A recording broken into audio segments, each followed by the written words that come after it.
You are an 18-year-old high school student, controlling the world's most deadly weapon and making a fortune. While most of your high school classmates were working part-time as waiters or handing out flyers during the winter break, you were sitting on a luxury yacht, negotiating with arms dealers around the world. No one knows your identity, and no one knows where your arms come from. Until one day, the sound of sirens on campus broke my peace, and a capture operation that shocked the whole country began. In that day, I was surrounded by the police and the military in my own class without any preparation. Hi everyone, thanks for watching. Don't forget to subscribe to the channel, and if you like this story, please let me know in the comment section. I will update the next part. Every year when school is on vacation, other students would work part-time as waiters or handouts, but you, on the other hand, would take off your school uniform, put on a suit, and start traveling around the world, doing arms business. Although you are young, your immature face is full of confidence. You negotiate with major organizations in broken English and discuss business with them. It's just because you have awakened that strange system of the arms king. From small AK-47 to large intercontinental nuclear missiles, they dare to sell anything as long as you can pay. At that time, you were sitting on a luxury yacht on the high seas, and opposite you was a bearded man wearing a turban. He said in a deep voice, "Boss Lee, can the price of this batch of goods be lower? Your offer is already far beyond the market price." You casually put out the cigar that you never smoked, crossed your legs, and replied with a chuckle, "Mr. Nicholas, I have said everything you need to say. You offended the British arms dealers before, and now no one in the world dares to sell goods to you. I took the risk to trade with you, so what's the point of kneeling down?" Nikolai looked at you and fell in a deep thought. He remembered that a month ago, you suddenly appeared all over the world, and no one knew your identity or where the weapons you sold came from. Everyone only knows that you are an arms dealer who dares to sell anything and is never afraid of offending people. This is why Nicholas came to you. After thinking for a moment, he finally made up his mind. "Okay, Boss Lee, but you have to give me 2 more boxes of AK." Hearing this, you couldn't help but smile. "Not only will I give you 2 boxes of AKs, I'll also give you 2 boxes of bullets." Nicholas immediately stood up and said excitedly, "Then it's settled. Happy cooperation." You smiled and stood up, shaking his hand, thinking about how good this deal was. After the transaction was completed, you walked to the sun lounger next to you and lay down leisurely, thinking to yourself, "This deal is done, and I can rest now." At the same time, you're also thinking in your heart, "There's been some movement in the sea view over in Longwa recently. Has anyone noticed you? You have been doing arms business on the high seas. Although you are a bit too arrogant, business still comes in and you make money. You were just about to try to do some bigger business in a different way when suddenly your subordinate came over and handed you a phone call. "Boss, the call is from Dragon Country." The call came for Dragon Country? Your heart tightened, as you rarely have any contact with people in your circle. Could someone have found out? You picked up the phone and saw that it was indeed the squad leader. "Limo, where are you? I couldn't get in touch with you for a month. I almost reported you missing." Limo's voice was a little dissatisfied. You smiled and replied, "I'm traveling abroad and doing some small business." The other end of the phone paused. "So you're traveling? School starts tomorrow. Remember to come back early." You were stunned for a moment. You actually forgot about the start of school. "Hey, did you hear me? This is the last semester. Can't be late." You patted your forehead and replied awkwardly, "I know. I'll rush back." The phone hung up, leaving you with an awkward beep. You light a cigar, look at the calm sea, and feel a sense of dreaminess in your heart. This month, your life is almost turned upside down. You are not originally from this world. You traveled here 3 years ago and awakened the Arms King system. When you received the system gift package, you could hardly believe that it was actually a private island. The island is so far away that it is difficult to reach. I was busy with school and didn't have time to see it until this holiday. But once you get on the island, you will be stunned. This is not an island at all, but a huge arsenal. AK-47, Barrett, missiles, smoke bombs, all kinds of weapons are available, and they all have their own production lines. The guard at the door recognized you and called you Big Brother with respect. Then, the manager tells you that the island is yours and all the weapons and equipment are yours. They also take out a contract and ask you to sign it before you can start the transaction. Looking at the numbers and amounts, you are shocked and can't believe it. It all seems like a dream. You start trading day after day, and your business is getting bigger and bigger, almost making you forget that you're still a senior in high school. Selling a missile makes $2 million, but how can you make so much money by studying? You have nothing to worry about, so you simply give up your studies and decide to become the biggest and most powerful arms dealer. You know you have to make a quick decision and seize this opportunity to turn your business into a global arms giant. Get ready, we're heading back to Dragon Country soon. You turned around and gave orders to the people around you. At the same time you made the decision, the border police in the waters of Manhwa were also taking intensive action. They discovered the cruise ship that frequently appeared near Manhwa and suspected that it was conducting arms transactions. In the police station, Captain Zhou received the report and said, after thinking for a moment, "We have been paying attention to this ship before, but there has been no movement. Until recently, we found that it appeared frequently and traded more and more arms." He paused and continued, "Next time, it is very likely to sail directly into the waters of Manhwa, and we must be prepared in advance." The investigation showed that the traders on the ship came from various countries, and one of the men frequently appeared in photos of them trading. After Zhou saw the report, his eyelids twitched slightly. "Li Nuo, he is actually from Manhwa, an 18-year-old high school student. After you explained the delivery matters, you boarded the plane back to Manhwa. In the first-class cabin, the quiet environment made you relax. You closed your eyes and began to think back to everything that happened in the past month. It was like a dream. You went from an ordinary high school student to an arms dealer worth over 100 million yuan. Even you couldn't believe this experience. No one would believe this. It's absurd. What makes your heart beat faster is that you have a big order. The Camel Country controls 70% of the world's oil, and they just informed you that you will receive a huge sum of money in 5 days. Camel Country is obviously a big piece of fat meat. After the successful cooperation, wealth will roll in. You were still thinking about the things that might need to be dealt with in Manhwa, but you yawned out of fatigue and fell asleep unknowingly. A few hours later, you woke up and found yourself back in the neighborhood you hadn't visited for a long time. Carrying your simple luggage, you walked out of the airport. Downstairs was a familiar environment, and you couldn't help but shake your head, feeling deeply moved. You hadn't been back for more than a month. You stood downstairs in the community, looking thoughtful. You wanted to rush over to say hello to her, but when you turned around, she had already disappeared in the crowd. You sighed. You have been busy with the arms business recently, crossing oceans and flying flights, and you are exhausted. Forget it. Let's take a rest first. I'll go ask Sister Shulan when I have the chance. You rub your temples, thinking to yourself, Sister Shulan has always been nice to you. If you really get into trouble, you can't just sit back and do nothing. After I resolve the school issue, I'll see if I can help her in any way. You silently decided what you would do in the next few days. The next day, morning in the Magic City.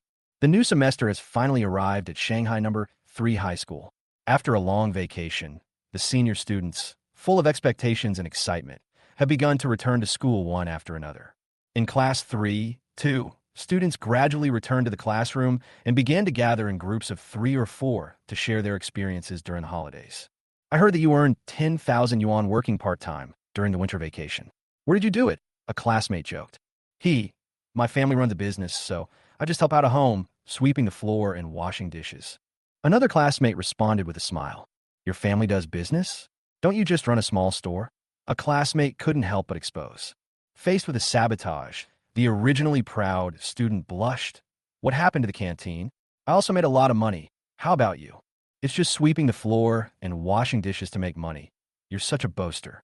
Another classmate couldn't help but laugh. At this time, another student who seemed to be confident patted his chest and said, Me? Although I didn't take a part-time job, I made contributions to society. Contribution? What contribution can you make? Everyone looked at him curiously. It's nothing, just washing the feet of the elderly or helping an old lady cross the street. He looked proud. You? Washing feet? Stop kidding, that's bullshit. A classmate couldn't help laughing. In the classroom, everyone was chatting animatedly, as if they had returned to those carefree days. The only difference was that you, William, sat quietly in the corner, your eyes looking out the window, your mind wandering far away. We will be doing business with the Camel Country in 5 days. You whispered to yourself, calculating in your mind, and your heart was filled with the importance of this deal. After all, this was the first time you had cooperated with a national buyer since you started selling arms. The Camel Country is a very rich place. It is expected that a large amount of US dollars will be prepared, and there will be many weapons that will be needed. You think that business opportunities are hard to come by. If this deal is successful, more countries and more buyers may come to you in the future. By then, your business will be bigger and you will make more money. You smiled unconsciously. The next few days may be the key to changing your life. But your classmates have no idea what you are thinking. You may appear to be in a daze, but in fact you have already made countless plans in your mind. William, I heard that I couldn't contact you during the winter vacation. The class monitor said that he just got through to you yesterday. Suddenly, a classmate who usually gets close to you came over and broke your thoughts. Yes, I heard from the squad leader that you went traveling. Where did you go? Another asked curiously. You looked up at them calmly. Nothing much, just traveling abroad and doing some small business. You answered easily, but you didn't know that this simple sentence made your classmates more curious. Business? What kind of business can a high school student like you do abroad? They couldn't believe it for a moment. William, you are kidding, a classmate asked in confusion. You were not in a hurry, and even smiled calmly. Nothing, just doing some small business, buying and selling arms or something like that. You said nonchalantly, anyway, you had already decided to drop out of school, so you felt a little relieved about these insignificant things. For a moment, several students were stunned and too shocked to speak. Arms? You actually said it was an arms business? This is not a joke. Arms are not something that can be touched casually. For these students, the only channels for them to come into contact with guns and ammunition are the internet, those information and videos. William, are you kidding? A classmate looked puzzled, and his eyes became a little strange. They thought it was unbelievable, and such a joke was too outrageous.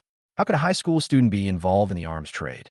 Even if he had access to weapons, how could he gain a foothold in the arms market? William, you're so good at making up stories. The munitions must be toy guns, right? Another classmate teased. Yes, toy guns can also be considered arms business. William, you are amazing. You can come up with such a great reason. Other students echoed and laughed. With the first questioner, other students began to echo. The classroom was filled with laughter, and no one took William's business seriously. After all, how could a high school student be in the arms business? You didn't argue because you had expected this result. After all, who could believe a teenager who suddenly told you that he was in the arms business? You smiled nonchalantly, thinking silently. It's nothing, I understand. After all, these words, when spoken out loud, you find them unbelievable yourself. A high school student travels abroad, does arms business, and makes movies? You thought to yourself with a small smile. But no matter how others laugh at you, you've already made up your mind. You don't plan to continue discussing this with your classmates. After all, you didn't come back here for them. In a few days, you will leave for a wider world and higher goals. You silently think to yourself, when will I come back? And if I can come back, who knows? Longwa's sensitivity to the arms business makes it difficult for you to predict the future. But anyway, it's okay now. Nothing happened. We'll talk about the future later. You sighed, thinking to yourself that after crossing into this world, the system only gave you an island and an arms order, and the system rarely made any moves. You don't know what the situation will be like next according to the system's arrangement. Every step you take is full of uncertainty. After all, those classmates are just temporary intersections with you. Compared with your future path, the past life is no longer important. Maybe this is for the best, you thought, sighing softly. Suddenly, a bell rang. Ding-ling-ling. The sudden ringing of the school bell in the classroom interrupted your thoughts. Everyone went back to their seats, and the classroom returned to its original silence. Senior year of high school has finally begun, just as the class teachers entered the classroom and were about to start their speeches.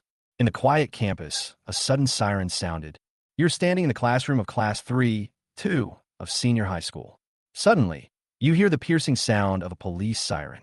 This sound makes you stunned for a moment. Everyone spends most of their time on campus. After hearing this sound, they're all very curious. Several people start to discuss. What is this sound? A police siren. Why is there a police siren in the school? Is someone committing a crime? You notice that the discussion among your classmates was getting more and more heated. Suddenly, the homeroom teacher, Johnson, walked into the classroom. Seeing everyone's noise, he immediately frowned and said sternly, "What are you making noise for? Why are you not quiet during class? Our class is the noisiest in the entire corridor. School is a place for learning, not a place for you to play. Do the sirens have anything to do with you? Be quiet. Let's start the class meeting." Seeing that the teacher was angry, the few funny people in the class did not dare to talk loudly anymore. You heard one of the students suddenly say, "Hey, teacher, maybe it really has something to do with us. William just said that he went abroad to sell arms during the winter vacation." This sentence caused the whole class to laugh, and everyone thought it was a joke. But you suddenly felt a little nervous. Did the sirens really have something to do with you? You unconsciously began to recall the recent trading orders, and you felt anxious. It should be fine. You comfort yourself. The transaction took place on the high seas, outside the Dragon Kingdom, and has nothing to do with Dragon Kingdom law. You shook your head and tried to calm yourself down. At this time, the head teacher, Johnson, seemed to realize that this was just a joke among the students, and turned to the funny guy and asked, selling arms? The funny guy saw the teacher looking at him and hurriedly explained, nothing, teacher, William was just joking, maybe selling toy guns. Johnson's tense expression eased a little, and he continued, okay, everyone, be quiet and continue the class meeting. However, just when you thought everything would return to normal, suddenly, the classroom door was slammed open. Several policemen rushed in and stood at the door with guns. You stared at all this in a daze, your heartbeat suddenly accelerating. Don't move. No one is allowed to leave their seats, one of the special police officers ordered loudly. You see these SWAT officers, even holding riot shields, and there are more police officers following behind them. The atmosphere is very tense, and the students in the classroom are so scared that they are stunned, and everyone is guessing what happened. Johnson also looked at this sudden situation with a shocked expression on his face, and suddenly, a middle-aged man in a green military uniform walked in. The 2 bars and 1 star on his shoulders made you realize that he was a major. The principal and other leaders also rushed over. The principal wiped the sweat from his forehead and looked extremely nervous. Johnson was even more uneasy. He began to recall everything he had done, fearing that he had made some mistakes. No way, did I really do something? Johnson thought, I have never done anything illegal in my life. Suddenly, an idea came to his mind. William. Could it really be him?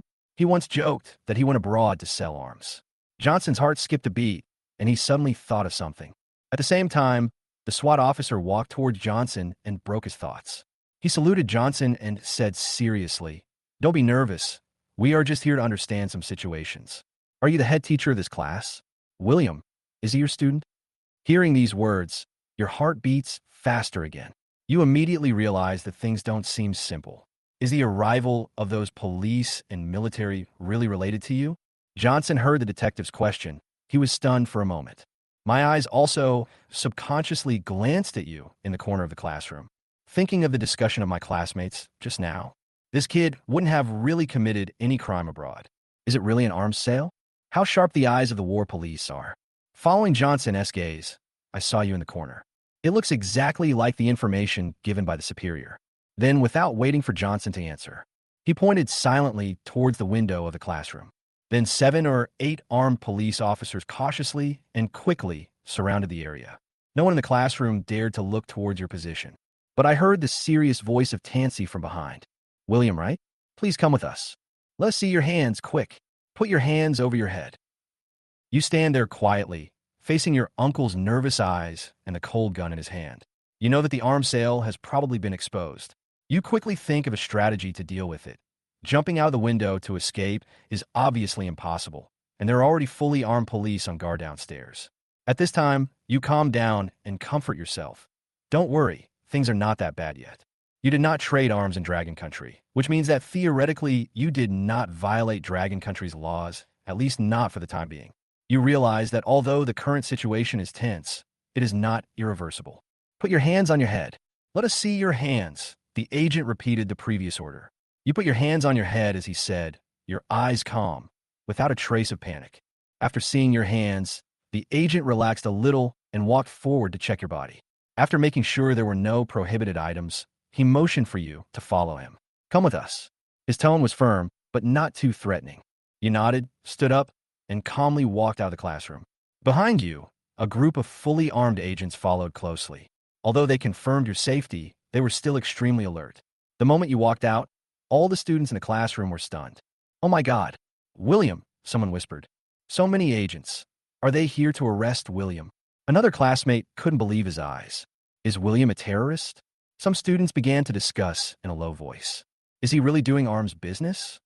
You walked to the door of the classroom, with the nervous agents still behind you.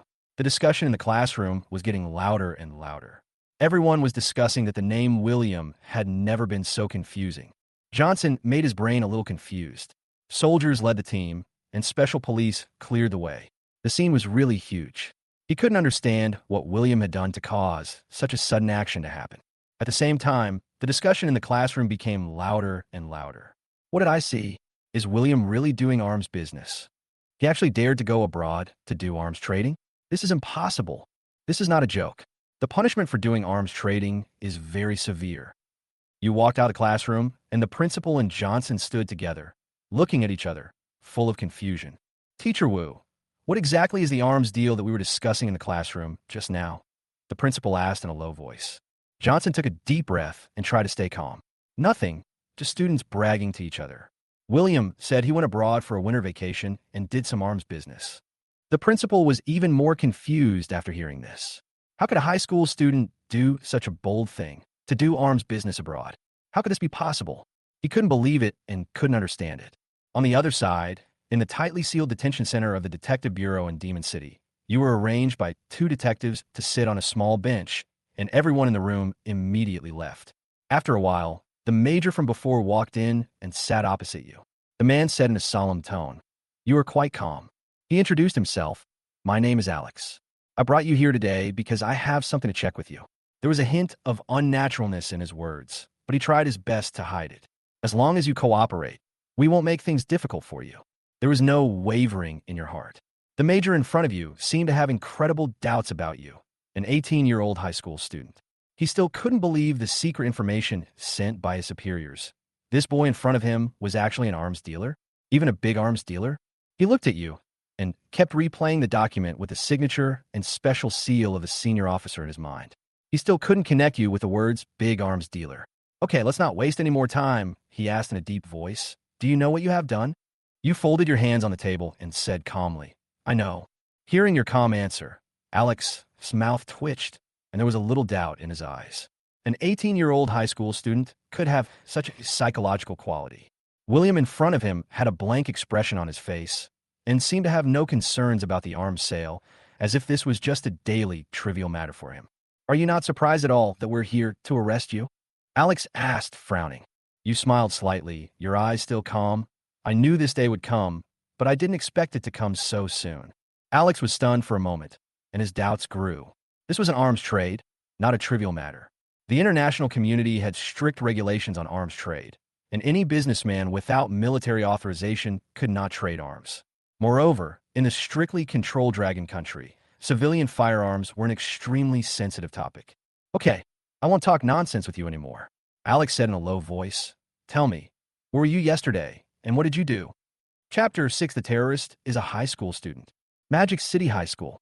A large number of armed special police officers poured in, as well as military vehicles arrived. It attracted a lot of discussion among the surrounding people.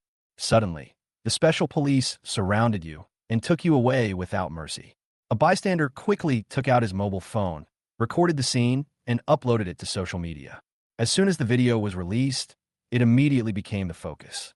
In the video, the SWAT team is on high alert, and the officer next to you, wearing a green uniform, looks particularly abrupt.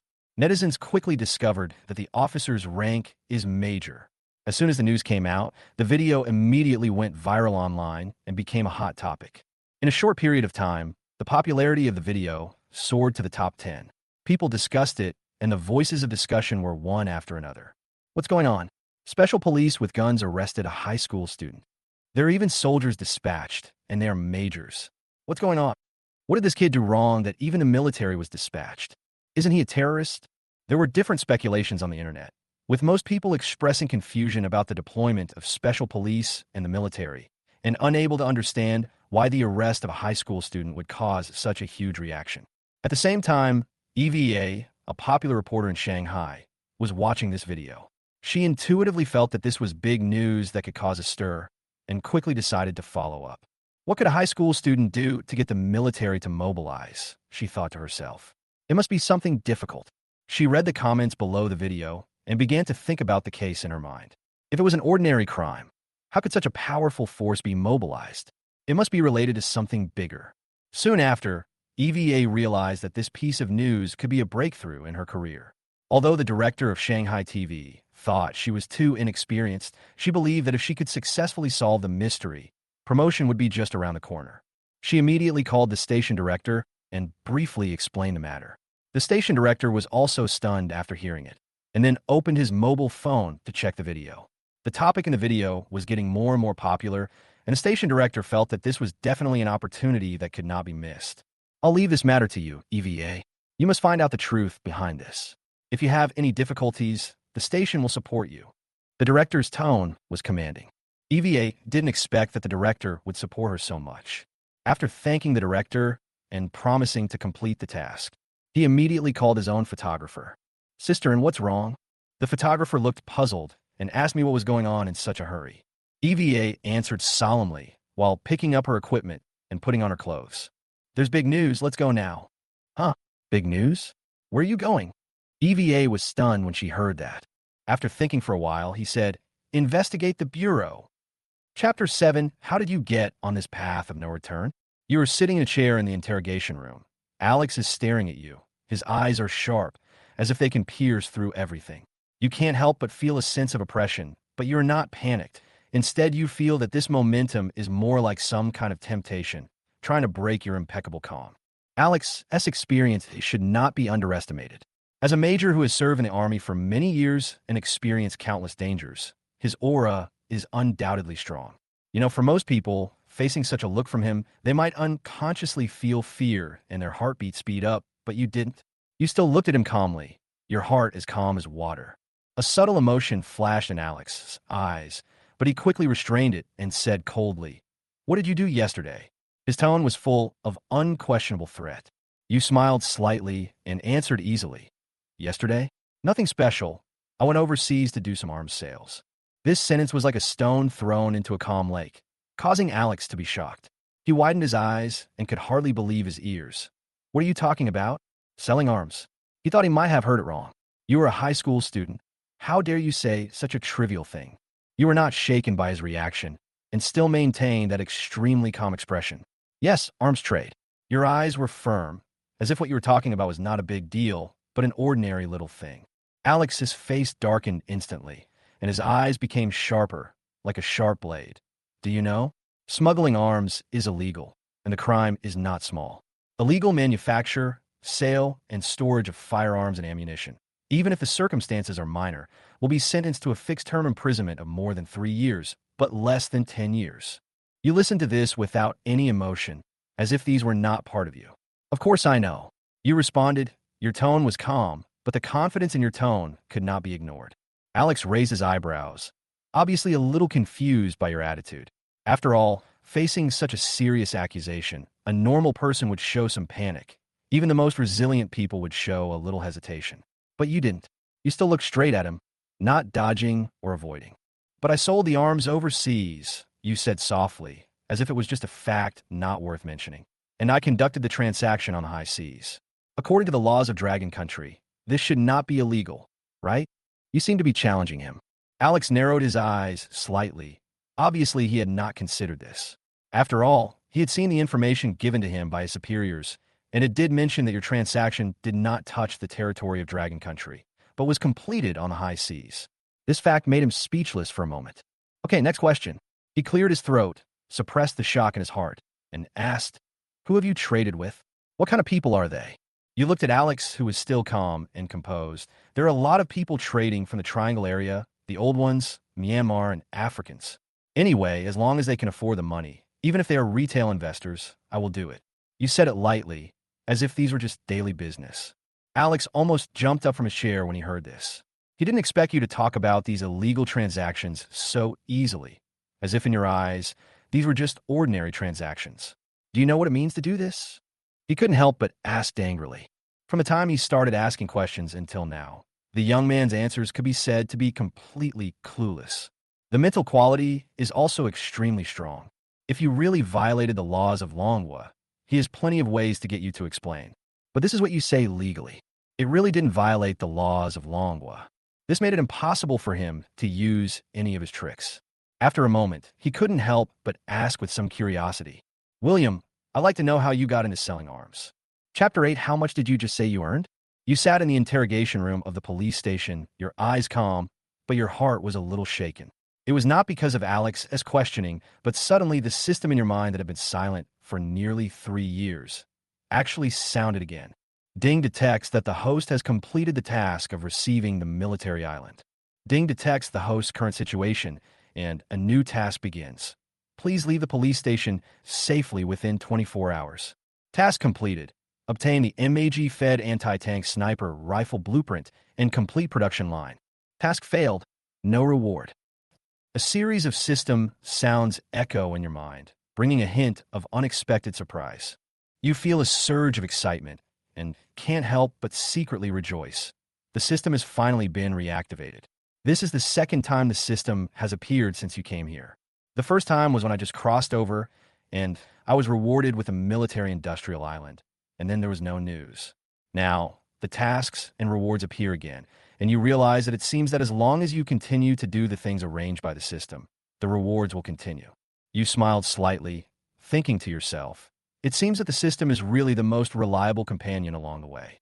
Then, your mind was attracted by the task again, especially the blueprint of the MAG-fed anti-tank sniper rifle mentioned by the system. You couldn't help but frown and ponder for a while. Wait a minute, isn't this the latest anti-tank sniper rifle developed by the Eagle Sauce Country? It's so powerful that even the system can get something like this. You were excited, imagining the power that owning such a weapon will bring. But soon, you came back to your senses and thought to yourself, but let's solve the problem at hand first. You looked around, and although the system's tasks made you happy, at this moment, you still have to deal with the dilemma at hand. Alex, on his part, didn't seem to notice your inner turmoil. He continued to ask, since you have such a large production line, why did you choose to do the arms business? You calmly replied, I have my own military production line. There is demand in the market and the profits are considerable. I'm doing business and it is all about supply and demand. Alex's eyes suddenly became sharp, as if he didn't understand what you just said. You said you have a military production line? His voice was full of doubt, and he obviously didn't believe what the young man in front of him said. Seeing this, you raised your lips slightly and thought to yourself, this guy really doesn't believe me. Who can believe that a high school student can own a military production line? You calmly replied, yeah, the production line. I said I picked it up. Do you believe me? Alex frowned, and a trace of confusion flashed in his eyes. He couldn't believe that William really had a military production line, and he thought it was impossible. But at the same time, he didn't dare to completely rule out William as possibility. After all, facing this young man's calmness and confidence, even he was a little unpredictable. Picked it up? You're kidding me. He couldn't help but snort, trying to find a flaw in William's expression. But William's expression was still calm, and he didn't seem to be lying at all. You know that Alex will not believe you easily. You have already expected this. You can't help but smile bitterly in your heart. Even if I tell the truth, he may not believe it. You said you picked it up? Alex confirmed again, but he seemed to know the absurdity of this statement. He could only put aside his doubts for the time being and prepare to continue investigating in depth. You looked at him calmly, but you no longer cared about it. He couldn't understand your background and everything you had, and you didn't intend to explain too much. You thought in your heart that this interrogation would end here at most. Alex seemed to gradually realize that the situation was beyond his ability to handle easily. So he put down the notebook in his hand and prepared to end the questioning today. He stood up, picked up the documents, and prepared to leave. You stand in the small room, your eyes calm, but your heart is turbulent. Alex walks past you, his eyes deep and thoughtful, and then walks out of the room. You look at his back and sigh in your heart. You know that he will not let you go easily. After all, your topic involves more than just your personal destiny. Alex took a deep breath, and after a brief pause outside, he said seriously to the detective inspector standing at the door, William is a key figure and must be kept a close eye on. His tone was low and oppressive, and it was obvious that he took the matter very seriously. There can't be any mistakes. As soon as he finished speaking, he left in a hurry. You were also thinking in your heart that Alex obviously didn't completely believe what you said, especially when he mentioned the transaction with Camel Country. His expression at that moment revealed a hint of nervousness. You once said that you will conduct an arms deal with Camel Country in a few days, and the transaction amount will be at least over 100 million US dollars. This is not a joke, and it involves not your personal destiny at all, but the complex relationship between countries. If Alex didn't realize that what you said might be true, his concerns were undoubtedly reasonable.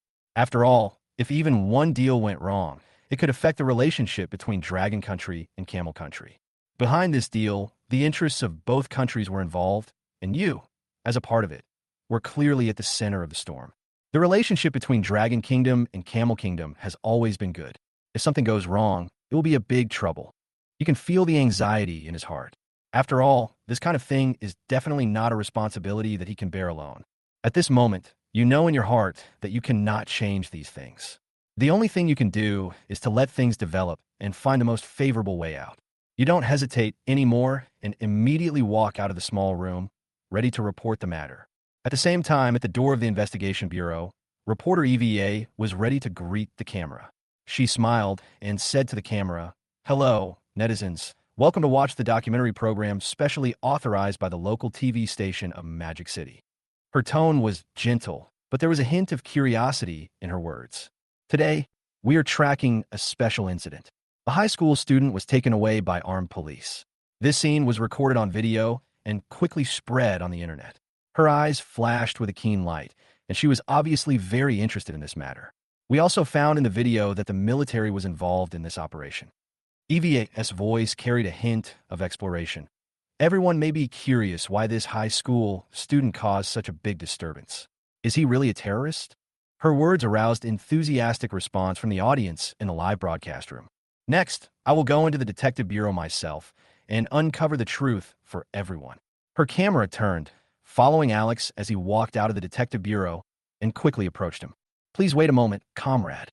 EVA took out the microphone and quickly asked Alex, "What crime did this high school student you arrested commit? And why did you mobilize such a large-scale force?" Her series of questions made Alex feel a little irritated, but on the surface he remained calm. "We can't reveal too much about this issue for now." Alex's words were brief and firm, but he was a little shaken inside. "We will give the public a satisfactory answer later." However, EVA was not satisfied. She continued to ask, "You said this student is an excellent student. Does that mean he has other things behind him that we don't know about?" Alex's heart was churning. This question had obviously touched some sensitive nerves. He immediately calmed down, but in his heart, if he told her the truth now, no one would believe it. It was ridiculous that a high school student could be involved in arms trading.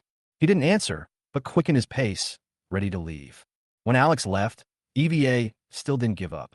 She followed him and continued to ask, "Since he's a good student, why does it require such a big fuss?" Her voice was full of doubts and confusion.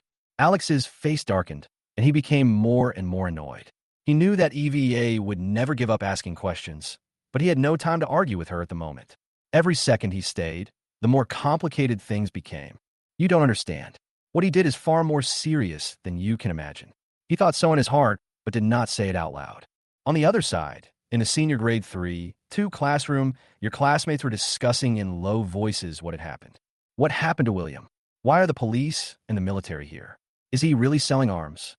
One of the students seemed very anxious. "This is impossible. He is obviously a good student." Another classmate obviously didn't want to believe this fact, but some people began to doubt. After all, who could have imagined that a high school student would be involved in arms trade? No one seems to know the truth of this matter, but everyone's mind is full of questions. In the principal's office, Johnson was being seriously questioned. The principal frowned, and he was inevitably anxious. "You are a student of the school. After such an incident, how can he, as the principal, sit still?" "Do you think William is really related to arms?" asked the principal. Johnson immediately denied it. "This is a rumor. William is a very hardworking student. He often works part-time to go to school." He spoke in a firm tone, as if he wanted to defend William. He knows very well that once rumors spread, the consequences may be irreversible.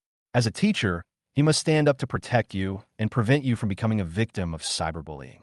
Chapter 10. It's broken. "I'm afraid this is the end of my position." Zhang Zonwang paced anxiously in the principal's office. He was still upset after sending Johnson away.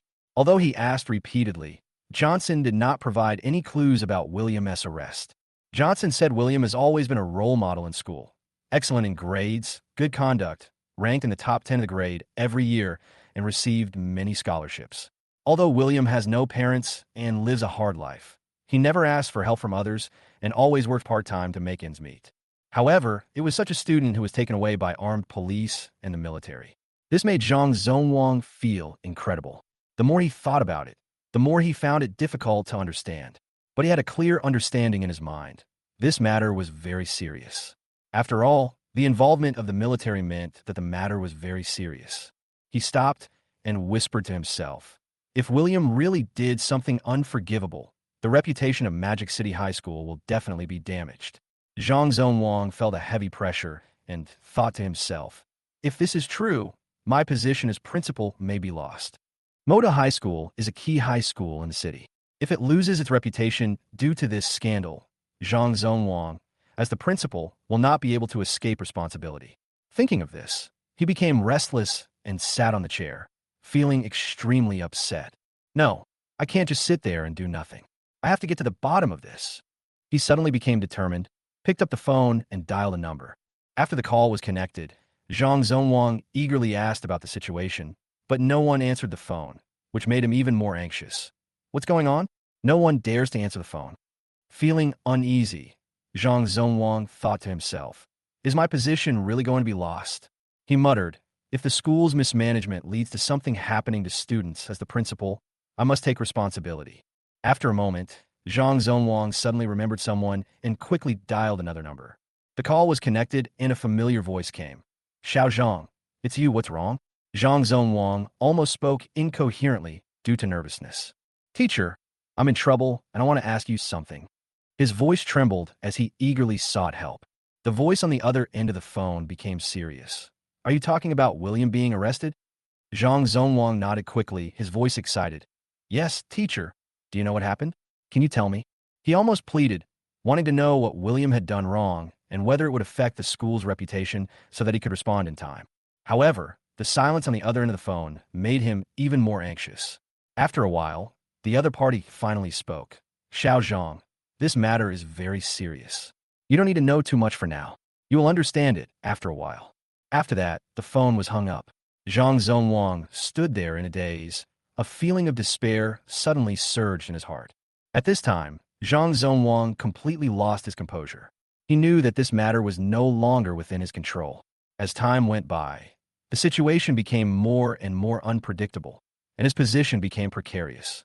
On the other side, in Danyang community, Lin Shulan was preparing to eat a box lunch and take a break. Suddenly, her phone pushed a hot search with the title, High school student was arrested by armed police and the military. Lin Shulan clicked on the hot search and saw the video. The police were arranged in a square formation. A soldier was directing the action, and the police then rushed to the school.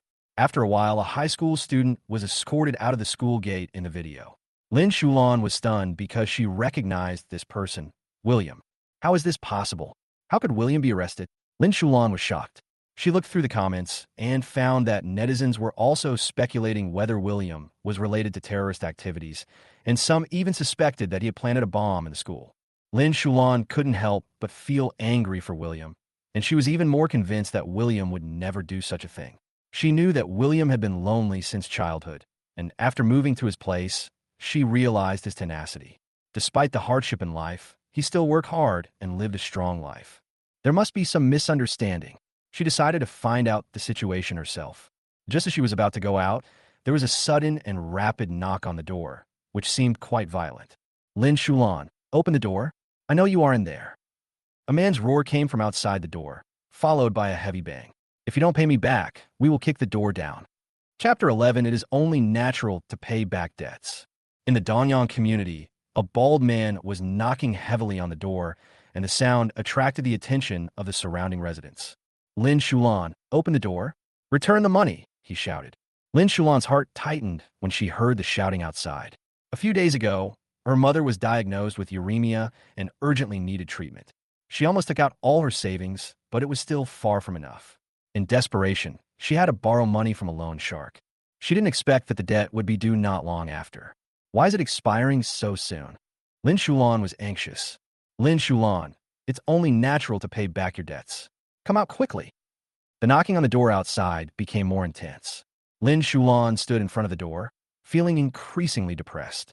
How could he repay the loan shark when his mother's medical expenses were still not collected? After a brief thought, she decided to see the other party's attitude. She took a deep breath, walked to the door, and opened it. Facing the bald man, she lowered her head and dared not look directly at him. Ms. Lin, when can you pay back the 400,000? The bald man asked coldly. It's been 7 days. If you don't pay it back, we can only take measures. Lin Shulan lowered her head, her face full of grievance. She could feel the gazes of the people around her, and she felt ashamed. She said softly, "I will pay it back. Please come in and talk. There are too many people outside, and it's not good to disturb them." However, the bald man stopped her with his hand. "No need to go in. Just tell me clearly. Can you return it today? When will you return it? Since everyone is here, let us be witnesses." After he finished speaking, he raised his voice and said, "If you don't pay me back, I won't leave today and will come again tomorrow." The neighbors around pointed and said, "You should pay your debts, so pay it back quickly." "That's right. Pay it off sooner rather than later, and you can have peace of mind. It's been delayed for 7 days. If you pay it back sooner, everyone can have peace." Seeing that everyone supported him, the bald man felt more confident. He turned to Lin Shulan and said with a provocative smile, "Ms. Lin, can you pay me back today? Give me a definite answer." Lin Shulan lowered her head, her eyes full of grievance. She really wanted to pay back the money, but now she was powerless. Her mother was still in the hospital, and her savings were almost exhausted. She didn't answer, but turned around and tried to close the door. However, the bald man quickly stepped forward and grabbed her hand. "Want to run? So many neighbors are watching. If you don't return it today, I won't leave." Lin Shulan was extremely anxious. Her mother needed care, and William also had something to understand. She could only beg, "Give me a few days. My mother is sick in the hospital, and I have to go take care of her. I promise, I will pay it back in a few days." The big man sneered, full of disdain. "Every debtor says so, and the result is always delayed. I don't care how much trouble your family has. A debt is a debt." He looked Lin Shulan up and down, revealing a sly smile. "Ms. Lin, my boss said that we must get the money today. If it is really not possible, you can consider our boss's proposal. Maybe you can extend it for a few days, and the interest can be lower." At the same time, at the entrance of the police station, EVA stood beside the military vehicle that Alex left in, but she was not discouraged. As a reporter, she often encountered situations where she was refused to answer. However, the audience in the live broadcast room did not think so, and the barrage of comments began to discuss Alex's attitude. "What is going on? They didn't say anything. They didn't give us an answer at all. Is there an inside story? Can you really just arrest someone at random? We have to trust our soldiers. They will definitely give us an explanation." Although most of the comments were rational, many people also wondered why such a drastic action was taken against a high school student, even to the point of sending out the X-Men. EVA was silent for a moment, realizing that Alex's answer was too official and did not reveal any useful information. This also meant that the matter behind the scenes might not be as simple as the outside world thought. Since she couldn't get any information from the soldier, EVA decided to investigate on her own. She looked at the camera and regained her professional attitude. "Hello, everyone. The soldier just now didn't answer my question directly. I believe everyone also wants to know what happened behind the scenes. As a documentary column, we decided to conduct our own investigation to present the most realistic side." The comments in the live broadcast room supported her decision. "Support EVA. We must investigate thoroughly and cannot let them get away with it." "That's right. They used such a big force to arrest a high school student. There must be something hidden behind it. Come on, journalist. We look forward to your investigation results." EVA looked at the comments and was full of confidence. But she also knew that she had to find the real protagonist of this incident first, and know who he was and what his name was before she could start the investigation. Chapter 12, Classmate. This is not the way to brag. As Alex left, only EVA and the photographer were left at the entrance of the investigation bureau. Although she didn't get any useful answers from Alex, the live broadcast room remained popular, and viewers supported EVA to continue the investigation. EVA lowered her head in thought, and suddenly she had a clue. The protagonist of this incident is a high school student. If it is a high school student, maybe we can find some information from the school. She recalled the scene in the video, which seemed to be Magic City High School. She quickly decided to call the photographer to rush to Magic City High School together. It was during the break at Magic City High School, and EVA found out that the high school student who was arrested was from Class 3-2. She immediately went to the classroom of Class 3-2, and when she reached the door, she heard the students talking. "You say, William is not really selling arms abroad, right? It's possible. He even brought guns with him." "I don't think so. It's too outrageous. It must be something else." EVA heard this. She was shocked. Selling arms. She calmed down, walked into the classroom, and greeted several male classmates with a smile. "Hello, students. I'm EVA, a reporter from Shanghai TV." One of the male students was stunned. He looked at her and suddenly recognized her. a reporter from Shanghai TV? You are. Eva. EVA nodded and smiled. We are here to do an interview. The audience in our live broadcast room are very curious. What is the name of the student who was arrested this morning? The male student glanced at the label on the microphone and immediately became solemn. Hello, audience friends. The student who was arrested today is my good buddy. His name is William. The live broadcast room was still very popular, and the audience began to joke as they watched this scene. This student seems to be very proud. He looks so smart, EVA remembered the name in her heart. Then, she continued to ask, Classmate William, do you know why he was arrested? The male student was stunned and looked at the other students in bewilderment. He obviously didn't expect EVA to ask this question directly. He whispered guiltily. William said he was selling arms abroad during the winter vacation. He might have been arrested because of this. EVA was stunned and asked in disbelief. You said selling arms abroad during the winter vacation? The live broadcast room exploded immediately, and the audience expressed disbelief. What? Selling arms? You must be kidding. High school students selling arms? I'm dying of laughter. This is ridiculous. This is not a movie, right? EVA was filled with shock. A high school student selling arms? This is too outrageous. Although she didn't believe it, she changed her mind and thought, if it wasn't selling arms, then what else could have caused the X-Force and the military to be dispatched? At this time, the live broadcast content was quickly forwarded and ranked in the top 3 of the trending search list. Shocking. High school students are selling arms abroad during winter vacation. Netizens were discussing, what's going on? What's going on with this trending search? So he was arrested because he was selling arms? This is too outrageous. He's actually a high school student. Although the discussion was heated, many netizens also expressed doubts. This may be a misunderstanding. It is common for detectives to lose their guns. How is it possible? Don't you have any brains? This kind of thing can't happen. A foreign netizen left a message. I am abroad and heard that there's a young arms dealer with an Asian face recently. Could it really be him? Don't believe these rumors. Other netizens refuted. Although everyone has different opinions, they all expect the authorities to give a reasonable explanation. Chapter 13, What's the Big Deal? On foreign forums. As the EVA live broadcast and arrest videos spread, netizens launched a heated discussion. Everything can be reported now? It's just arms, and it's legal to own them in our country. Longwa is making a fuss out of nothing. Guns can be bought here with a license. Our country is still good. People are not arrested for a few guns. I don't understand how this news can be spread abroad. Most foreign netizens think that this matter is an exaggeration. In their country, arms are legal and not worth discussing at all. At the same time, in a manor in the desert, Nicholas was talking to Duke Rashid. The entrance to the manor was guarded by armed guards, and there were large weapons on guard around it. Nicholas smiled as he poured red wine for Rashid. You seem to be in a good mood recently. It seems that they're planning to attack me and cut off my source of weapons, thinking that I will not be able to fight back. Rashid took a sip of his wine and smiled in response. Nicola, you are in a good mood because they underestimated you. You have more than just weapon supply. I heard that your equipment has been restored. Nicholas smiled and took out a cigar, motioning Rashid to light one together. But Rashid waved his hand to refuse, his eyes serious. I'm here for the arms dealer, not to listen to you. Nicholas' smile faded a little. Why are you in such a hurry? We are old friends, so why don't we chat? I have been in some trouble recently. Rashid waved his hand impatiently. I don't care about your troubles. This time it's a deal. If we want to trade with that arms dealer, we need to understand his situation. You have had contact with him, so you know the transaction process, right? Nicholas smiled lightly when he heard that. This kid only cares about money. Just bring enough money. He couldn't help but sneer in his heart. The arms dealer was really cunning. All transactions were based on his own rules. Rashid continued to ask, this arms dealer does not play by the rules and violates the interests of the United States.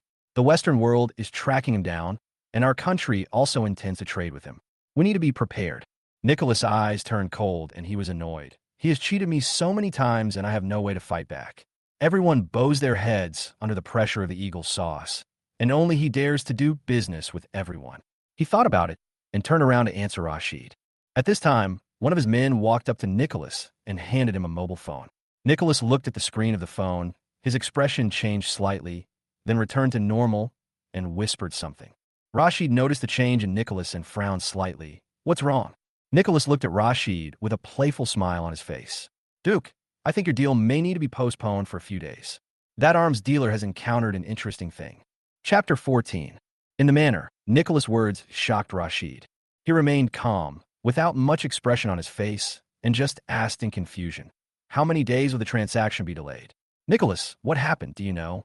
However, Nicholas did not rush to explain, but took out a cigar from the cigar box, lit it, and was silent for a while. Just now, he had just received a shocking intelligence. The arms dealer who traded with him a few days ago was actually arrested in Manhwa. Yes, this arms dealer who was hunted down by the world was actually arrested, and in Manhwa. This news was simply unbelievable, and Nicholas couldn't believe it. What's more outrageous is that this recently emerging arms dealer is actually a high school student. When the transaction was made, his youth did not arouse suspicion, but he didn't expect that the other party was actually a child. Nicholas took a deep puff of the cigar and tried to suppress the shock in his heart. Then he slowly explained to Rashid, "Duke Rashid, I just received an important news that the arms dealer was arrested in Long." Rashid jumped up from his seat excitedly after hearing this, interrupting, "What did you say?" His face became extremely ugly. Today, the Camel Kingdom is in a similar situation to Nicholas, and is also closely watched by the Eagle Country. The Eagle Country has made it clear that it is not allowed to sell arms to the Camel Kingdom, otherwise it will be regarded as a hostile act. This ban makes it difficult for the Camel Kingdom to purchase arms to strengthen its defense, even if it has sufficient funds. This country is rich, but it has no defense power, and the consequences are self-evident, especially under the suppression of the Eagle Country. Just now, an arms dealer was willing to trade with them, but now he was told that this person was arrested? And in Dragon Country? Rashid could not believe this series of news and asked anxiously, "Nicholas, what happened? Was it done by the Eagle Country?" Nicholas Hedili explained. "Duke Rashid, it's not the Eagle Country, it's the Dragon Country. He was arrested in Dragon Country." He paused, his expression a little strange, and "I just learned that this arms dealer is from Dragon Country. You know, Dragon Country has very strict control over arms," he continued, "and I heard that this arms dealer is actually a high school student." At this point, Nicholas' expression became even more unbelievable. Rashid was completely shocked by the news. "You said this arms dealer is from Longwa, and he's a high school student?" This news made him feel that it was impossible. "Nicola, are you kidding? High school student?" Rashid's tone was a little unconvincing. However, seeing Nicola's serious look, he knew that the other party was not joking. Rashid was stunned for a moment and asked, "Is this news reliable?" Nicola did not answer directly, but handed the mobile phone handed to him by his men to Rashid. A report and a video were displayed on the screen, and the title read, "Shocked. High school students sell arms abroad during winter vacation." Although this news is not very popular abroad, it has become a hot search in Longwa. Nicola explained calmly, "The high school student in the video is the arms dealer I traded with." Rashid looked at the phone and was so shocked that he could hardly speak. It turned out that a high school student could do arms business and dare to challenge the ban of Eagle Sauce Country. Although Rashid was full of dissatisfaction with Eagle Sauce Country, he had to admit that no one could underestimate the majesty of Eagle Sauce Country. However, this arms dealer seemed to be not afraid of challenging the authority of the Eagle Sauce Country, but was doing well. Rashid secretly admired the high school student.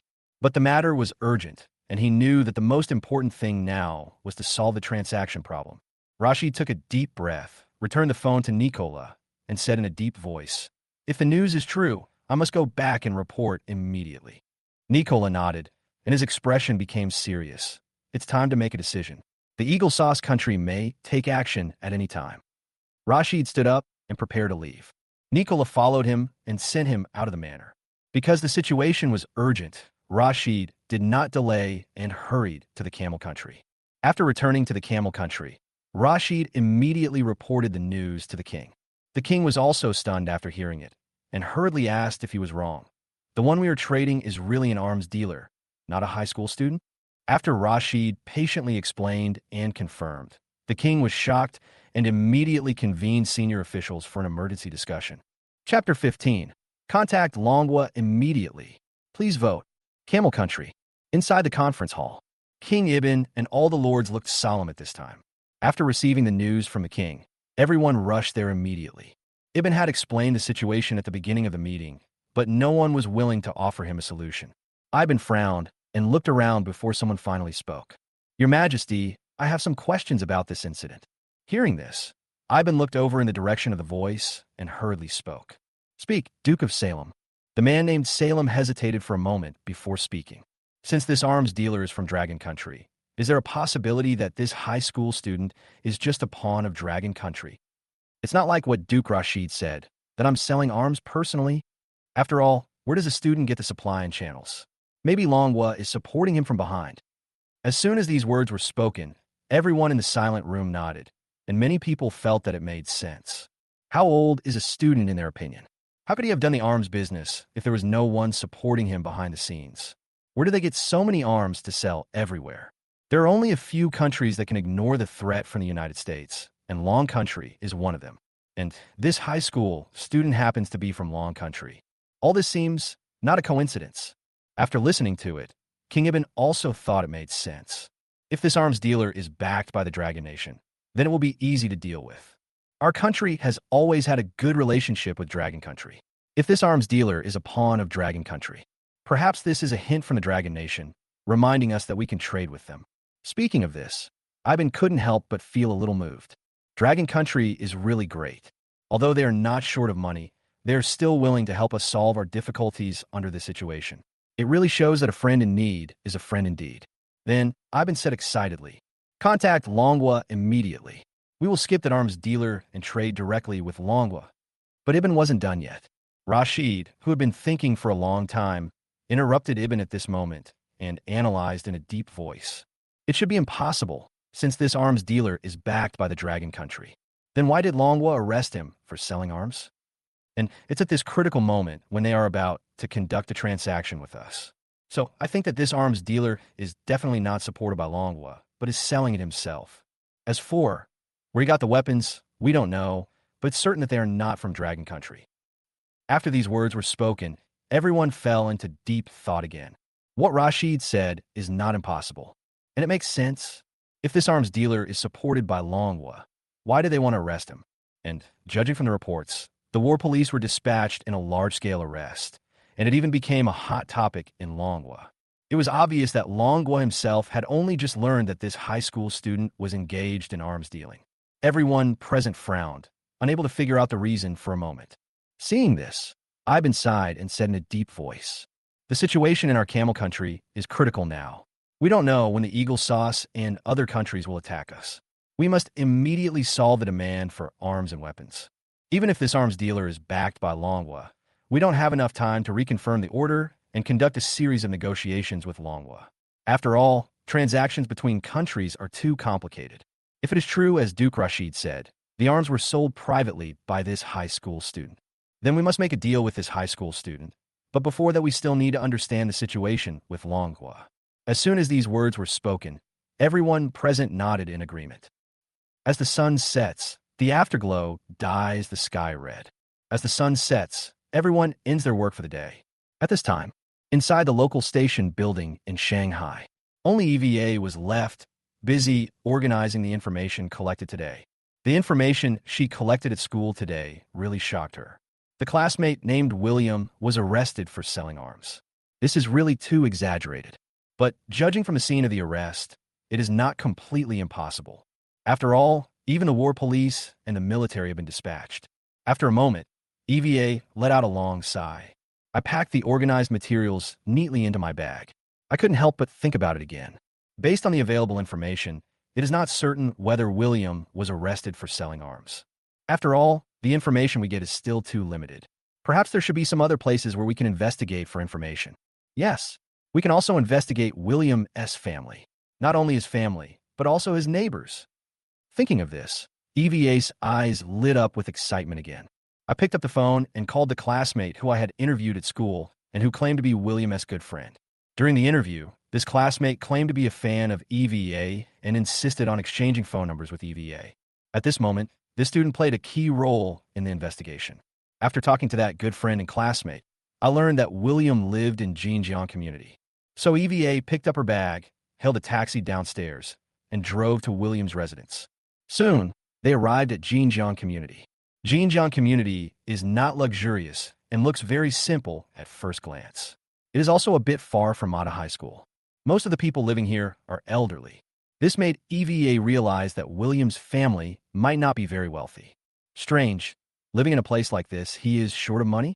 So what he committed was robbery or something else? She shook her head. She didn't know the answers yet. It's more important to do the business first. Speculations are just speculations. As a journalist, only by asking questions can you get the truth. But at this time, EVA didn't know which building and which floor William lived on. Just at this moment, an old lady came down from a building next to her to throw away garbage. EVA immediately seized the opportunity and ran forward to ask, "Auntie, hello. I'm a reporter from the Magic City local station. My name is EVA. I would like to ask, do you know William, a high school student? Which building does he live in?" The lady looked EVA up and down. After searching his mind for a while, he confirmed that the person in front of him was indeed a reporter. She hastened to straighten herself out, because most of the people living in this community are elderly. So she still had some impression of William. So the auntie grinned and answered, "William, what are you looking for him for? He hasn't been back for a month or two." Upon hearing this, EVA was stunned at first, then hurriedly asked, "What about William S. family? They should live here, right? Which building and room do they live in?" After hearing this, the aunt looked a little regretful and replied, "Alas, William is an orphan, without a father or mother, without any family. Such a good child. How pitiful." Hearing this, EVA was stunned again, and her expression suddenly showed sympathy, as if she regretted asking this question. But he still asked cautiously, "Does William have any acquaintances here?" The aunt sighed and said, "Yes, but she has moved away. William and that girl have had more interactions." "Where did she move to? I have something I want to ask her." EVA was overjoyed when she heard this. Finally, there is some clue. It's not a wasted trip. After talking to the aunt, I learned that there was a girl named Lin Shulan living next door to William, and William was quite close to her. I moved to Danyang community not long ago. After hearing the news, EVA did not stop for a moment. I immediately set off to Danyang community. Chapter 16, You're Always Away Sometimes. After coming out of the community, EVA did not stop for a moment. I hailed a taxi on the roadside and drove towards Danyang community. Soon we arrived at Danyang community. But at this time, in Danyang community, a number of residents gathered in front of a house. Most of the residents were whispering. Some even went further and started pointing fingers at what was happening before their eyes. EVA saw this as soon as she got off the car and couldn't help but become curious. He grabbed a security guard who was watching the excitement nearby and asked, "Uncle, what happened? Why are there so many people gathered here?" The old man glanced at EVA, sighed, and pointed at Lin Shulan, who was lowering his head not far away. "I heard that this girl owed someone money, a loan shark, and now the other party came to her house to ask for repayment, but it seems that she can't pay it back." Following the old man's gaze, EVA immediately saw Lin Shulan, who was blocked at the door. Having said this, the old man paused and continued, "But I heard that this girl borrowed money to treat her mother's illness. Alas, pitiful. She shouldn't borrow money from loan sharks." After hearing this, EVA also understood what was going on. I couldn't help but feel a little sympathetic. Right at this moment, two voices came from the center of the crowd. "Ms. Lin, I'm not in the mood to drag it out with you. If you can't come up with the money today, go talk to my boss in person." Lin Shulan's face was pale at this time, and his voice was almost pleading. "Give me a few more days. I'll be able to pay you back once I've collected the money. I really can't afford it right now." She knew that if she let the big man take her away, she didn't know what would happen. Besides, she can't go now. Her mother in the hospital was waiting for her to take care of her, and she also had to go to William to check on the situation. But the bald man seemed not to hear it. He grabbed Lin Shulan's hand. He said as he dragged her out of the house, "Grace? I'll give you grace. Who will give me grace? Stop talking nonsense. Either pay the money today or follow me." Seeing this scene, EVA hurried through the crowd. As a journalist, she knew exactly what these loan sharks would do to women who couldn't pay them back. Now that I have encountered this, I can't just sit back and do nothing. Without thinking too much, EVA hurriedly stepped forward, took out her cell phone, turned on the video, and said to the bald man, "What are you doing? You'd better let her go. I've recorded it. It's illegal for you to collect debts like this." The bald man was stunned at first when he heard this. EVA holding a mobile phone and recording him. Seeing that the other party started recording the video with his mobile phone, the bald man couldn't hold Lin Shulan anymore. But he still asked in an arrogant tone, "My lady, it is only natural to pay back debts. Why is it illegal for you?" As he said this, the big man looked at the crowd around him who were watching the excitement. Fellow residents, please judge for yourself. She borrowed the money and didn't pay it back. How can she be right?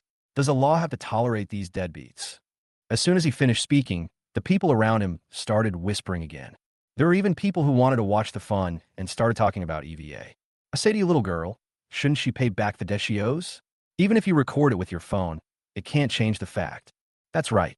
I advise you not to meddle in other people's business. Let the girl who owes you money pay it back as soon as possible, so that she won't disturb us while we are resting. Little girl, you'd better not worry about it. Let them deal with it on their own. We can't interfere in other people's affairs. Hearing the indifferent words from the people around her, EVA felt disappointed. I was a little angry at the unreasonable accusations from everyone, but I ignored them. She took out her cell phone in one hand and her work badge in the other, and spoke loudly to the crowd. I'm a reporter from the local TV station in Shanghai. My name is EVA. If you don't believe me, you can check it out. If you keep making trouble here, I will expose what you have done. I believe you will all see your ugly face on the news headlines tomorrow. Hearing this, everyone was stunned and looked at the work card in EVA's hand. After confirming the truth, the people around did not dare to say anything, and the discussion became much quieter, and the bald man in front of him. At this time, his face was already livid and he was extremely depressed. No wonder I always felt that this woman looked familiar when she came out. It turns out that he is a popular reporter from Shanghai TV. Why am I so unlucky? I happened to meet a reporter who was watching the fun. Damn it. Why is it so troublesome to collect debts? Women are always troublesome. He cursed inwardly, and his face became gloomy. Now that the reporters want to take care of this matter, I'm afraid I won't be able to take the person away today. After all, this kind of usury is not legal. If it gets out of hand, it might have a bad impact on the company. Besides, the reporter is here today, but what about tomorrow? What about the day after tomorrow? I can't stay here forever. EVA fiercely. You are here today, so I won't say much. I will come again tomorrow. You won't be here tomorrow, right? If I'm here tomorrow, then I'll come the day after tomorrow. I'll come every day. It's only natural to pay back debts. Just come as much as you want. The words fell. No matter what the situation is, just walk through the crowd and leave. After the big man left, the people around stopped watching the fun and dispersed. Seeing everyone leave, Lin Shulan still looked nervous.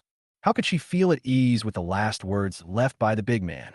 But fortunately, today's troubles are over. She carefully looked at the EVA in front of her, and a feeling of gratitude welled up in her heart. He hesitated for a moment before speaking. Thank you. If you hadn't been here today, I'm afraid he would have taken me away.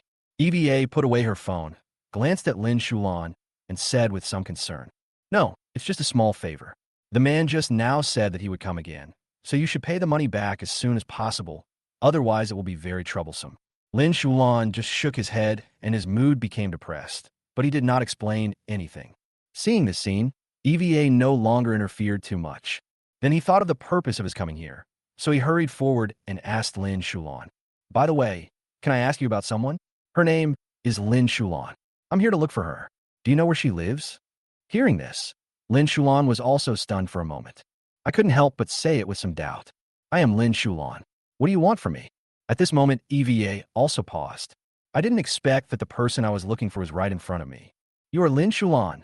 So I started introducing myself right away. Hello, Ms. Lin. I'm here to inquire about William S. situation.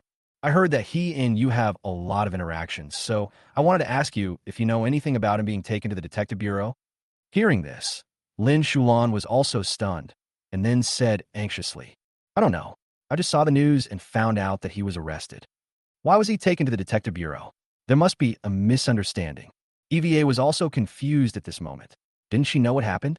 But after investigation, William found that apart from his schoolmates, he only had contact with Lin Shulan in front of him. If she doesn't know, how can I investigate?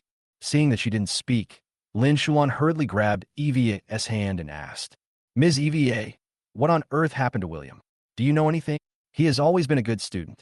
He was arrested for no apparent reason this time. He must have been wrongly accused. EVA pondered for a moment. Judging from Lin Shulan's performance, he probably didn't know anything either. So what did William do? What the hell? I have no idea. Is it really selling arms like my classmates at school said? Impossible. Absolutely impossible. Then EVA grabbed Lin Shulan's hand and said seriously, Ms. Lin, let's go inside first. I don't know much, so I'll tell you what I know first. Of course, if you remember anything while I'm telling you, be sure to tell me. If William was wrongly accused, we will report it and give him justice. Chapter 17. Was the news from Camel Country sent to the wrong person? At this time, the other side, Dragon Country, inside a certain arsenal, the work of each department is proceeding in an orderly manner. Xiao Zhao from the External Communications Department is also busy organizing a series of information. I was just wondering why there were so many things to do today. Yet another document came from the International Fax Machine. He picked up the document and glanced at it casually, but the content shocked him greatly. Arms orders. Although arms orders were not uncommon, the weapons order on it made him drop his jaw. Is this an arms order from Camel Country? He only took a quick look and saw a lot of large weapons. Some of these weapons are from the United States, some are from China, and some are from the Bear Country. But these weapons have one thing in common. They cannot be sold to the outside world, and there are some weapons that he had never even heard of, but the performance marked above is extremely powerful. For example, the L-90 rocket launcher above has an effective range of 1,000 to 1,500 meters. You know, the range of a rocket launcher is only 100 to 400 meters. But the rocket launcher on this order. However, it is indicated that the range is between 1,000 meters and 1,500 meters. What kind of bazooka is this? Isn't this equivalent to a person carrying a small tank? Who could have made this thing? He had never heard of this model and performance, let alone seen it. I haven't heard of any arms trade between Dragon Country and Camel Country. What's going on? Did it get sent to the wrong person? After coming back to his senses, Xiao Zhao immediately checked the address to which the order was transmitted. But it clearly shows the Camel Country. This made his scalp tingle. No, we have to report this to the leader. After thinking for a moment, Xiao Zhao dialed the phone and spoke hurriedly. Commander Chun, I'm Xiao Zhao. I have an order for arms and weapons from Camel Country, and I need you to come over and take a look. There was also a puzzled voice coming from the other end of the phone. What arms order from Camel Country? I haven't received any news about trading with the Camel Country. Xiao Zhao didn't know how to explain the weapons and ammunition above, so he just spoke nervously. You'd better come and take a look. It is indeed sent from Camel Country. After that, the person on the other end of the phone agreed and hung up. Not long after, a middle-aged man exuding majesty walked in from outside the door.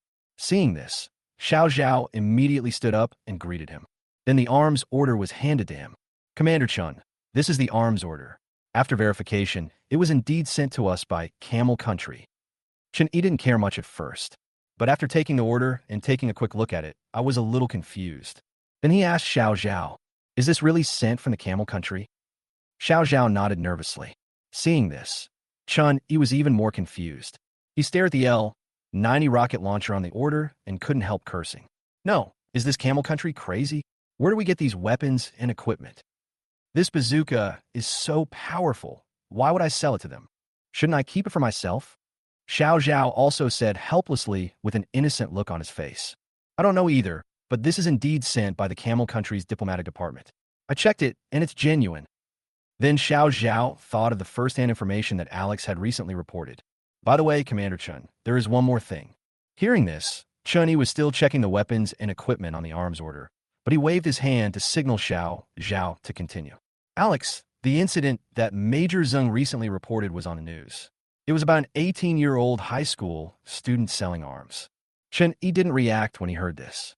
He doesn't pay attention to the news, but he also learned some things from earlier operations.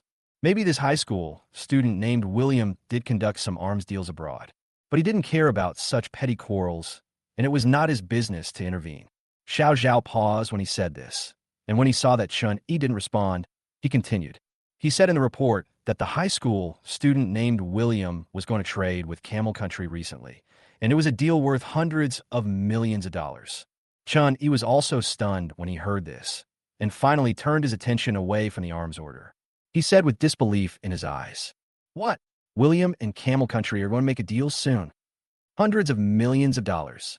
Upon hearing this, Chun-Yi immediately had a bad guess in his mind.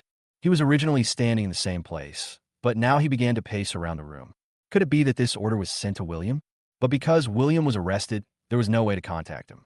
So this order was sent to you? But he quickly rejected the idea. That's impossible. The most that high school student could do is resell small pistols like AKs. How could he become so big that even the Camel Country can't trade with him? And this arms order is really weird. It contains weapons and equipment from every country. How could a high school student like him get all this? Seeing this, Xiao Zhao also swallowed his saliva. He didn't believe what was said in the report because it was too unbelievable. After pondering for a moment, he asked Chun Yi again.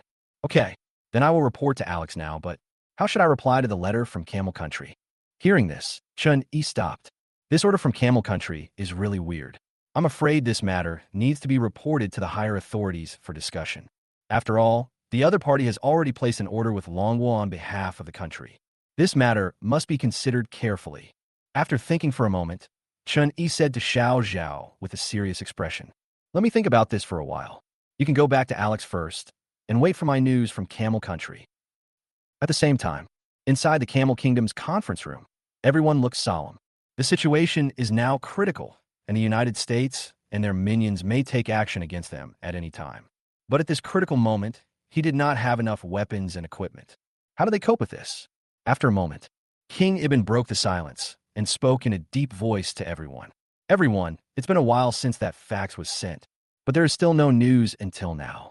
If the arms dealer is really backed by the Dragon Kingdom, then the Dragon Kingdom should have been prepared long ago, instead of not having replied yet. As soon as these words were spoken, everyone nodded. Seeing that no one had any objection, Ibn continued. Immediately draft a new document and send it to Longwa, directly stating that we are doing business with the arms dealer who was arrested in Longwa. Chapter 18, his identity is likely to have been exposed. At this time, inside an arsenal in Longwa, after Chun, he explained everything to Xiao Zhao. He was about to leave. But there was movement again from the international fax machine. And Chun, he was standing in front of the fax machine. He didn't notice it at first, but he took a look after hearing the noise. But just this one glance made his eyelids twitch, because this fax clearly has the iconic flag of the Camel Country marked on it. Another message from Camel Country? He frowned. I couldn't help but feel curious. Could it be that Camel Country made a mistake in the arms order just now? Are you here to explain it? With great curiosity, he picked up the fax and took a look at it. There were only a few lines on this fax, but it kept hitting his heart. It clearly says, "I'm very sorry to ask everyone in Dragon Country that the arms dealer we traded with was arrested near Dragon Country. The situation is critical. We need his weapons and ammunition. Can we communicate with him? Our Camel Country has always had a good relationship with the Dragon Country. If possible, we hope that Longwood can give us a chance to trade with that arms dealer. Here, I would like to thank everyone in Dragon Country. We really need this batch of weapons." The content is over. Very short, but the content really made Chun Yi's eyelids jump. He stared at the fax, and the shock in his heart took a long time to calm down. I was just wondering whether the order from Camel Country was originally intended for William, but now the other party has revealed his cards directly. It directly stated that they were conducting an arms deal with William. I didn't expect it to be true. This Camel Country's arms order was really sent to William. Where did this kid get these weapons and equipment? This is a non-sale item in every country. It is not for sale to anyone else. Moreover, many of the weapons in this order are still in the experimental research stage. There are also some weapons with extremely high performance that I have never even heard of. Xiao Zhao, who was standing by, also noticed that Chun Yi looked a little strange, so he asked in confusion, "Commander Chun, what happened to this fax?" Hearing this, Chun Yi turned his gaze away from the fax. Then he said to Xiao Zhao with a serious expression, "Alex, immediately. I'm going over there right now." Hearing this, Xiao Zhao at the side couldn't help but become nervous. After saying okay to Chun Yi, I prepared to contact Alex. But at this time, Chun Yi paused and added, "That's right. Tell them to protect William. It is possible that William's identity has been exposed. He may be in danger at any time. Even in Dragon Country, tell them to protect William with full armor." After saying that, he turned around and left without caring about Xiao Zhao, who was standing there in a daze.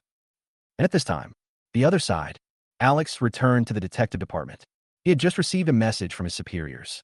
The superiors have confirmed that the transaction between William and Camel Country does not exist. After receiving the news, Alex felt relieved at first. Then his face darkened again. This William is really fooling people. What about the deal with Camel State and hundreds of millions of dollars? Cunning boy. I almost got fooled by him. After hesitating for a moment, Alex walked towards the interrogation room where William was held. He waved to the guards at the door, signaling them to open the door, and then walked straight in. William sitting in his seat with a calm face. This scene made Alex's mouth twitch, because from the time he was caught until now, this kid has been acting like you can't do anything to me. He felt a little unhappy because of the trick William played on him just now. So I planned to explain it to him carefully and let him know the seriousness of the situation. So he sat opposite William with a sullen face and spoke seriously. I never thought you would be so calm till now. William paused for a moment after hearing this, but soon calmed down again. Have you found out everything? If you have, then let me go. I'm still waiting to trade with the Camel Nation. Unexpectedly, Alex slammed the table and laughed instead of getting angry. Yes, I have checked it out. I just studied the criminal law. William, you have been convicted of illegal arms trafficking. According to Dragon Country's laws, the sentence is roughly 3 years to 10 years, and you refuse to cooperate. Maybe he will be sentenced to life imprisonment or even death penalty. William was also stunned when he saw this, but he quickly reacted and spoke with a smile. Comrade Major, please don't do that. I haven't violated any of Dragon Country's laws. I've already said that I sold it overseas. How can you convict me of this? Hearing this, Alex smiled playfully and then said slowly, Really? What evidence do you have to prove that your arms were sold overseas, rather than within the Dragon Country? Just with this sentence, William's face immediately darkened. Evidence? He really didn't expect this. What evidence do you have to prove it? Now I'm locked up here, I have no control over my own affairs, and I have to do whatever they say. I won't accuse myself of a crime I don't even know about. Moreover, even if someone could prove it, I can't contact them here now. Isn't this a dead end? If Long Guo insists that he is guilty, I am afraid that even if I jump into the Yellow River, I will never be able to clear myself of the guilt. After thinking for a moment, William said coldly, Comrade Major, although I have no evidence, I don't think you can provide evidence that I have committed a crime in Dragon Country. Alex just smiled and didn't answer his question directly.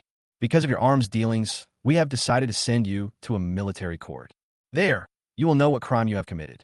As for what the punishment is, I think it is hard to say. I'm afraid it won't be too different from what I just said. Actually, Alex's words were not meant to scare William. This is pretty much the same idea as what the superiors are doing. Because William did not violate the laws of Dragon Country in the strict sense. But it is true that arms are being sold abroad. So this matter has to be handed over to the military court for trial.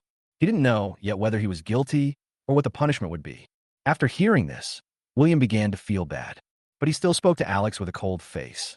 I told you that I have a big deal with the Camel Country. Have you really checked it out? After all, I'm also a Dragon Countryman. If I break the contract, aren't you afraid of destroying the friendly relationship between Dragon Country and Camel Country? In fact, William already had a plan. I didn't break the law even if I was caught. Taking advantage of the friendly relations between the Camel Kingdom and the Dragon Kingdom to negotiate, it would provide an extra layer of protection for myself. As long as they let me go out and complete the transaction, I will never come back, and they won't be able to catch me. But now I don't know why. Didn't the military higher-ups find out that they were dealing with the Camel State? What is this all about? Alex kept his attention on William and saw that he finally couldn't keep calm and sat there. There was an inexplicable feeling of comfort rising in my heart. Now you know what fear is. What have you been doing so far? You were quite calm just now, as if you were confident about what you had done. Alex coughed twice, stood up from his seat, and continued. To tell you the truth, our superiors have contacted the Camel Kingdom, and they told us that they will not do business with you. Stop fooling around here. Let's go to the military court. Chapter 19. I hope we won't be cheated by the Camel Country. In the small room of the Investigation Bureau. After Alex finished talking to William, he called 2 people to the door, signaled them to take William away. William was also very upset at this moment. He had no idea what was going on with the military and couldn't even find out this little information. I really don't know how they found out that I was buying and selling arms. Could it be that the Camel Country canceled the deal with us? There is no other way right now. We can only find a way to save ourselves. Otherwise, there is no way we can make this deal with the Camel Country. I'm afraid I can't even protect myself. After thinking for a moment, William decided to contact Camel Country in person. Just as Alex was about to walk out the door, William stopped him and said, Comrade Major, you can go to the military court, but I have one request. Hearing this, Alex turned around and asked in confusion, What do you want? William exhaled, looking serious. Since your military can't find out whether I have any transactions with the Camel Country, I have no choice but to contact them myself to confirm it. Give me a call, and I'll ask them. You'll understand everything after I make this call." Alex laughed out of anger when he heard this. Now that this has happened, what are you still struggling for? Our military has personally asked the Camel Nation, and they said they don't have this deal with you. I will never give you the phone number, so don't think about it anymore. Be prepared to accept the verdict of the military court. Hearing this, William suddenly felt like he had been cheated by the Camel Country. I always feel bad. He originally wanted to continue speaking, but Alex didn't give him the chance and just turned and left. The two men who came to escort William also began to handcuff William. But at this moment, as Alex stepped out of the interrogation room, the phone in his pocket rang. When I picked up the phone, I saw that the number on it was obviously an internal military number. He didn't think much about it. After all, he often received calls from this number. So he walked out of the police station before answering the call. "My name is Alex." Simple and to the point, without any superfluous words. The other side replied after a moment. "Comrade Alex, I'm Xiao Zhao from the External Communications Department of the Military Factory." Hearing this, Alex's heart skipped a beat. Why did the military factory call me? But he didn't think much about it and answered. "What is it? Tell me." Xiao Zhao on the other end of the phone said in a serious tone. "Comrade Alex, our Commander Chun has already rushed to the investigation bureau where you are." Hearing this, Alex's heart skipped a beat and he was a little surprised. Why is Commander Chun here? There's no need to bother him to come in person for such a trivial matter as interrogating William. Xiao Zhao paused and replied, "Commander Chun asked me to tell you that William is an important person now and must be protected. In addition, his identity may have been exposed and he may be in danger at any time. I request that you must be fully armed to protect him and not make any mistakes." "I'm done. I'm busy now. Comrade Alex, Commander Chun will be here soon." As soon as the words fell, before Alex could continue to ask anything, the person on the other end of the phone hung up. At this moment, Alex was standing at the door of the investigation bureau, looking a little disheveled. He picked up his phone and looked at the call record. After confirming again and again that this call was from an internal military number, the whole person froze in place. "What's going on? Commander Chun is here, so why do we have to protect William? And his identity has been exposed, so he could be in danger at any time?" "Okay," he admitted. "William is indeed an important person now. But even if that is the case, it would not alarm Commander Chun of the military factory. What's even more outrageous is that Commander Chun said he would protect him. Why protect a criminal? This turn of events is too fast. Could it be that William really has a deal with the Camel Kingdom?" Alex swallowed at the thought. Just at this moment, William was escorted out by two guards. Just as he was about to pass by Alex, he quickly called out to them. Looking at William with complicated eyes, he sighed helplessly.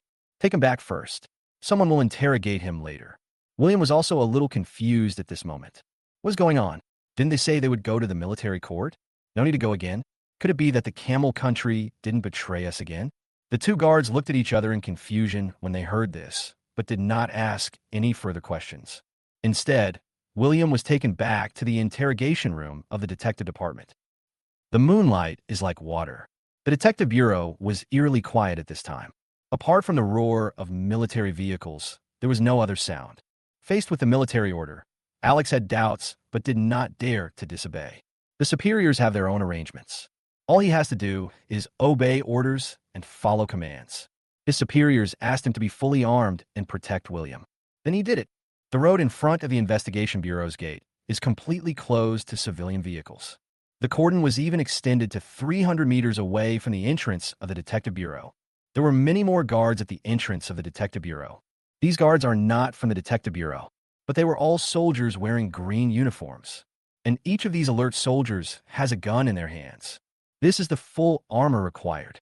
Not long, a car drove up 500 meters away from the investigation bureau. Seeing that it was impossible to drive through, one of the people in the car got out to check the situation. When she saw the situation ahead clearly, she was extremely surprised. Then she waved to another person in the car and said, "Shulan, look, what's going on in the investigation bureau?" Hearing this, another woman got out of the car. These two people are Lin Shulan and EVA. After EVA accompanied Lin Shulan to the hospital to deliver dinner to her mother, the two decided to go directly to the police station to look for William. Want to see what happened? After getting off the car, Lin Shulan was so surprised by the scene in front of him that he covered his mouth. Is this because of William? At this moment, the detective bureau was on guard with 3 layers inside and outside. At this time, There were already quite a few people on guard at the gate of the investigation bureau, but there were still military vehicles coming towards this side one after another. EVA was so shocked that she was speechless. She didn't understand what William had done. It actually caused the military to mobilize such a large force. It would be fine if the war police were sent out during the day to arrest him with guns. Why has the military mobilized so many people now, just when the two were in a trance? There were bursts of roars in the sky again. The two were wondering what the sound was. The next moment, a helicopter was seen floating in the sky, and the searchlights were constantly sweeping across the surrounding land, as if they were also on alert. At this moment, the two of them were really confused. I even couldn't believe it and wondered if the scene before my eyes was a dream. What the hell is going on here? This is too much. Row after row of military vehicles. Even helicopters were dispatched. If you don't know, you might think a war has started. The two were shocked. Several military off-road vehicles passed by them. He drove straight into the cordon where many soldiers were on guard. When the people around saw the car coming, they all became serious. It was as if the air was condensing in the air. Soon, a man got off the car. The man looked to be around 40 or 50 years old, but his expression was intimidating without him getting angry, and every move of his hands exuded authority. This person is Commander Chun of the military factory, Chunni. After a while, another person ran out of the detective office. Seeing this person, EVA finally came back to her senses from the shock and said in surprise, "It's the Major. He's here too." Alex walked quickly towards Chun-E, then stopped in front of him with a serious expression and saluted solemnly. And Chun-E just nodded and said in a serious tone, "No need to waste time talking nonsense. Where's William? Take me to see him right now." Chapter 20. I will sell what the Eagle Sauce doesn't dare to sell. Please vote.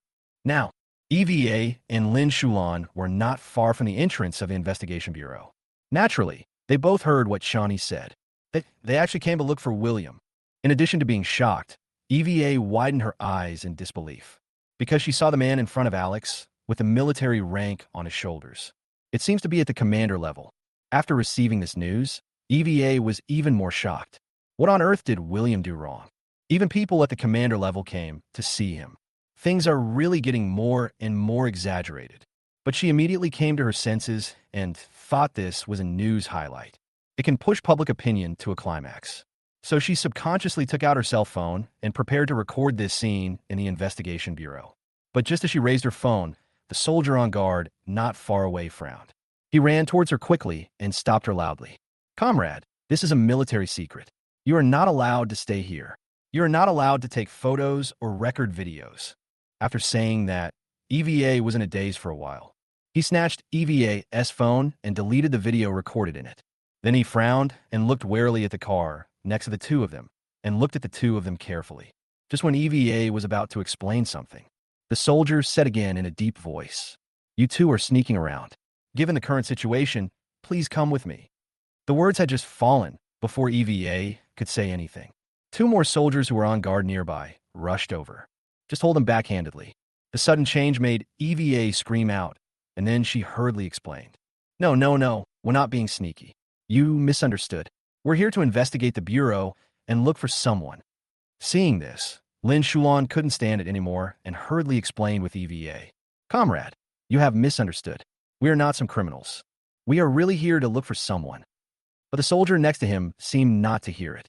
Regardless of what EVA and the other two explained, they were taken to the investigation bureau. Inside the investigation bureau, William was taken to the interrogation room again. But the treatment is much better than before, and the attitude of the guard at the door has also changed a lot.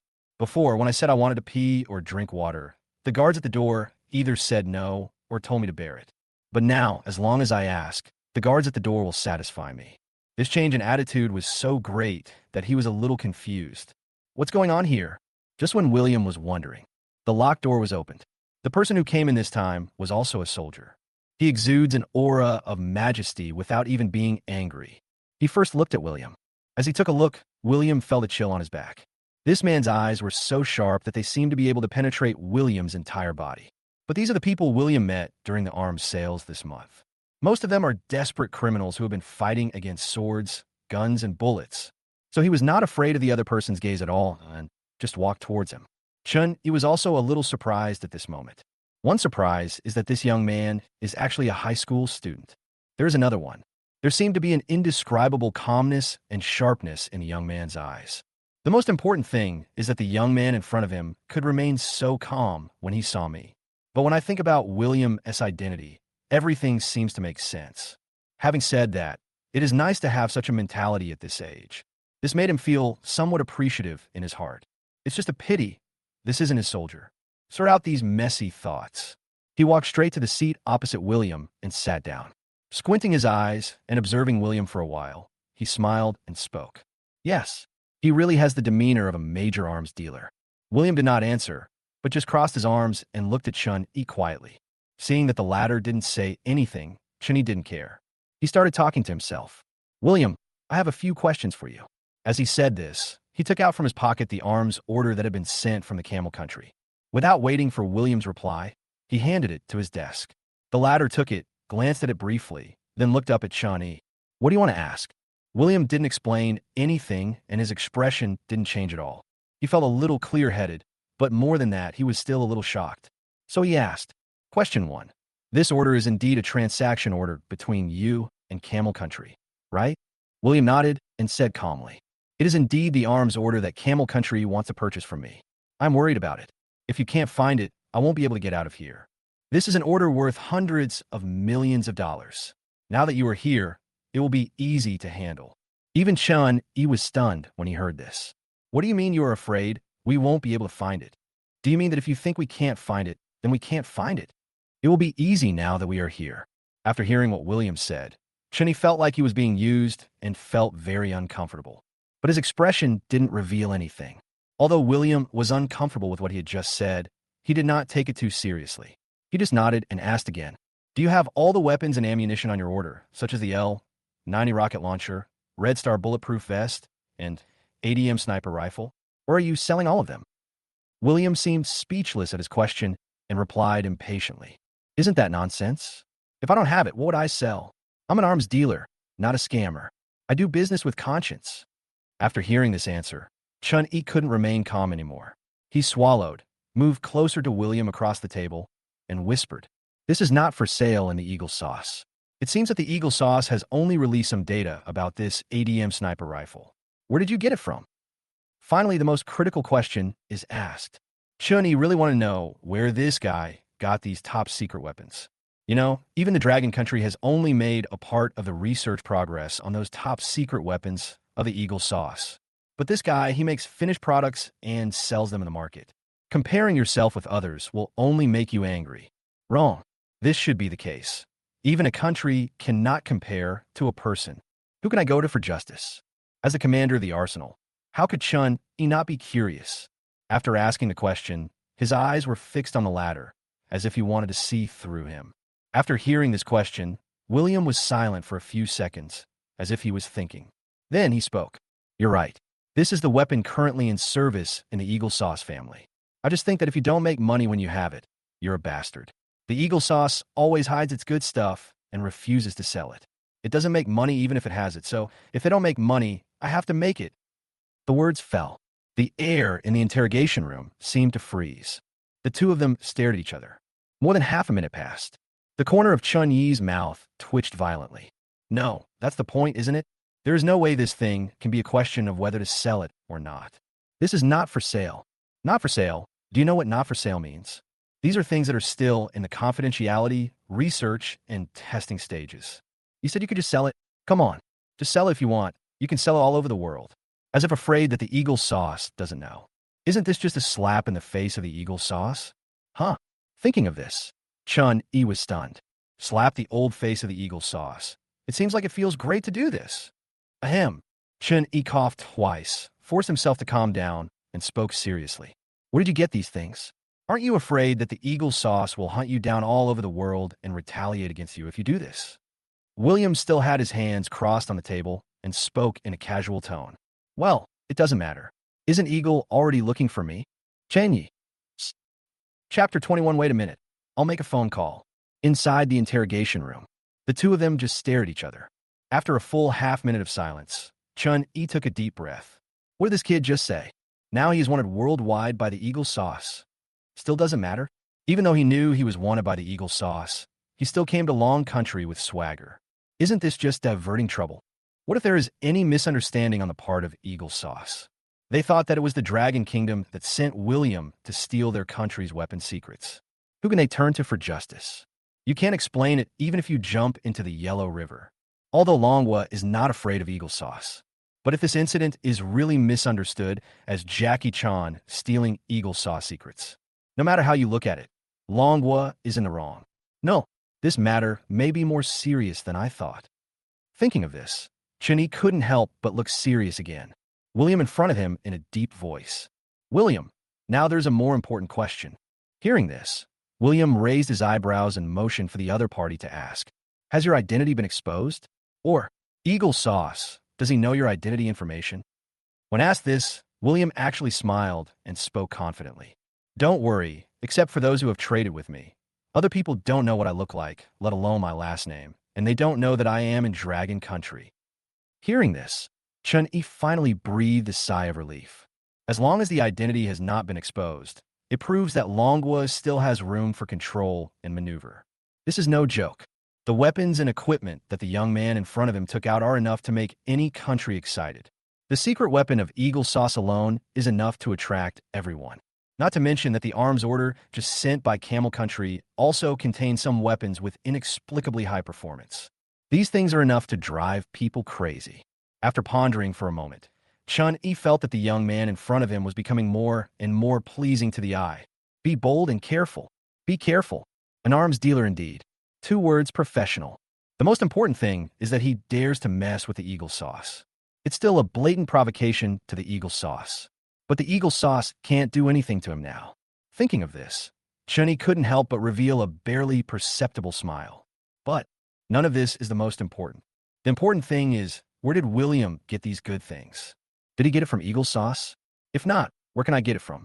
With these doubts, Chun-Yi asked again. Next question, where did you get these things? They are all top secret. William certainly knew what his purpose was. I just want to know where my arms come from. Certainly. I couldn't possibly tell him. Even if I tell them, they won't believe it. Do you want to say that you have your own system and the system refreshed it for you? No one would believe it.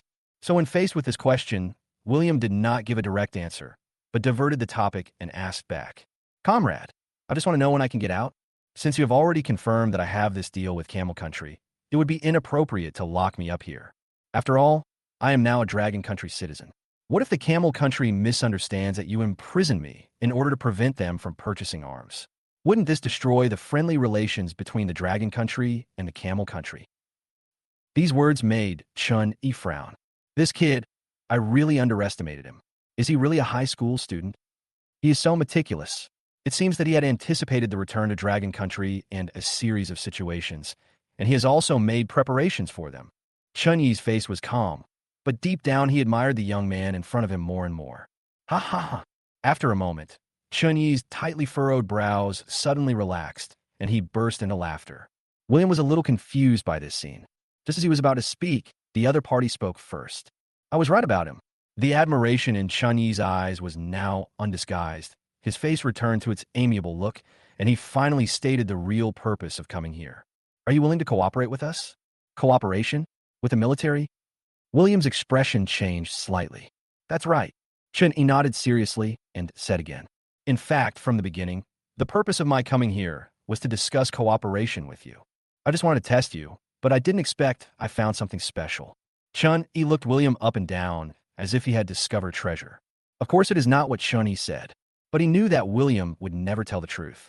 But William did not violate the laws of the Dragon Kingdom, and the Camel Kingdom was still waiting for a reply, so as not to ruin the friendly relations between the 2 countries. They can't do anything to William for the time being. In this case, why not use a delaying tactic to stabilize William? As we learn more about it later, will we still not be able to figure out where his weapons came from? Moreover, the character and methods demonstrated by this young man in front of us make it completely safe to cooperate with him. So that's how it is. Dragon Country is actually interested in my arms and weapons. That's easy. As soon as he finished speaking, William took out a pair of gold-rimmed glasses from somewhere, put them on, and smiled slightly. I'm sorry, I neglected you. You're a big customer. Seeing William's appearance, Chun-Yi was also stunned. The moment he put on the glasses, he seemed like a completely different person, exuding the aura of a profiteer. Tell me, what kind of arms and weapons does Dragon Country need? I have everything. There is nothing I can't provide except what you can't think of. Since I am from Long Country, I will sell it to you at the market price. I'll sell those foreigners at double the price. But for Dragon Country, I'll sell them to you normally. How's that? Isn't that great? Moreover, they're a discount for large quantities. He looked at Chun-Yi with sharp eyes, but Chun-Yi interrupted him and said, "Wait a minute. What did you just say? Super double?" William was stunned when he heard this and didn't understand why he would seize on this point. Yes, if I don't make money in business, then why should I bother? Besides, I am also taking risks. The words fell. Chun-Yi was silent. Super double. He sells it to others for double the price. Then have you ever thought that your customers might have some opinions about you? Identity is as small as the sound of a mosquito. However, this made Chun-Yi tense up. This is not good news. If it is as William just said, his identity information is only known to those who have bought his weapons. And he sold it to these people at super double the price. It is very likely that these people will hate William. What if these people knew that the Eagle sauce was wanted worldwide for William? Will that be because William is selling twice as much arms? And sold William's identity information to the Eagle sauce? If so, does it mean that William's identity information is likely to have been exposed? Yes. Thinking of this, Chun-Yi took a breath of cold air. Wait a minute. Let's take our business slow. I'm going to go out and make a phone call first. William. Chapter 22, forget it. Just transfer the special forces over. Inside the interrogation room, seeing that the other party was about to leave, William became anxious on the spot. This is another big customer. How can he not be anxious? So he hurriedly shouted to Chun-Yi, who was about to leave. Hey, old comrade, don't go. If you're dissatisfied, you can sit down and talk about it. That's easy. Even a 20% discount is fine. But at this moment, Chun-Yi didn't care what William said. He walked out of the interrogation room with a serious expression. Through the conversation with William just now, he had already sensed a hint of crisis. But he's not sure yet. You need to calm down now. Alex beside me quickly walked over and asked, Commander Chun, is this the trial over? Chun-Yi did not answer, but shook his head and gestured for Alex to go outside the detective office to talk. Seeing that he looked serious, the latter did not ask any more questions and followed him outside. When he reached the door of the investigation bureau, Chun-Yi suddenly stopped.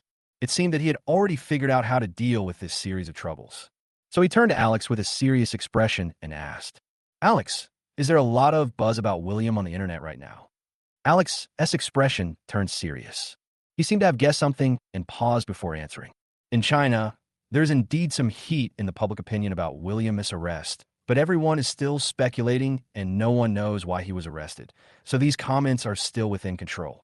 Chun-Yi nodded, thought for a moment, and suddenly looked determined and said to Alex, From now on, all posts about William on the internet will be banned, and any discussion about William on the internet will be banned. And report to the headquarters and ask them to send us reinforcements. Provide full protection for William from now on. Having said this, Chun-Yi paused again. Forget it. Just ask the headquarters to send a special forces team to fully protect William. His identity may have been leaked. We must be careful. Alex just stood there in a daze after hearing this. He seemed a little bit unable to believe what the commander in front of him said. Not really, right? Provide William with comprehensive protection? Even if the identity is leaked, it shouldn't be that serious. What is going on? Although he had just guessed that William might indeed be doing business with Camel State. But it doesn't need to be so drastic. Even if William is captured, there is no way to trade with the Camel Kingdom. But wouldn't it be enough for Manhwa to conduct the transaction itself? It's not like they can't produce arms and weapons. After a while, Alex swallowed and asked carefully, Commander Chun, isn't this a bit too much? It's not that serious, right? Did you ask something? Chun-Yi let out a breath and calmed himself down. He finally had a chance to complain. From the moment he received the arms order from Camel Country, he was shocked to death. Who would believe these things if I told them to others? If he had not confirmed the authenticity of the arms order, he would not have believed it no matter who told him about it. And all these things were done by a high school student. Comrade Alex, the situation is more serious than you think. Not only did this guy inside have a deal with the Camel Country, but do you know what kind of weapons he was dealing in? Chun-Yi stopped talking here and stared at Alex. The latter was also somewhat confused and shook his head. At this time, Chun-Yi continued. What he sells are secret weapons from various countries, which are not for sale. You know what is not for sale, right? He even has the not for sale weapons of the Eagle Sauce Bear. We can't even verify the specific data of those things, but he actually has the finished products. Not only does he have the finished products, he can also sell them. What's even more incredible is that some of the weapons he has are extremely powerful. I've never even heard of them, but judging from the data, they're far superior to the weapons researched by various powerful countries. According to William, the Eagle Sauce has already known that he was selling those items that are not for sale and has started a wanted warrant for him. How can this not be serious? After saying all this, Chun-Yi stopped looking at Alex and instead raised his head at a 45-degree angle to look at the sky. He suddenly felt much more relieved. He finally let out all this incredible information. But at this moment, Alex was shocked beyond words. Although I had some guesses in my mind and was mentally prepared, I know that William has a big business in arms business. But I didn't expect that they could achieve this level and even get the Eagle Sauce's top secret weapons. This is too outrageous. If it weren't for what Commander Chen in front of him said, I'm afraid I find it hard to believe, even myself. So now, I caught a top arms dealer. Although I don't like William, the profit-driven arms dealer. But in this matter of going against the Eagle Sauce, I have to say this young man did a great job.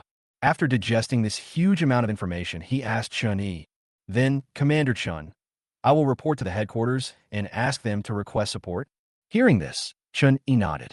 After receiving the order, Alex did not delay any longer and turned around to contact the headquarters. After all, if it is true as Commander Chen said, the Eagle Sauce is already on the wanted list for William. Then the Dragon Kingdom must take countermeasures quickly. After seeing Alex leave, Chun-Yi turned and walked towards the interrogation room. Inside the interrogation room, as soon as William saw Chun-Yi coming back, the smile on his face that looked like a profiteer perked up again. "Comrade, what do you think? Have you made up your mind? My weapons and equipment will satisfy you. The price is fair, and I will never cheat you. If you miss this opportunity, you will miss this store." Seeing this scene, the corners of Chun-Yi's mouth twitched violently, and his expression became strange. Is this guy short of money? After completing so many arms orders, he should have made a lot of money, but why is he still like this? Ahem. Chun-Yi coughed twice, adjusted his mood, and said to William with a smile, "Our headquarters still needs to discuss the business matter. We will notify you once there is a result." Hearing this, William immediately put away his smile, then looked at Chun-Yi coldly and said, "Since you don't want to do business, you can let me go. If you don't do business, I still have to do it." Chun-Yi was also stunned when he saw this scene. This kid's attitude changed so quickly. No wonder everyone says that arms dealers are those powerful people who only care about money and not people. Let's not talk about business for now, but we could talk about whether you stay or go. Hearing this, William raised his eyebrows, then quickly regained his composure. "Okay, go ahead." After hesitating for a moment, Chun-Yi slowly spoke. "Since your identity may have been exposed, the Eagle Sauce may attack you. So you only have two choices of staying or leaving. One is to continue to be detained here by us. The second option is to go out, but the premise is that we must send someone to follow and protect you. And you cannot leave the country before our headquarters has discussed the results. How about it?" Chapter 23, Is This How You Repay Me? Inside the interrogation room, William just stared at Chun-Yi. He also pondered the two options proposed by the latter. "You must go out. I can't be locked up in this place. After all, there are too many variables right now. If Longwood goes back on his word, I'm afraid I won't even have the chance to get out. What's more, he still has orders from Camel Country waiting to be traded. That's a lot of money. Although the condition was that he could not leave Longwood, this did not pose any problem for him at all. Once you get out, there are plenty of ways to solve the problem." After thinking about it, William spoke calmly. "I choose the second one." Seeing this, Chun-Yi smiled slightly. He had already guessed William's choice, so it was not surprising. "Very good. William, you can go now." After the two reached an agreement, Chun-Yi and William stood up at the same time and walked out of the interrogation room one after the other. At this moment, the guard standing outside the interrogation room was also a little surprised to see William and Chun-Yi walk out at the same time. Just when he was about to take action and arrest William again, Alex on the side stopped them and gave them a look. The guards had no choice but to give up. Then Alex walked straight up to the two of them. First looked at William with complicated eyes before speaking to Chun-Yi. "Commander Chun, two people just came to the outside of the investigation bureau. I heard from a security personnel that they were sneaking around and taking photos with their phones. They said they were looking for William. What should we do with these two people? Oh, are you here to see William? Chun-Yi turned to William and asked, did your subordinates come looking for us? They're really loyal. They dared to come even though the security outside was so tight. Upon hearing this, William frowned and said, where is the person? Take me to see him. This time I returned to Longwo alone. How can my subordinates find this place? But if not them, who else? Hearing William's answer, Alex did not take action immediately. Instead, he looked at Chun-Yi, waiting for his orders. After seeing Chun-Yi nodded, he immediately greeted the guard beside him. Signal them to bring the person over. Soon, the guards brought out two people who were walking from not far away. I've already told you it's a misunderstanding. Why don't you believe it? I'm a reporter from the local TV station in Shanghai. My name is EVA. You can check it out. Comrade, we're not bad people. We just came here to look for William. We just want to understand the situation. Hearing the voices, William felt that one of the voices sounded familiar, so he looked over in the direction of the voice. I saw the familiar figure at a glance and couldn't help but be surprised. Sister Shulan? After hearing this name, Lin Shulan stopped in surprise and said in an unbelievable tone, William, you're really here. Then he shook off the guards and trotted towards William. Although she had known that William had been captured, she still found it unlikely. William in the detective office, I was sure that he had indeed been arrested. William was also a little surprised. He couldn't understand why Lin Shulan was also arrested. So he subconsciously glanced at Chun-Yi standing beside him. I thought it was a means for him to threaten me. Seeing William's unfriendly look, Chun-Yi also looked innocent. Looking at his expression, William immediately understood what was going on. His gaze returned to Lin Shulan, and a warm feeling surged in his heart. Then he said to Chun-Yi, she's my friend. I can take her with me. Chen-Yi nodded. Can. As soon as the words fell, EVA was not happy. He is planning to abandon me. This William is so heartless.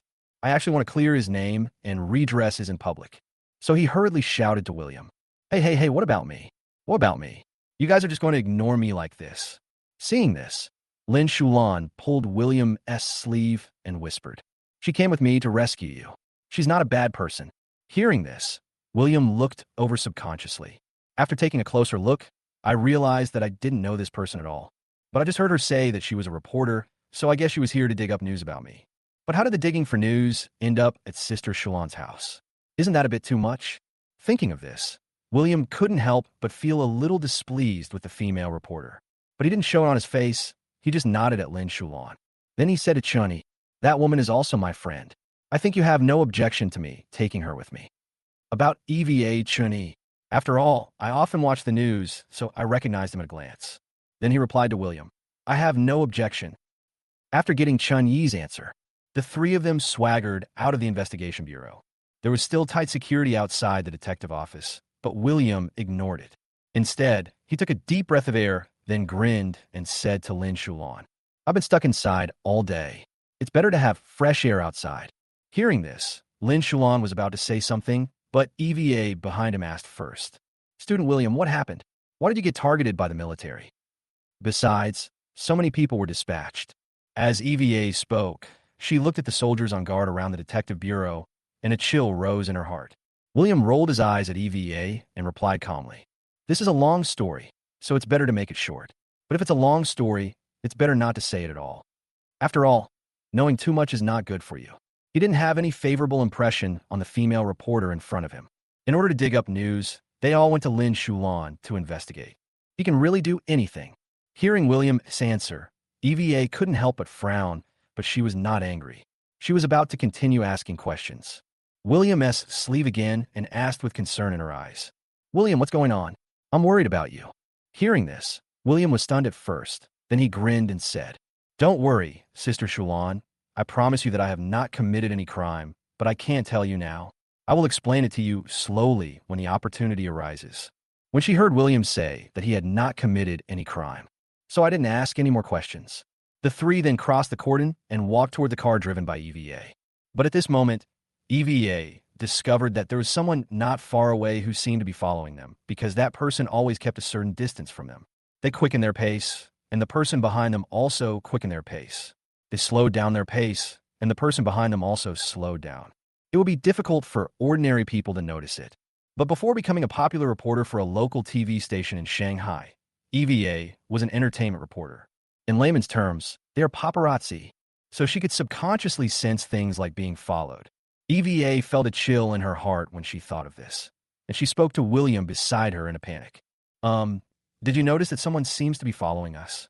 Hearing this, Lin Shulan turned around and saw that there was indeed a person standing not far away. When the man saw Lin Shulan turning around, he squatted on the ground, pretending nothing had happened. Seeing this scene, Lin Shulan became a little nervous and asked William, "It seems to be true, William. Is it that you haven't dealt with your affairs yet?" William also subconsciously looked back and immediately thought of what Shunny said. He felt relieved again and said to Lin Shulan beside him, "It's okay, don't worry about him." Then he looked at EVA, who was looking nervous at the side, and smiled. "Big reporter, it's so late, you should go home." Question mark. EVA was stunned for a few seconds, then reacted and her face suddenly changed. "No, what do you mean? I've been busy all day for you, and this is how you treat me."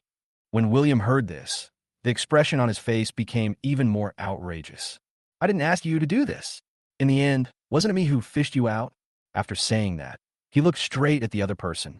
"First of all, I don't know you at all. Secondly, there is no collusion of interests. Aren't all these actions what EVA herself fantasizes about?" Hearing this, EVA was speechless for a moment. Yes, there is actually nothing wrong with this statement. It seems that they really went there on their own initiative, and it really has nothing to do with William. But, how can we let go of the news so easily? Okay, I'm still busy. Big reporter, I won't see you off. Goodbye, no, it's better not to see you off. Seeing that she wanted to say something but didn't know what to say, William waved his hand. Just when he was about to take Lin Shulan away, the anxious EVA suddenly came up with an idea. His brain seemed to be opened up to his run and do meridians, and he took a step forward to William and spread his arms. "Even if I took the initiative to investigate your case here, I saved Lin Shulan today. How are you going to settle this? Is this how you repay me?" William paused, frowned. "Save? What do you mean? Chapter 24, don't worry about this, okay?" The moonlight is like water.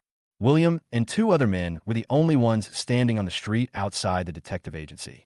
After EVA said this, Lin Shulan lowered her head and tugged at EVA's sleeve, signaling her not to tell anyone about this. William naturally saw this scene. He is not stupid. I felt something when I met Lin Shulan before, but I forgot about this because of today's troubles. Now that EVA said this, I immediately remembered it. What do you mean by rescue? When the word save is used, the situation is certainly not so optimistic. Looking at EVA, there was even a hint of coldness in his tone. Lin Shulan is one of the few people in this world who could be called a relative. And the other party encountered something, but I knew nothing about it. What on earth happened?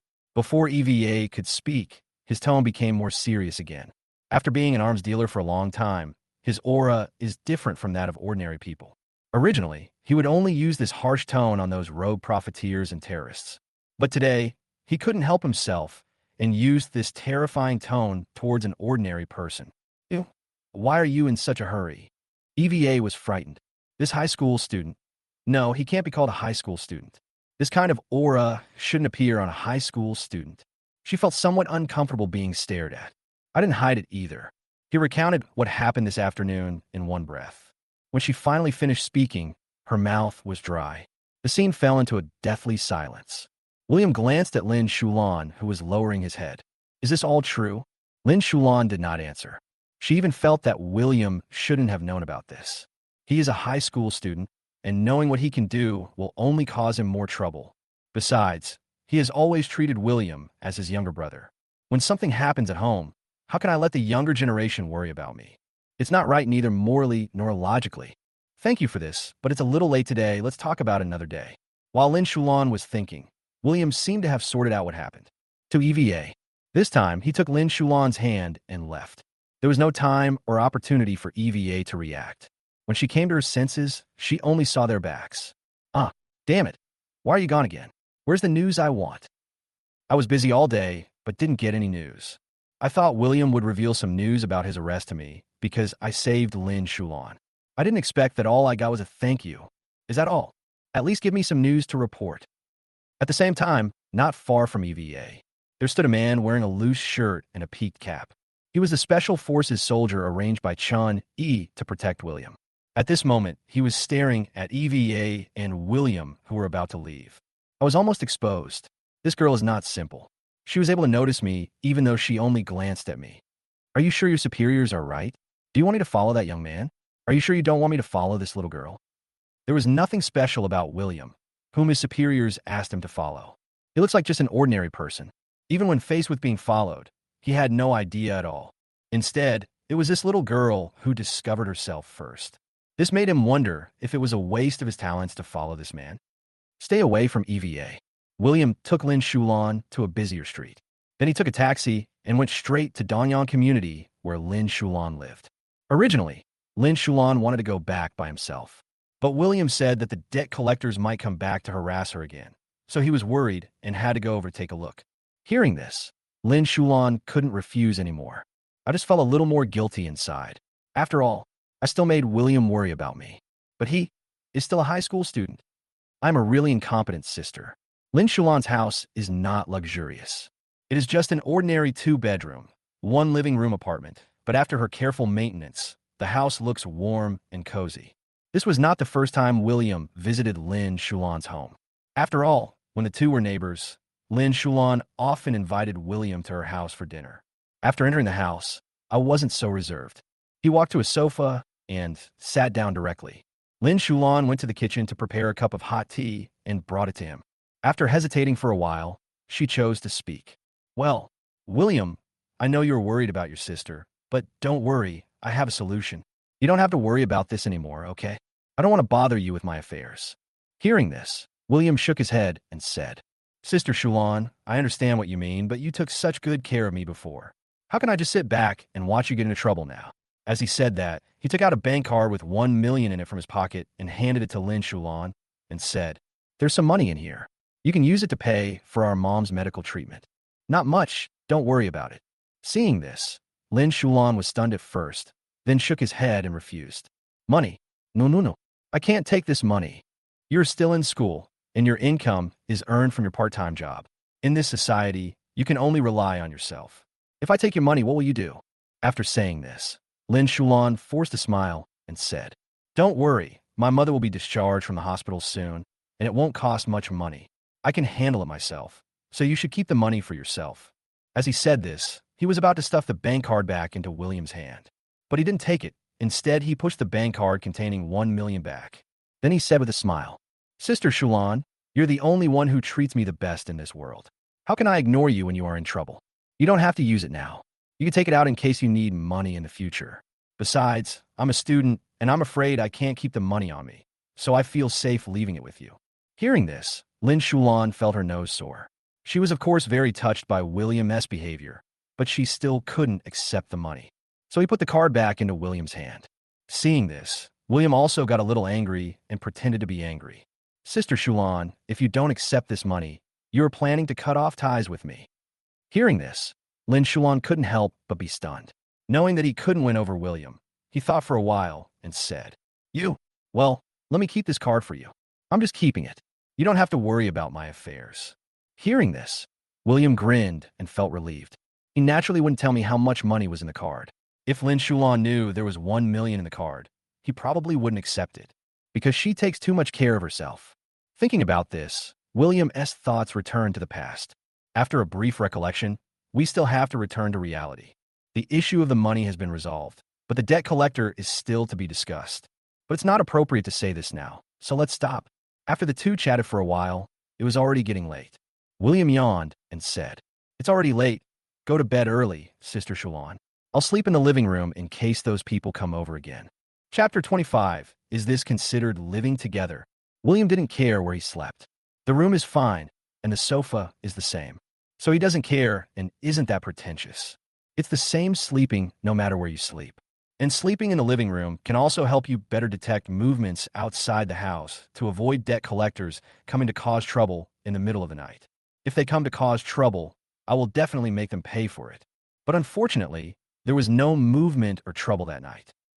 The next morning, Lin Shulan slept until he woke up naturally. Ever since his mother fell ill and was hospitalized and he had to borrow money from loan sharks, he hasn't had a good night's sleep.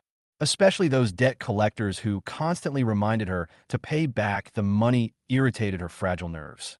Even wake up in the middle of the night.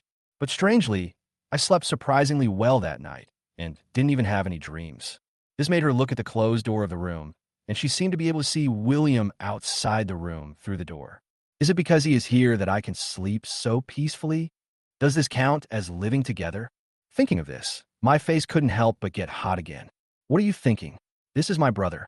Then he quickly shook his head to make himself more sober. In the living room, William opened his eyes as well. It's just that he slept more peacefully and comfortably than Lin Shulan. He felt uncomfortable all over and couldn't help complaining. The sofa is really too small. It's no longer suitable for my status. Next time I live here, I'll have to move the bed in. The sofa was indeed a little small for his height, and he couldn't even stretch his legs when sleeping on it. I even turned over and fell down several times during the night. However, because he was consumed by sleepiness, he didn't want to care about these little things. Nothing happened that night, which made him quite satisfied. You have to know that these debt collectors are capable of anything. If it were a boy, it would be okay as he could have some means of resistance, but Lin Shulan is a girl. How does she resist? Thinking of this, William's expression became serious. Although it is temporarily peaceful now and no one is causing trouble. But that doesn't mean nothing will happen next. This matter must be resolved quickly. I don't have much time now, as the trading with the Camel Kingdom will start in a few days. Although Chan-Yi did not allow him to leave Manhwa, this did not pose any problem for him at all. Since I was released from the Detective Bureau, I will have a way to escape from Dragon Country successfully.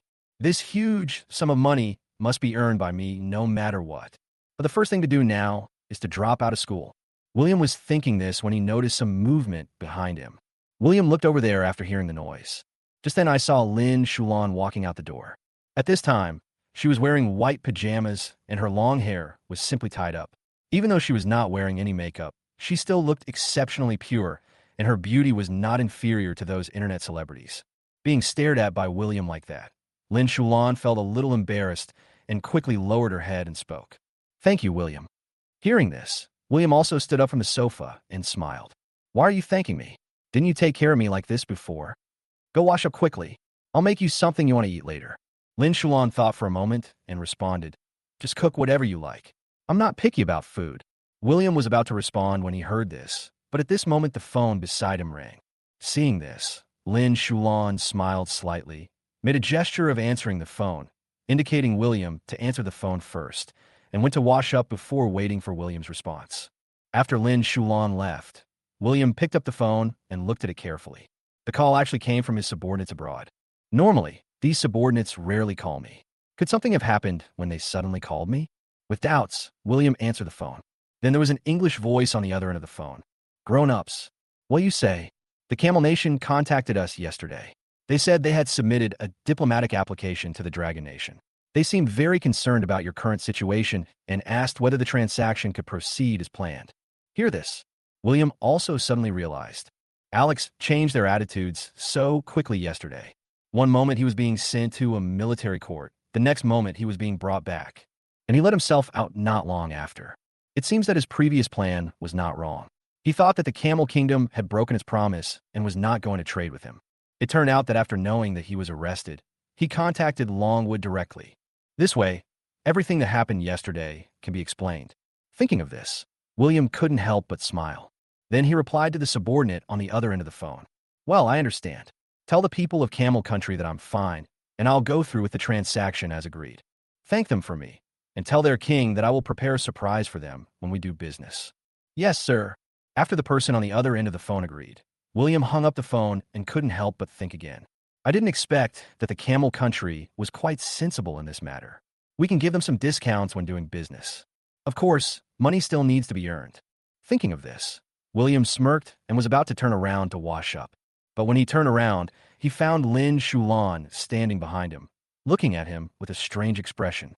After a while, he said in surprise, "When did you become so good at English? Can you communicate with others fluently?" Seeing this, William laughed awkwardly. "I just communicated with my subordinates in English throughout the whole process, which is also my habit in communicating with them." Unexpectedly, Lin Shulan discovered it. "I was forced to do some small business abroad, but I couldn't do it without English, so I quickly learned it." Hearing this, Lin Shulan was silent for a while. William up and down again, as if he was seeing him for the first time. Then he finally spoke. I'll go make breakfast. You have to go to school today. There's still time. I'll take you to school on my electric donkey later. After saying that, Lin Shulan put on an apron and went straight to the kitchen to get busy. Seeing this scene, William didn't care about Lin Shulan's strange expression just now. Just think she was surprised that she could speak fluent English. But she just said she was going to school. William smiled slightly at the thought. I do have to go to school, but this time I'm not going to school, but to drop out. Chapter 26. Don't worry, I'll come out later. While thinking, William subconsciously glanced at Lin Shulan, who was busy making breakfast in the kitchen. She would definitely be against my decision to drop out of school. But no matter whether she agrees or not, I will drop out of school. This still needs to be done. So it doesn't matter to me even if I ask her to send me to school, because she will know it sooner or later anyway. But right now, besides dropping out of school, there's another thing that needs to be dealt with. That was the high-interest loan that Lin Shulan had borrowed. It was better for him to stay here now, so he could deal with the debt collectors when they came. But once I leave Lin Shulan alone, will she be able to cope with it? The answer is obvious. William frowned and made up his mind. After dealing with the school's expulsion matters, Lin Shulan's troubles were also resolved. After all, it's not a good idea to keep dragging it on like this, and I can't stay here all the time. Just as William was thinking, Lin Shulan, who was busy in the kitchen, came out carrying 2 bowls. She handed one of the bowls to him and said with a smile, "There are some wontons left at home. I wonder if you like them." Hearing this, William took it and looked at it, then said, "The small wontons are also good. They taste good with some vinegar and chili." As he said that, he took the bowl of wontons and returned to his seat with Lin Shulan to devour it. William doesn't care what to eat for breakfast. He is not a picky eater. What's more, before he got in the arms business, he often had no food to eat. Fortunately, this sister often invites me to her house for meals. From then on, he decided that he must repay her in the future. William couldn't help but be absent-minded when thinking about this, and didn't realize that he was staring at Lin Shulan. The latter thought that his table manners were not good, so he was a little surprised. What? Is there something on my face? William also realized that he had lost his composure, so he smiled awkwardly and said, No, I just thought of something." Then he paused, stuffed the only wonton left in the bowl into his mouth, and spoke incoherently. "Sister Shulan, I will find a way to help you solve the debt issue." Hearing this, Lin Shulan couldn't help but be stunned. Then she put down her chopsticks, frowned, stared at William, and said somewhat unhappily, "You don't have to worry about this matter. What you need to do now is to study hard. I will find a way to get the money myself. Do you understand?" In her opinion, William is a high school student with no relatives or friends. It is good enough for him to be able to earn money to support himself. How could he have the ability to ask for help from others? And the money he owed was 400,000 yuan, which is not a small amount for an ordinary person. Not to mention William, a student who usually has to break a dollar into 2 halves. But she also realized that William cared about her, which made her feel happy. Then she paused again and said to William, "Have you eaten yet? Let's go to school first. I saw the news yesterday. You were arrested at school. Go back and explain it to your teacher. Don't let them misunderstand." Got it. Hearing this, William just smiled and didn't say anything else. Then the 2 of them cleaned up. William rode Lin Shulan's electric scooter and took her out of the community. Just as I reached the intersection of the community, I heard a familiar voice. "William, Lin Shulan here. I'm here." The 2 looked in the direction of the voice and were a little surprised. The person who came was EVA, who was standing on the roadside not far away and waving at them. Seeing the 2 people stop, EVA ran towards them. "Why is she still here?" William's expression changed. "This reporter is really troublesome. I finally got rid of her yesterday, but now she follows me again. But it doesn't matter if he keeps pestering me, since I'm going to run away from Dragon Country soon anyway. When he runs away from Long Country, we'll see how you can investigate him." While William was thinking, EVA quickly walked up to the 2 of them. He spoke in a familiar manner. "Where are you going? Take me with you." Hearing this, William spoke with some dissatisfaction. "Are we familiar with each other?" "No, didn't I thank you yesterday? You don't have to check my affairs. You won't find anything. It's no use following me. To tell you the truth, someone doesn't allow me to tell anyone." After saying this, he spread his hands and let others deal with him. But the result is that the words are so clear. EVA still didn't look discouraged at all and greeted Lin Shulan directly. After finishing, he snorted twice and looked at William. "I don't believe anything you say. I only believe what I have found out myself. I have been a reporter for so many years, and there is nothing I can't find out, and you are no exception." As he spoke, he pointed to a small electric scooter not far away and said it with great confidence. "Look, I have prepared all the tools, and I have already reported it to the director, who has agreed. From now on, I will follow you, and I will definitely find out the secret behind you." William looked in the direction where she pointed, and there really was a small pink electric scooter. My mind was instantly filled with black lines. This girl is serious. Are you so persistent?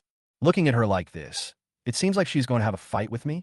I really don't know what benefit I can get from investigating myself. Chun, what's Chun? Ah, Chunny, they don't care about it. Just let her investigate me like this? Is he trying to find evidence that he has committed a crime so that he can be brought to justice? Thinking of this, William's expression became serious. But soon he chuckled again. Even if this is the case, it doesn't matter. As long as she doesn't get in the way and doesn't affect me, I'll just follow her. She couldn't find out anything anyway. If she can really find out something, then she is amazing. He ignored the young reporter. He rode his electric scooter and took Lin Shulan straight to the school. EVA wasn't angry either. After a moment of hesitation, he quickly rode his electric donkey and followed closely. Lin Shulan's home is actually not far from Moda High School. About 10 minutes later, the group had already arrived at the school gate. After a few people got off the bus, many students were already walking towards the school gate. It's still early, there's no rush. William parked the electric scooter on the side of the road. Lin Shulan said to William, "I still have to go to work, so I won't send you in. Remember to explain it to the teacher." But before he could finish his words, William pulled out the key of the electric car and turned it around in his hand. He said with a smile, "Don't worry, Sister Shulan. Wait for me here for a while. I will come out soon." "Come out? What for?" William, who was smiling, and felt a little puzzled. "It's actually nothing serious. I came to school today just to deal with a small matter." "What's up?" "Drop out of school." Lin Shulan. Chapter 27. Did all this really happen? Drop out of school. At this moment, Lin Shulan wondered if he had heard it wrong. Isn't he here for school? How did I drop out of school? Just when she wanted to ask something else, William just smiled indifferently. Then he walked into the school gate and disappeared from her sight. What did he just say? You're going to drop out of school? What? EVA on the side was a little confused at first, but soon became excited. As a reporter, she seemed to smell a hint of news again. In her opinion, William must have a big secret. After coming out of the investigation bureau, she felt more confident. Especially now, hearing that William is going to drop out of school. She suddenly felt that it must be closely related to what happened yesterday. So he said goodbye to Lin Shulan and chased after him. At the same time, in class 3-2 of senior high school, everyone still finds it incredible what happened yesterday. But what shocked them even more was what happened on the internet. Overnight, all posts, comments, videos, and other discussions about William on the internet have disappeared. It was as if what happened yesterday never existed at all. It never happened before. If they hadn't witnessed William being taken away by a large group of armed police, I almost started to doubt whether I was dreaming. They all understood that unless something major happened, it would be impossible for the internet to take such measures against an ordinary person. What happened to William? This is so weird. Last night, I commented on a post about him online, but when I woke up this morning, nothing was there. I found out too. I wanted to ask about him in the chat group this morning, but guess what? I couldn't send a message at all. It's the same for me. I thought there was a bug in the chat software, but then I tested it again and found that other messages could be sent, but the message with the word William could not be sent. It seems that these two words have become banned words. As they talked, they fell silent again. They knew very well what the ban on William meant. According to past practice, it must be because something big happened that cannot be known to others. And it's particularly serious, that's why it happens. But they still can't figure out what William did. In their silence, a classmate next to me suddenly said something out of the blue. He can't really be an arms dealer. Hearing this, several students were stunned, looked at each other, and then took a breath. C'est impossible. Absolutely impossible. The other side, in the teacher's office, William was arrested yesterday. It caused such a big fuss and was spread wildly on the internet. It was hard for people not to know about it.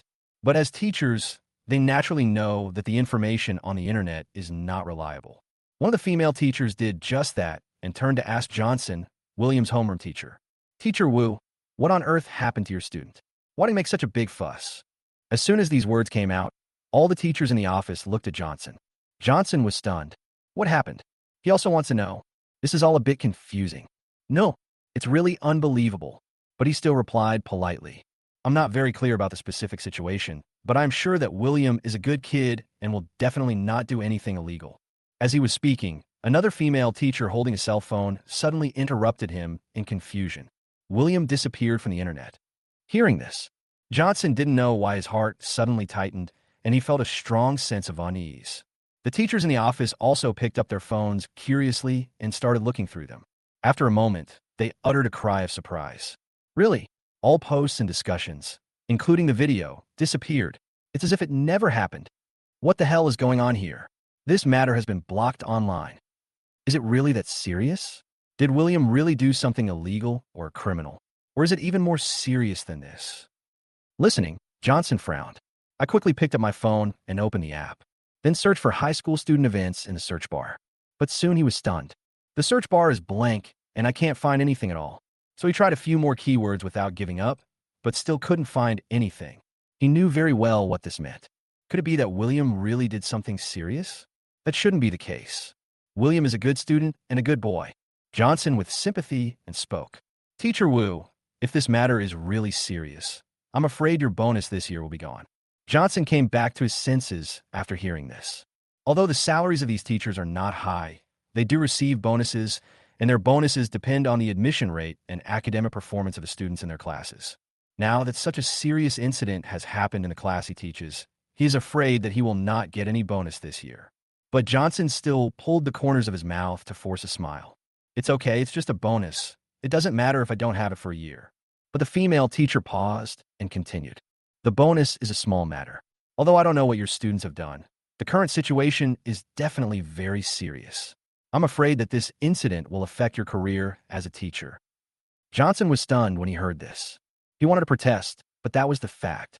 Judging from the information I have received so far, this student of mine may have really committed something very serious. As his teacher, perhaps the students don't care, but the leaders above him don't think so. They think that he has not managed his students well and is an incompetent teacher. Maybe I would lose my job because of William. Thinking of this, Johnson laughed bitterly and was about to say something else. The phone on the table rang. Looking at the two words on the phone, Johnson's heart skipped a beat, because there are three big words displayed on it. Principal Zhang. Johnson, deeply with sympathy on her face, and walked away. After answering the phone, I said hello, but the principal on the opposite side didn't seem to want to say anything more. She just told him to come over and then hung up the phone. Johnson got the news. He felt like he was struck by a bolt from the blue and felt completely disheartened. Zhang Zonwang didn't say much on the phone just now, but he seemed to sense a hint of coldness. Is it coming yet? Do you really want to fire yourself? Although I often tell my students that teachers should devote themselves to their work until their death. But he doesn't really want to die. Although death is a bit of an exaggeration. At his age, firing him would be the same as death. Johnson felt even more bitter. I have been a teacher for so many years and have done my best to fulfill my duties. Never made any mistakes. How we get to this point today? But soon he became serious again. I am innocent. I deserve this industry, and I deserve the identity of a teacher. Just fire him. Johnson, am upright and honest. Then he composed himself and walked towards the principal's office with a fearless look on his face. Not long. He came to the door of the principal's office. Although he looked ready to die, he was a little nervous inside, but he didn't want to think too much, so he pushed the door open and walked in. Just after entering the door, he saw that there was another person in the principal's office besides the principal. After seeing this person clearly, Johnson's expression changed again and again. He paused for a long while before exclaiming, William, Chapter 28, you are really an arms dealer. Please vote. In the principal's office, after Johnson came and sat down next to Zhang Zonwang, he subconsciously glanced at the principal's expression. At this moment, the principal had a serious look on his face and did not say anything, because he didn't know how to ask. On the opposite side was William with a calm face. Johnson didn't rush to ask. Instead, he looked at the young man in front of him with a complicated expression. There are too many doubts in my heart. What's going on? Why is William here? Wasn't he arrested yesterday? There was such a big fuss when we arrested someone yesterday, but they released him today. Could it really be a misunderstanding? Thinking of this, Johnson breathed a sigh of relief. Sure enough, I was not wrong about William. I knew he would not do such an illegal thing. Seeing Teacher Wu coming, William greeted him. Then he broke the silence and spoke to Johnson. Teacher, you're here just in time. I just told Principal Zhang about this. He said that since I'm your student, he must ask for your opinion first. Hearing this, Johnson looked at William. He looked at Zhang Zonwang in confusion again. The latter paused before speaking slowly. William said he wanted to drop out of school. What do you think about this? After saying that, Johnson refused without even thinking about it. Drop out of school? No, I really don't know what you are thinking. Have you ever thought about your future? You are already in your third year of high school, and you will be taking the college entrance exam soon. This is a turning point in your life. If you drop out now, you will undoubtedly be irresponsible with your life. Hearing this, William remained expressionless and spoke nonchalantly. Teacher Wu, I have thought about all of this. I have my own plans for the future, and I also know what I want. Hearing this, Johnson looked at the high school student in front of him again. Although I don't know what happened to this young man when he went to the police station yesterday, which led him to think of dropping out of school. But I understand. Given William's family situation, studying is the only way out for him.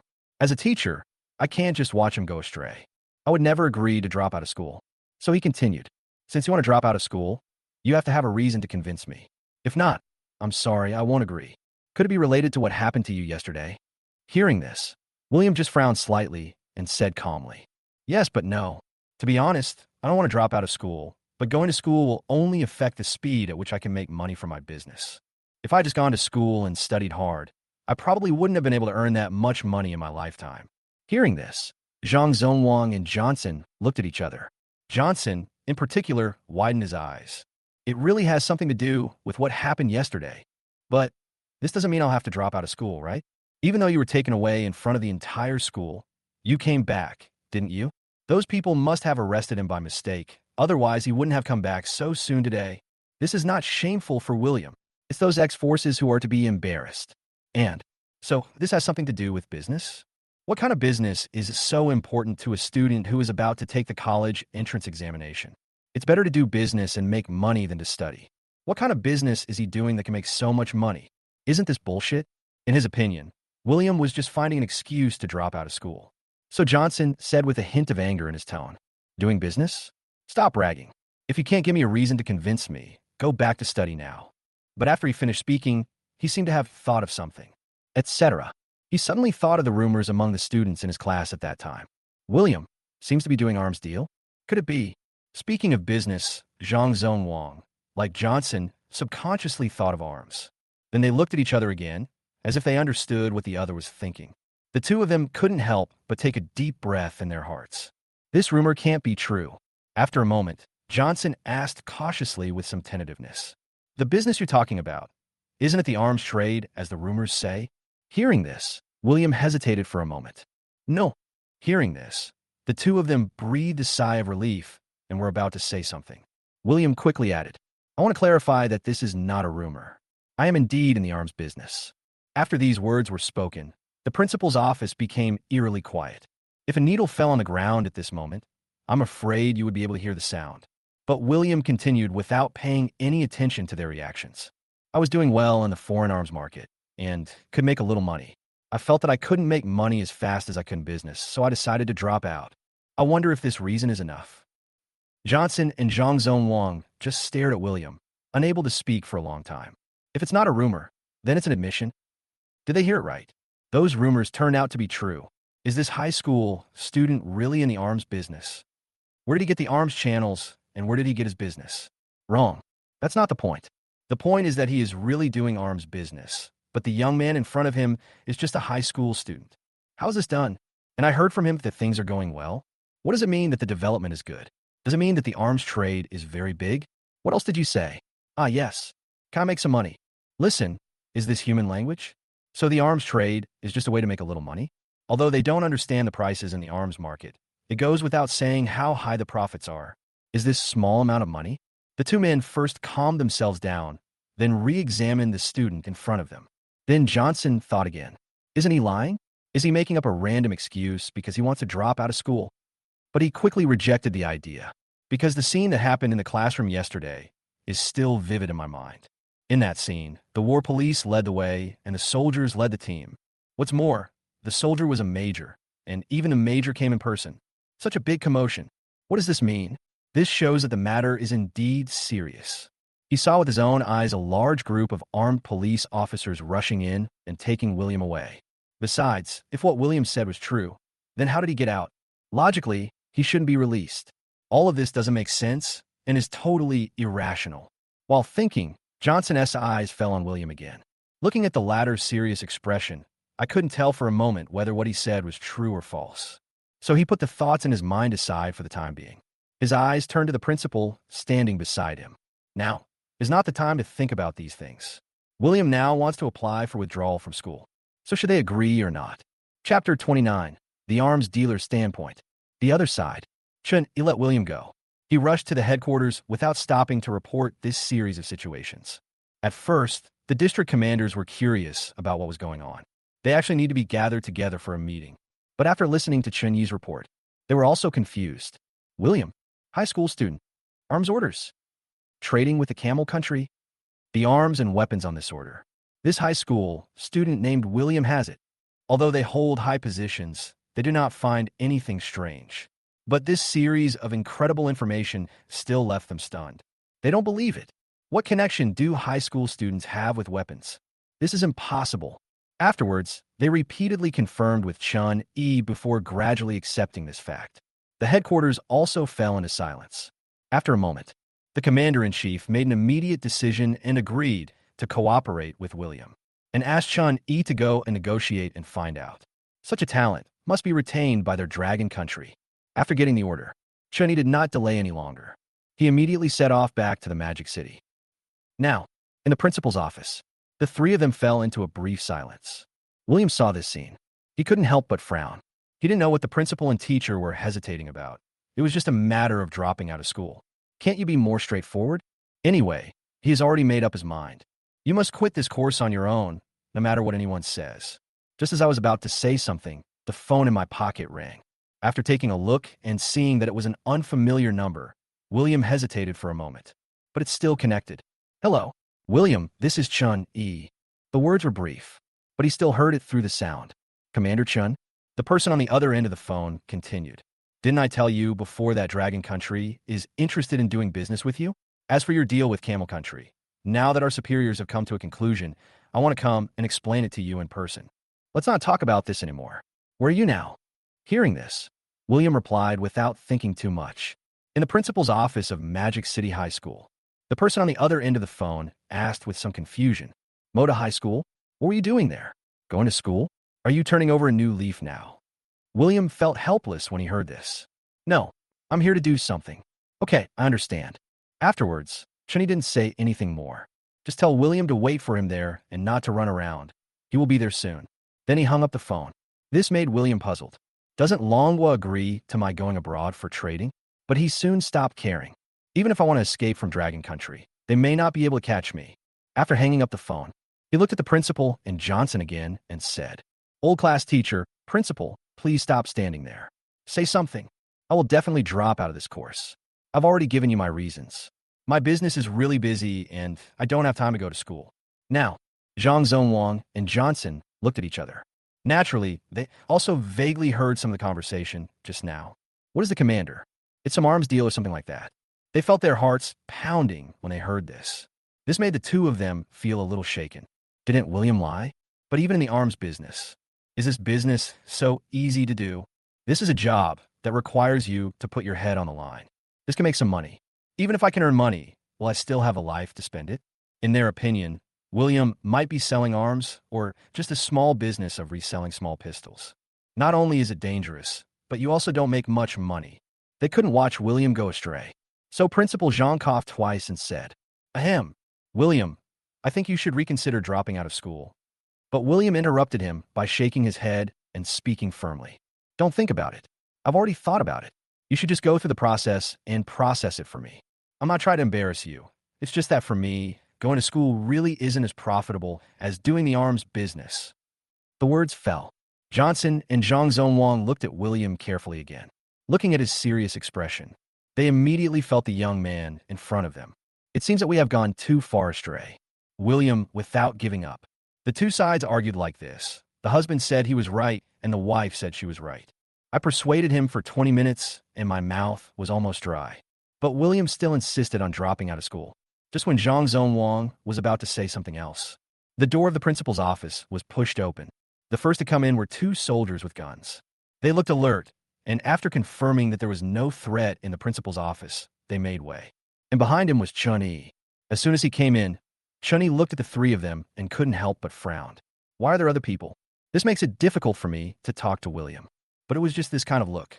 This made Zhang Zonwang and Johnson feel very uneasy, especially after seeing the military rank on his shoulder. All the hair on my body stood up. This is commander level. The last time it was the major. Here comes a bigger one this time. Could it be? Could it be that the phone call William just made was to this commander? William actually has an arms deal with Dragon Country. But he didn't look at the two of them, but walked towards William. Then he asked William, "What are you doing here?" William was about to answer, but Johnson spoke first. "Comrade, William is here to drop out of school." Drop out of school? Chen-Yi frowned when he heard this. So Johnson explained the matter and said, "Comrade, please try to persuade him. William's family situation is not good, and studying is his only way out. Now that the college entrance examination is approaching, this is an important turning point in life. How can I just drop out of school?" At this point, William interrupted him and explained, "Commander Chun, you know we are in the arms business, traveling all over the world, so we don't have time to go to school. I had no choice but to drop out. I had to drop out anyway." After hearing this, Chun-Yi also understood the general situation. This made him frown. Drop out of school and go abroad to do arms business? So after dropping out of school, do I have to give up my citizenship? Will you come back this time? How can I find him if he doesn't come back? No, we can't let him drop out of school. Let him retain his student status. No matter what, he must maintain a relationship with Manhwa. Don't underestimate this matter. It is definitely an important bridge to build a closer relationship with William. As long as he has this relationship, it means that he is still a dragon citizen. As long as he is still a dragon countryman. The Long Kingdom also had a reason to communicate and negotiate with him openly. And, by then, William's network of resources will be available. Even all those top-secret weapons. These may all be of use to the Dragon Kingdom. Although arms have no borders, they can have tendencies. Thinking of this, Chun-Yi's eyes lit up. Chapter 30. You really cultivated a good student. In the principal's office, Chun-Yi came back to his senses and gave William a kind smile.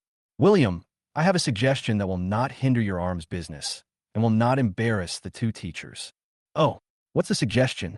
Hearing this, William subconsciously became alert. He always felt that this smile was somewhat familiar. It was as if he had the look of a profiteer when he was selling arms. Not that he was afraid of the commander in front of him.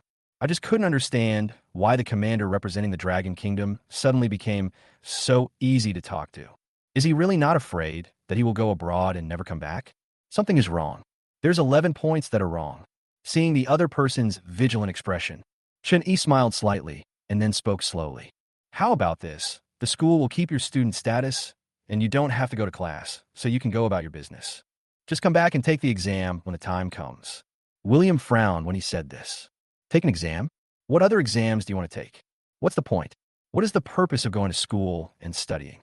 Isn't it just to have a high-paying job in the future? Then how can you support yourself? Now you can make so much money by doing arms business yourself. What's the point of studying and taking exams? Read? Read shit." Chun-Yi also noticed William's expression and knew what he was thinking. Then he added, "Don't be impatient. Just listen to me first. Besides, your half-sister doesn't know your identity, right?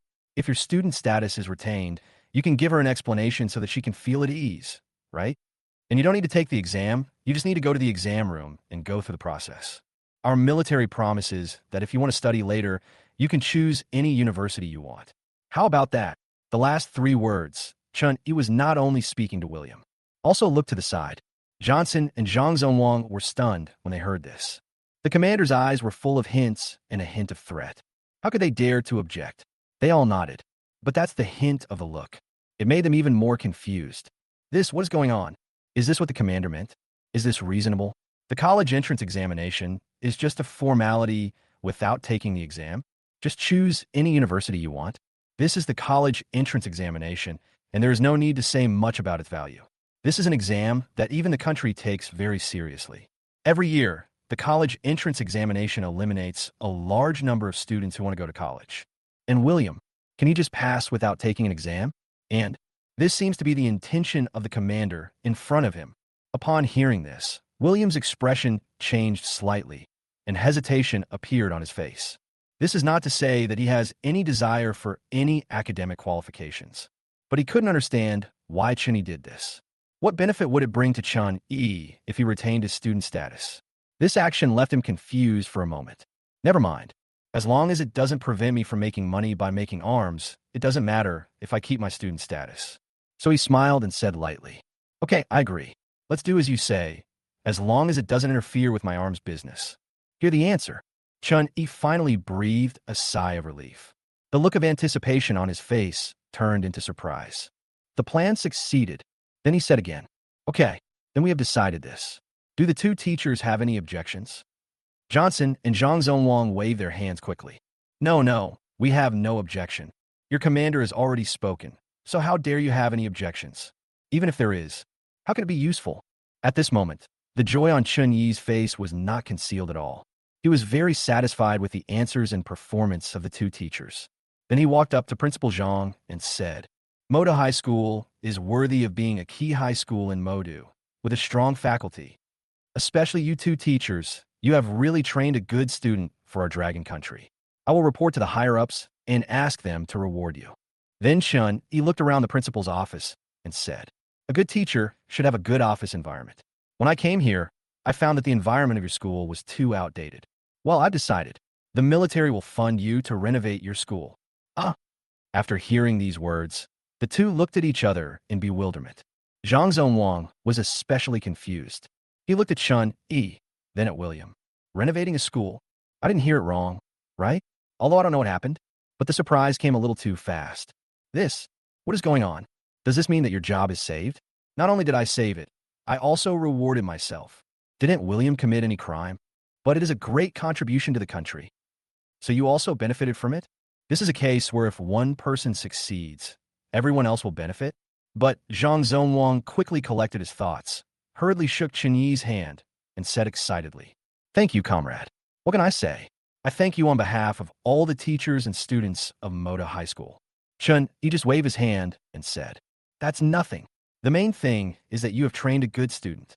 Our military should thank you." Hearing this, Zhang Zonwang glanced at William next to him, looking thoughtful.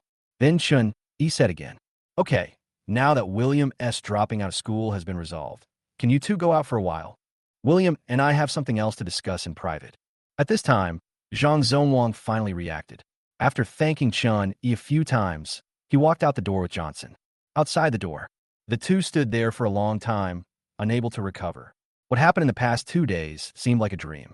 Sometimes they arrest people, sometimes they reward them. They couldn't figure out what was going on. Soon Zhang Zonwang asked Johnson, who was also standing there in a daze, "Teacher Wu, what do you think is going on? Is it because of William?" Johnson came back to his senses and replied, "I don't know either, but I feel it has something to do with him." "You said, is William selling arms to help Longwa sell arms? Otherwise, why would the commander have such a reaction?" Johnson paused before replying, "It is very likely." At the same time, William and Chun-Yi were the only ones left in the principal's office. Only then did Chun-Yi speak. "Okay, now we can talk." Having said that, he sat down opposite William and talked to himself. "Regarding the cooperation we talked about last time, our headquarters has discussed it and we have decided to purchase a batch of arms and weapons from you." Hearing this, William raised his eyebrows, and his expression finally changed. That smile of a profiteer suddenly reappeared. "You mean Longwa wants to buy my arms and weapons? You have good vision. Tell me what you need. I have it all." Seeing this scene, Chun-Yi couldn't help but have a strange expression on his face again, and he quickly coughed twice. "Ahem. Don't get excited yet. You may not have the weapons we want. If you don't have them, we need to reconsider the business." Chapter 31. Do you really have it? I really have it. Commander Chun, what are you talking about? What do you mean I may not have it? Just tell me what kind of arms and weapons you need, and I can get them for you. We have them from the United States and Russia, and the prices will definitely satisfy you. In the principal's office, William was originally sitting in his seat, but when I heard that they were going to buy military equipment, I immediately became excited. He came straight to Chun-Yi, his eyes flashing with a gleam, revealing his true nature as a profiteer. Seeing this scene, Chun-Yi's expression became even weirder. I wondered if this high school student in front of me had learned face changing. The attitude changed too quickly, especially when he heard that there was business. He was like a different person. He coughed twice to ease the embarrassment. Then he took out a file bag from his arms and said seriously, Ahem. Okay, take a look at this. Hearing this, William took the document bag and opened it. A bunch of arms and weapons are listed above. Arms orders. Yes, we have prepared the order, but I don't know if you can produce the weapons listed on it. Seeing this, Chun-Yi on the side said again with excitement in his eyes. The first three above, the YL-1 laser weapon, are used to attack drones and destroy small ships. The second is the MA-77 howitzer and the M-270 multiple rocket launcher. We also added the rocket launcher you gave to Camel Country earlier. As if he thought of something, Chun-Yi paused before continuing. But we require these weapons to be capable of individual combat and have tracking systems. What do you think? The words fell. William in front of him nervously. Although the arms order he gave listed many weapons. But only these three are what they need and want the most. Originally, when the headquarters was discussing, they did not think that this arms dealer could produce such a weapon. But they also saw a rocket launcher on the Camel Country's arms order. This weapon is extremely powerful and has an incredibly long range. You call this a bazooka? Isn't this the range of a tank?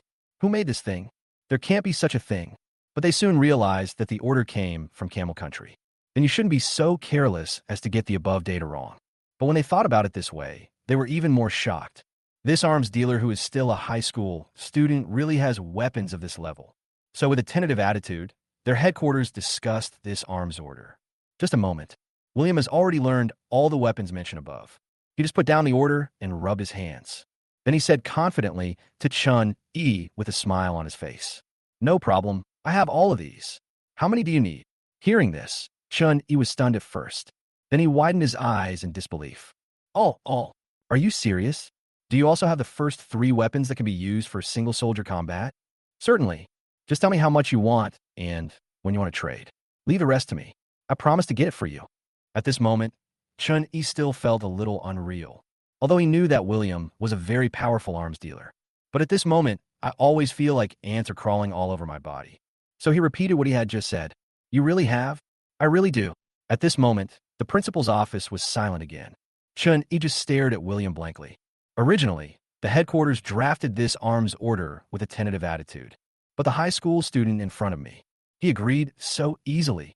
I didn't expect he really had it. After a moment, Chun-Yi took a deep breath and a smile returned to his face. Comrade William, since we have everything, there's no need to say more. The budget we have prepared is 300 million Dragon Country currency. Hearing this, William raised his eyebrows and his expression changed slightly. 300 million. Chun-Yi's heart tightened slightly when he saw the other person's expression change. Is there something missing? Then he hastened to add, this 300 million is just the initial funding for our cooperation.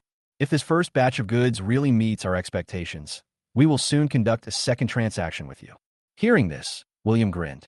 Okay, since Longwa is so sincere, I have to show my sincerity as well. William took out his mobile phone, opened the calculator on it skillfully, and did a rough calculation. After a moment, he said again, I'm also a Dragon Countryman, and Dragon Countrymen do not deceive Dragon Countrymen. I'll give you a discount. I won't say much about the weapons above. Just pay 200 million. In fact, 200 million has already exceeded the price he had in mind. He also didn't expect that Longwood trusted him so much that he would put up so much money in the first transaction. Chun-Yi was overjoyed when he heard this. He originally thought that the high school student in front of him would ask for a huge amount of money, but he didn't expect the other party to give him a discount, saving him 100 million Dragon Country coins. So he immediately shook William's hand and said excitedly with a smile on his face, Okay, it's settled. We still need to make some preparations, and the transaction will be scheduled for next month. What do you think? Okay, I have no problem with that. After saying that, William thought of something else and spoke again. By the way, how are your discussions going regarding my going abroad to trade with Camel Country? I'm going to trade in a few days. You won't stop me, right? Upon hearing this, Chun immediately waved his hand. Don't worry, the higher-ups have agreed to your going abroad for trading, but when the time comes to trade with us, you just need to hurry back. William finally nodded. Now that the matter has been resolved, there is no need for me to stay here. After all, Sister Shulan was still waiting for me at the school gate. So after chatting with Chun-Yi for a few more words, he said goodbye to him and walked out. The other side, EVA immediately followed William after he walked into the school gate. But I don't know how. I lost it while following it. He was nowhere to be found. This made her feel a little annoyed and angry.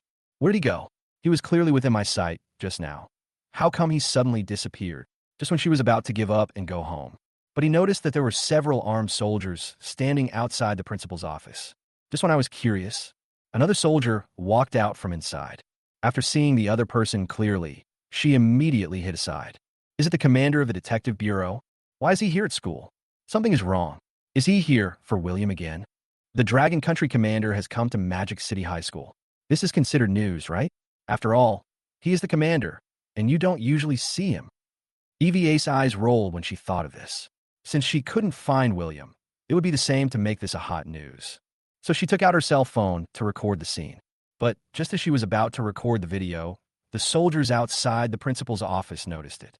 Then he shouted loudly, "Who are you? What are you doing secretly?" EVA was shocked when she heard this, and her phone fell to the ground. Just as she was about to bend down to pick it up, a soldier beside her had already rushed to her. Without saying a word, he pushed her against the wall. Seeing this, she quickly explained, "Comrade, this is a misunderstanding. I'm here to look for someone." Chun-E, who was standing by, naturally noticed this scene. He just felt that the voice was so familiar. So he took a closer look, and his expression became strange again. He stepped forward and signaled the two soldiers to let her go, and asked again, "You're not William's friend? He's already gone out. Why are you still here?" Upon hearing this, EVA was stunned at first. Then he said with gritted teeth, "He's already out. He really did get rid of me on purpose. I helped him so much, and this is how he repays me. He didn't even give me any news or information." Help. Chun-E was also stunned. As an arms dealer, you actually need the help of an ordinary person? Asked with some curiosity, "What did you do for him?" Then EVA let out a long breath and tried to calm herself down. Then he told the story of how he saved Lin Shulan. I helped him so much. Shouldn't he repay me?" After listening, Chun-E did not stand up for EVA because of his complaints. On the contrary, his face began to slowly darken. "You mean violent debt collection?" he asked in a deep voice, a frown forming on his face. This era, there are actually such things as loan sharking and violent debt collection. Chapter 32, National Investigation Operation. At this time, Demon City. Inside Lei Lu Consumer Finance Company. A dozen younger brothers dressed in black stood by, and in the middle is the desk. A fat man with a slicked back hair, who looked to be in his 30s, sat on a chair, smoking a cigarette with an expressionless face. His name is Lu Jiqiang, and he is the boss of this loan shark company. At this moment, he had his back to the bald man, standing behind him. The big man lowered his head and looked panicked. After a moment, he spoke tremblingly. "Boss Lu, we were negligent yesterday. I didn't expect that there was a reporter among the onlookers, and this reporter is actually a popular reporter from Shanghai TV. She even took out her phone to record the video. For the sake of the company's reputation, I had to leave." When the bald man said this, he raised his head and glanced at the seat. Seeing that the other party didn't move, he quickly added, Next time I will definitely bring Lin Shulan back." The words fell. Lu Jiqiang turned around and narrowed his eyes slightly. "Okay, I know everything. I've already found out. Although that reporter is a popular reporter at Magic City TV, Lin Shulan has nothing to do with her. I think I just happened to pass by and saw this, so I saved her." Having said this, he snorted again. With Lin Shulan's family background, there is no one who can help her. Hearing this, the bald man felt relieved, knowing that the boss did not blame him. So he said with a wry smile, Yes. There are only her mother and herself in that woman's home. No one can help them. Don't worry. I will definitely bring that woman back to you next time. But this Lin Shulan really doesn't know what's good for her. It's her honor that you, the boss, like her. There are so many women who can't pay back the money, but they don't have this opportunity even if they come to you. Hearing this, Lu Jiqiang smiled. He was very pleased with these words, but that was the fact. He had already thoroughly investigated Lin Shulan, and this was his original purpose. He wants money, and he wants women too. He licked his dry lips at the thought. Lin Shulan's cold expression reappeared in my mind. I wonder if he will still have this expression next time we meet? But just when he was about to say something else. Bang! The door of the office was suddenly blown open by a huge force. Halala! Click, click, click! After a burst of chaotic sound, I saw 7 or 8 fully armed police officers rushing in with guns. And behind these war police, there were also a dozen soldiers in green uniforms following them. The SWAT officer walking in front saw the bald man. Before the big man could react, he was thrown to the ground with an over-the-shoulder throw. Then he yelled at the man sitting in the seat, "Don't move. Let me see your hands." A sudden scene. This directly scared the guys in the office. What is going on? We're cops with guns. There are also fully armed soldiers. And Lu Jiqiang sitting in his seat was also confused. But he saw that the crosshairs of the red dot sight were already pointed at his forehead. Didn't dare to make a sound. Just sat in the seat with his head in his hands. What's going on? You're right. I'm just lending money at high interest rates. So what? The soldiers are here. He came fully armed with guns. Just as he was stunned.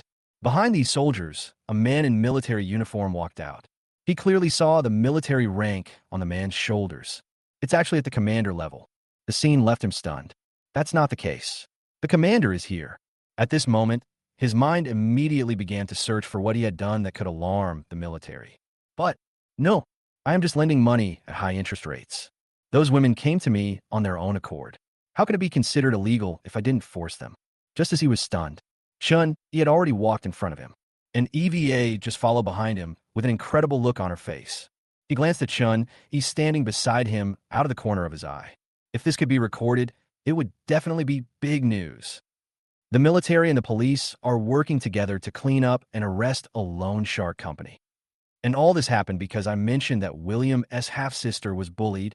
What kind of relationship does he have with the military that they would actually go to such lengths for him? EVA couldn't figure out for a moment. She didn't think that the commander came to shut down this illegal money-lending company out of boredom. It must be because of William. But who exactly is William? He will be caught by the military soon. Soon the military sent out SWAT and soldiers to help him solve his problem. It's all getting harder and harder to understand. She couldn't guess. But what she is sure of is that William must have some unknown secrets. This must be unprecedented big news. Just when EVA was in a trance, Chun-Yi finally asked her, "Are these the people?" Only when she heard Chun-Yi's question did she come back to her senses. Then he looked around and pointed at the bald man who was pinned to the ground. "Yes, I remember him. It's them." The bald man was pinned to the ground at this moment. I saw EVA pointing at me. He was so scared that his face turned pale. "It's the reporter from yesterday." He reacted. "I just said some harsh words last time. How come even the military is here?" "No. Do journalists have such great power these days?" Unfortunately, no one can answer these questions for him now. After receiving a positive response, Chun-Yi directly signaled the soldiers to handcuff these people. Lu Jiqiang, who was standing by, became even more confused when he saw his handcuffed hands. He hurriedly said to Chun-Yi anxiously, Comrade, stop it. What's going on? Is there some misunderstanding?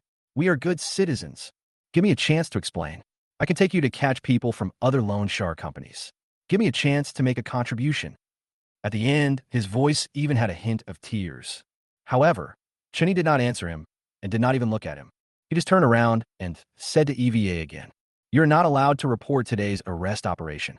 EVA nodded quickly. Then Chun-Yi changed the subject. "Of course, you can report another story. I can tell you in advance as a warm-up." Hearing this, EVA immediately became interested. News from the military. This is exclusive news. It must be big news. So she hurriedly asked, What is it? Chun-Yi smiled slightly, with a hint of coldness in his eyes. "Next, the country will organize a nationwide crackdown on loan sharks. All companies that illegally lend money and collect debts will have to pay the price." Hearing this, EVA's mind buzzed. I took a deep breath. A nationwide investigation. Did I hear it right? National action. What do these 4 words mean? This is an official national action. Just because William's sister was illegally being harassed by a loan shark? But you don't have to go to this extent. What is his identity? Chapter 33. On the eve of leaving the country, the friendship of the Dragon Country. Inside the local station building in Shanghai. After EVA came out of the loan shark company, she immediately returned here. Looking at the information I just sorted out, her heart was indescribably complicated. Think back to what happened in the past 2 days. Until now, she still feels that it is a little unreal. No thoughts, absolutely no thoughts. What on earth did William do? Even the military takes such good care of him. She couldn't figure it out. Just know this. It must have something to do with William. But I don't know what's going on. There is no evidence to be found. After a while, she shook her head and decided not to think about it anymore. Forget it. I'll be able to dig out this news one day. Then she took the document containing the exclusive news and walked towards the director's office. Not long after, the director of Shanghai Station, who received the document, was stunned. Nationwide crackdown on loan sharking. Is this something the country should do? Why so sudden? EVA, who was smiling. His expression couldn't help but become serious. EVA, is your news reliable? This is no joke. We can't report anything about the country. Hearing this, EVA was stunned for a moment, then said unconvincedly, Director, this news is genuine. This is reliable information I got from a big shot. What big shot? I can't tell you that. His identity is kept secret. EVA paused and added, Anyway, he is a very important person of a very high rank. This news cannot be wrong. High level? Yes, very high. Looking at EVA's serious expression, the director immediately fell into deep thought. He also watched EVA's live broadcast. I know she interviewed a major in the military. Could it be that the major named Alex said that? Thinking of this, he no longer hesitated. If this information was really given by the major, then we can believe it. At the same time, people on the internet are gradually taking notice. Now, topic of William suddenly disappeared. The video disappeared completely.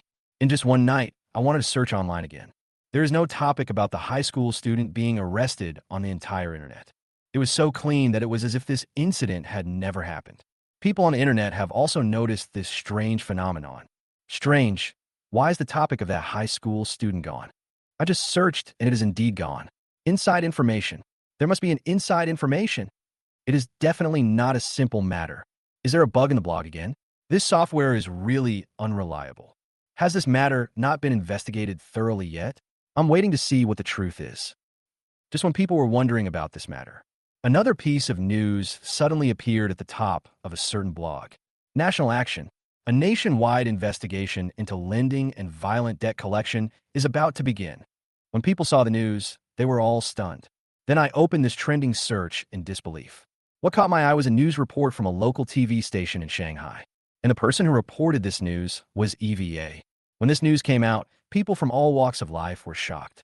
At first, they doubted the authenticity of the news. But when you think about it, this is news concerning the country. Could this be false? Who dares to report fake news like this? The answer is obvious. No one dares to do this.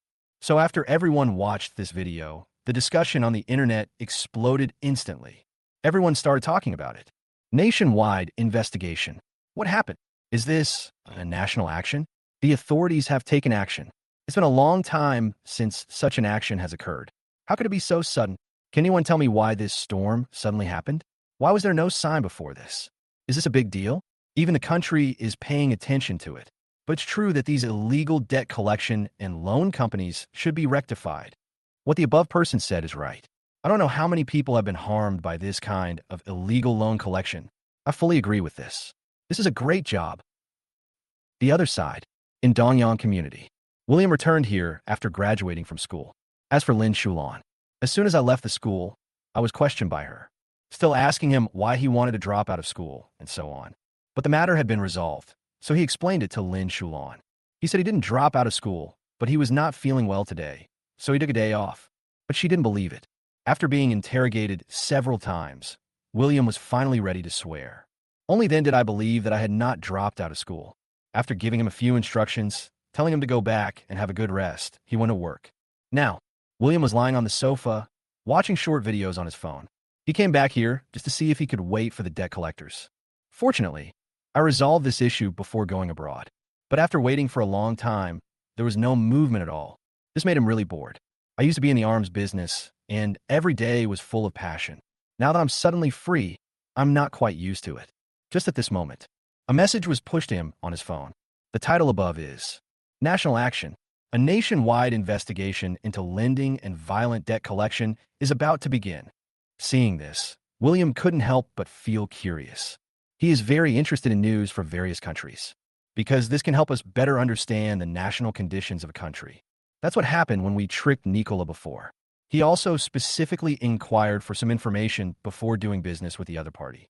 So he clicked on this message without thinking. But after reading it, he couldn't help but look strange. The host of this news is EVA. But William didn't feel strange about her. He was curious. Why does it involve such a thing as national action? Instead, it was the local TV station in Shanghai that reported it first. What about CCTV? Shouldn't this kind of thing be reported by CCTV? But he was more curious about this. Why is the country suddenly investigating illegal debt collection and loan lending? And it is a thorough investigation across the country. Does this kind of thing actually require the country to intervene? But soon he thought of something else. Chun Yi said before that he would arrange someone to follow and protect him. Could it be that they noticed what happened here? So they came to help me clear the obstacles. Thinking about it this way, the matter seems to make sense again. William smiled slightly and thought to himself, this is a very nice job. It seems that we can get more discounts when cooperating with Manhwa in the future. Now that the Dragon Country's affairs have been almost resolved, it's time for me to go abroad and prepare for the trade with the Camel Country. Then he thought of Lin Shulan. He sat up from his sofa again with a complicated expression. I just came back from abroad. Now I'm going abroad again. How should I tell her about this? Chapter 34. Nicholas is in a desperate situation, seeking votes. At the same time, Labraka tribe. The artillery fire has completely destroyed this godless land. The sounds of falling shells and bullets breaking through the air continued to be heard one after another. Along with this, there are also the painful screams of innocent people, mixed with the cries of children. This place is already hell on earth. This tribe is about to be completely destroyed. But at this moment, in a luxurious manner, Nicholas stood on a platform. The men standing behind him all looked dejected. He clenched his fists, his face was distorted, and his expression was full of anger. Damn it, they betrayed me. Why? Why are you doing this? A few hours ago, the war broke out. Nicholas's troops were engaged in a firefight with another group. I originally thought that it was the United States or its minions that took action. But he didn't expect it. The one who called back was not actually the United States, but another tribe that was allied with him. This allied tribe is one he trusts very much. He didn't even bother to be on guard and just turned his back to him. But I didn't expect that they would actually attack me. The attack was so sudden that Nicholas had no time to react. What's even more terrible is that the other side seems to be using American weapons, and the firepower coverage is extremely fierce. This series of blows came. His troops were directly defeated. Nicholas looked at the battlefield in the distance. His heart was broken and his face was painful. The situation is already hopeless at this point. It can no longer be reversed. My lord, retreat. It will be too late if you don't retreat now.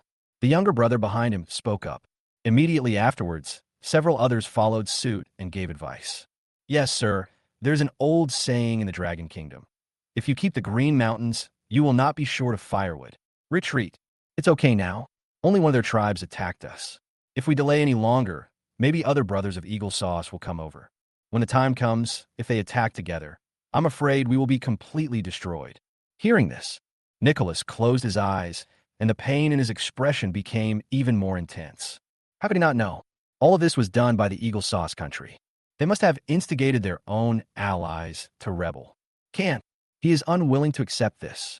Instead of going to war with the United States and their minions, they were stabbed in the back by their own people. How could he accept this? But there is no way. I have already failed. After hesitating for a moment, Nicholas spoke in a hoarse voice. Let's retreat. Hearing this, his men breathed a sigh of relief. They were really afraid that this adult would fight to the death. But after hearing the answer, I felt relieved and fortunate at the same time. Fortunately, this adult has not been blinded by anger. So one of the men quickly spoke up. Sir, we have already made up our mind. This time we will retreat to the Carl tribe. They are our allies and will not reject us. Hearing this, Nicholas sneered. Ally? Can the allies still be relied upon now? He had just been backstabbed by his most trusted ally. Now when he mentioned his allies, he suddenly felt chilled in his heart. He sighed again and said, Retreat to Camel Country. Hearing this, several younger brothers looked at each other. Camel Country? Yes, Camel Country. Nicholas finally regained his composure at this time. His eyes were filled with anger, but his voice was unusually calm. Go hide in Camel Country for a while. After all, Camel Country is a country. Our tribe is not powerful enough, but when it comes to the country, they should not dare to go to war with it casually. And we have a good relationship with the Camel Country. If we pay some money, they will not refuse. Then he paused and gave him an order. Go ahead, pack up and retreat. Yes, sir. After receiving the order, several men were surprised but did not delay any further. Turn around and make some arrangements for the retreat. At this time, in the barren desert, Nicholas stood still, followed by his defeated troops.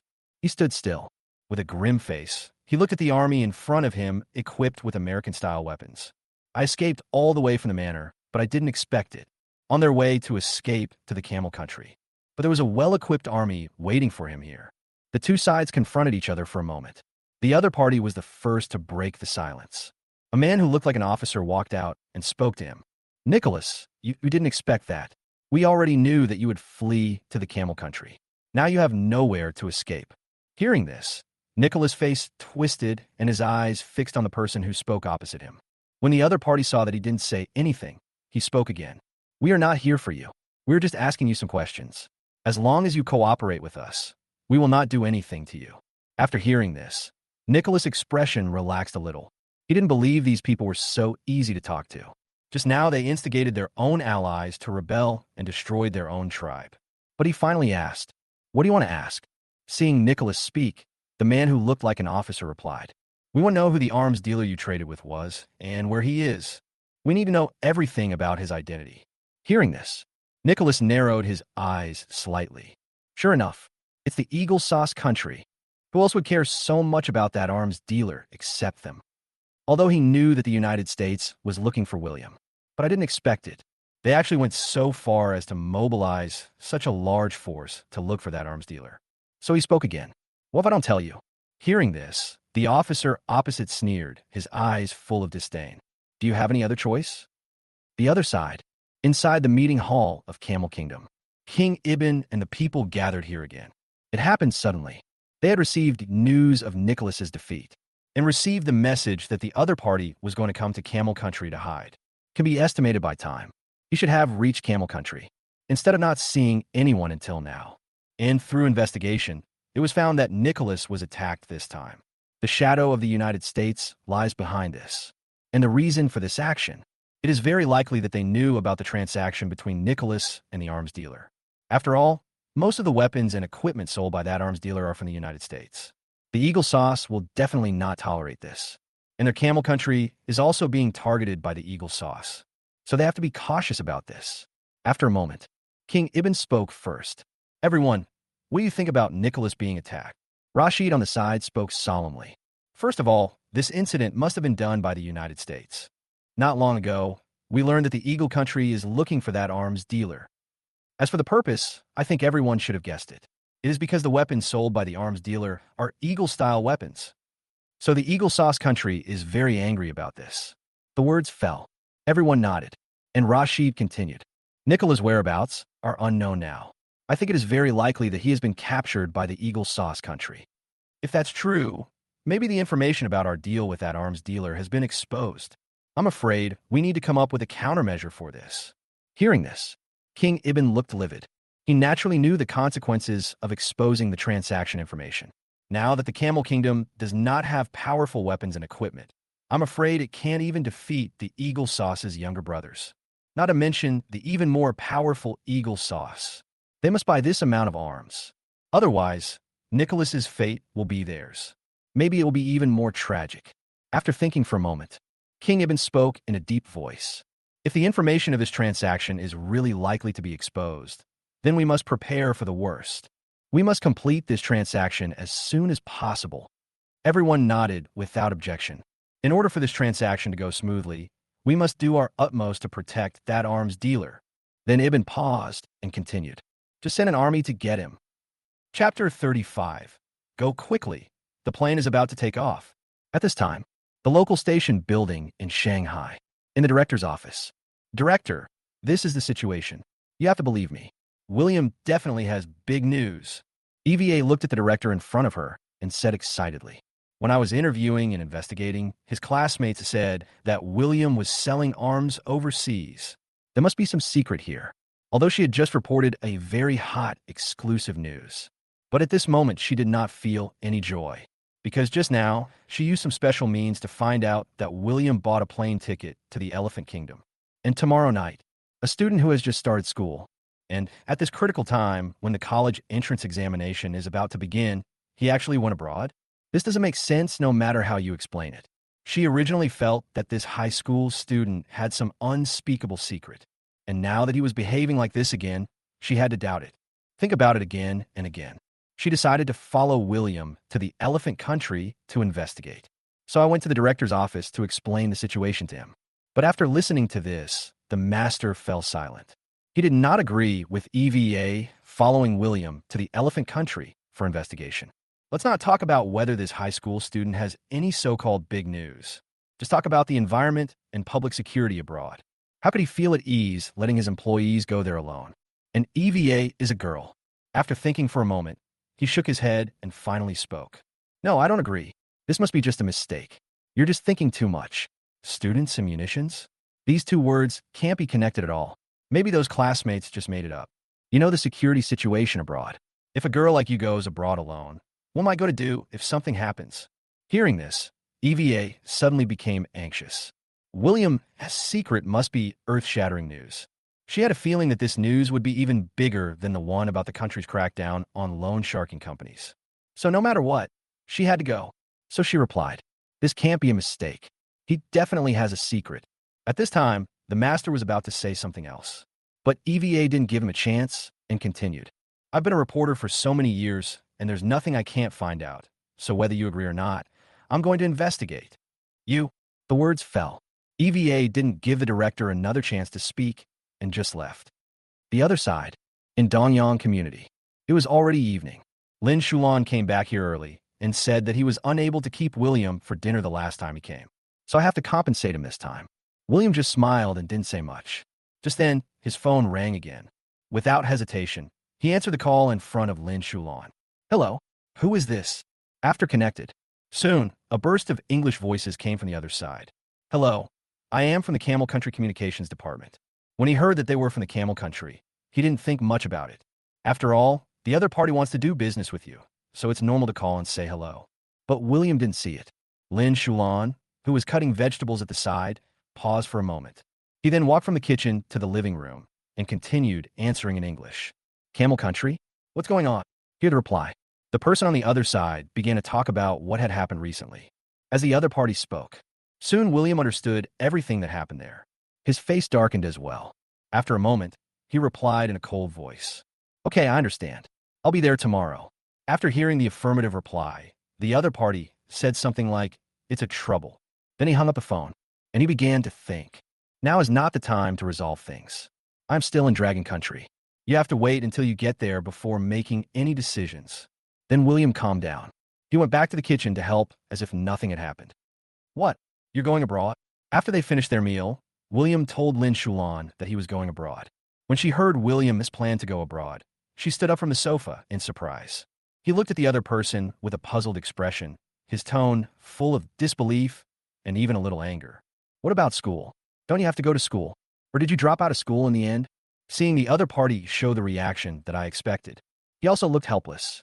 "Didn't I tell you before that I have a small business abroad, so I have to keep an eye on it?" As if afraid that Lin Shulan might be worried, he added, "Don't worry, I definitely didn't drop out. My student status is still there. I'll be back for the final exam."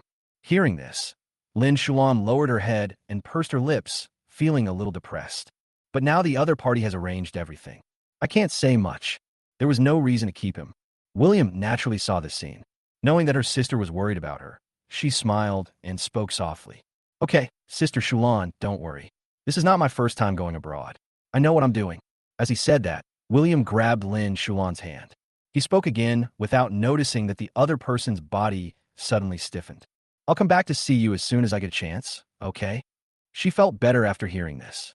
Then he snorted, shook off the other person's hand calmly, and said helplessly, "Now that you've said that, what else can I do? When do I leave?" "Leaving tomorrow night." "Tomorrow night? In such a hurry?" Seeing Lin Shulan's reaction, William thought she was really angry, so he hurried to explain. "My partner told me that they would send someone to pick me up, and I couldn't just leave them waiting there forever. You know, they're customers after all." Hearing this, Lin Shulan smiled. Judging from his reaction, he seems to care a lot about being angry. So he replied again, "Then remember to let me know you are safe when you arrive abroad." "Good." The next day, Lin Shulan did not go to work. William up early in the morning. She asked him to go shopping with her. William was somewhat reluctant at first. After all, I don't have such a hobby. But looking at the other party's expectant eyes, he became a little hesitant. Then I thought that I might not come back for a long time. So I agreed. Just consider it a farewell. After that, the two of them wandered around the Demon City. We walked from the shopping mall to the snack street, then went to the amusement park and took a walk in the square in the evening. Finally, Lin Shulan personally rode an electric scooter to take William to the airport. The two were ready to part here. At this time, William looked at the time and thought to himself that it was time to get on the plane. So he smiled and turned around and talked to Lin Shulan. Sister Shulan, it's almost time. I have to leave. You can go back now. Okay, you must be careful, okay? Hearing this, Lin Shulan smiled, put a strand of hair behind her back, and just stared at William. Spoke to William in extremely fluent English. When you're away from home, no matter what happens, you should always remember that there are people who care about you at home. Hear this. William's eyes widened in disbelief. He opened his mouth and was about to say something. But Lin Shulan pushed him towards the boarding gate with a red face, urging him, "Hurry up, the plane is about to take off." Chapter 36. The people of Camel Country were completely wiped out. Ladies and gentlemen, the plane to the Kingdom of Elephants is ready to take off. Passengers, please fasten your seatbelts and do not leave your seats at will. On the plane, following a broadcast, people gradually returned to their seats and calmed down. And William had already sat down in his seat. I am in a trance at this moment. What Lin Shulan just said at the airport. It took him a long time to recover. My sister actually knows English. And you said it so well. I was talking to my younger brother on the phone before, including yesterday when I contacted the people of Camel Country. She is always by her side. This means she heard it all. No wonder I was talking to Camel Country yesterday. The other party said that the Eagle Sauce might take action against him. When it's time to send troops to protect yourself. She always has that weird look in her eyes. It turns out she knows everything. I noticed it before. When chatting with Lin Shulan, she asked herself about things abroad. After I lied to her, she looked so downcast. He still felt a little strange at the time. Now, think about it carefully. Maybe it's because I lied to her and she's a little disappointed. Thinking of this, William wiped his face fiercely. Forget it. It doesn't matter. Once you know, you know. Anyway, she didn't stop me. So that means she acquiesced. Next time I return to China, I'll bring some gifts, admit my mistake, and talk to her properly, and everything will be fine. While thinking, there was another announcement on the radio asking everyone to turn off their cell phones. Hearing the announcement, he took out his cell phone and took a look. Coincidentally, the Camel Country also sent a message. It basically said that their personnel had already set off. They would arrive about the same time William arrived at the airport. After seeing this news, I felt relieved. He had already known about the actions of the Eagle Sauce Country when he had previously spoken with the Camel Country. He had to be cautious about this. After all, the other party is not an ordinary small country or tribe, but it is one of the most powerful giants on this earth. Thinking of this, William's expression turned cold. But it's not that easy to deal with myself. After a while of thought, he turned off his cell phone and was about to close his eyes and concentrate. A familiar figure appeared next to him. After she crossed the aisle, she just stood there in front of him. After seeing the man clearly, William suddenly lost all his sleepiness and frowned. Eva? He was a little surprised. Of course, it was just surprise. Adjusted my sitting position. Then he continued to close his eyes and concentrate, as if he hadn't seen her. Seeing this, EVA didn't care and just sat next to him. Then he spoke slowly. I told you, I will definitely follow you. I will never give up until I find out the secret behind you. Hearing this, William just felt speechless. This little girl is really obsessed with me. Do you really want news over life? These reporters are all crazy. In order to make her give up, William had to speak. This journey won't be as easy as yours. Don't be scared and cry when the time comes, and beg me to take you home to your mother. Unexpectedly, after hearing this, EVA just snorted coldly and did not answer him. After hearing this hum, William also sighed in his heart. Women are such a hassle, but soon he felt indifferent. According to the information from the previous phone call with Camel Country, Nicholas had been defeated and his whereabouts were unknown. In other words, it is very likely that the Eagle Sauce already knew his identity from Nicholas. That means that your identity may no longer be a secret. Thinking of this, William sighed. Forget it, just follow her. It doesn't matter even if she exposes it as news. No conversation along the way. No, To be precise, William didn't say a word along the way. But the EVA on the side is different. Ever since getting on the plane, she has been chattering and asking him all kinds of questions. What is the purpose of going to the Elephant Country this time? Why do you want to drop out of school? How did you get released after being taken to the detective bureau? Are you really selling arms? What is the relationship with the military? And so on. And she was holding a notebook in her hand, wanting to write something down. William's head almost exploded due to her questions. This is not an investigation. This is clearly an interrogation of myself. But unfortunately, William still didn't answer any of her questions. He just resisted the urge to attack her and continued to close his eyes and concentrate. A few hours later, finally, a broadcast announcement came from the plane. Ladies and gentlemen, the flight to the Kingdom of Elephants has arrived. Please take your belongings and disembark in an orderly manner. The two left the airport one after another. The Kingdom of Elephants is not the end of William's trip. But now his identity is likely to have been exposed, and the Eagle Sauce is looking for him all over the world like crazy. If you don't make your whereabouts more troublesome, the security problem will be difficult to solve. But the annoying thing is, I hid it from everyone who was looking for me all over the world. How the hell did you know that I bought a ticket to the Kingdom of Elephants? William looked at EVA, who was following him like a follower, with a pained expression on his face. Now that he got off the plane, he realized it. Logically speaking, shouldn't these whereabouts be kept secret? EVA is an ordinary reporter in Dragon Country. She actually found out? Humph, you underestimate the level of involution among Dragon Country journalists. If we couldn't even find this out, we would have been kicked out of this circle long ago. If you can't even get first-hand information, what kind of reporter are you? EVA is carrying a suitcase. While looking around curiously, he answered William's questions. To be honest, after she finished her conversation with the director, she looked up information about the Elephant Country. What the master said is correct. The security in the Elephant Country is too chaotic, and it would be dangerous for her. But I brought so many self-defense weapons, so it should be fine. EVA glanced at her suitcase guiltily. There weren't many clothes in it, just one or two sets for changing. She filled the rest of the space with various self-defense weapons. For this reason, she encountered a very long period of questioning when she boarded a plane in the country. Almost missed the flight. But fortunately, the result is good. Thinking of this, the expression on her face became less tense. William looked at the woman who was several years older than him with a strange expression. Did you say anything just now? No, right? So what is she laughing at? It doesn't matter. I didn't pay any more attention to EVA. William took out his cell phone and prepared to contact the people from Camel Country. But just when I was about to dial the phone number of one subordinates. But at this moment he called. Seeing this, William didn't think much about it and answered the call directly.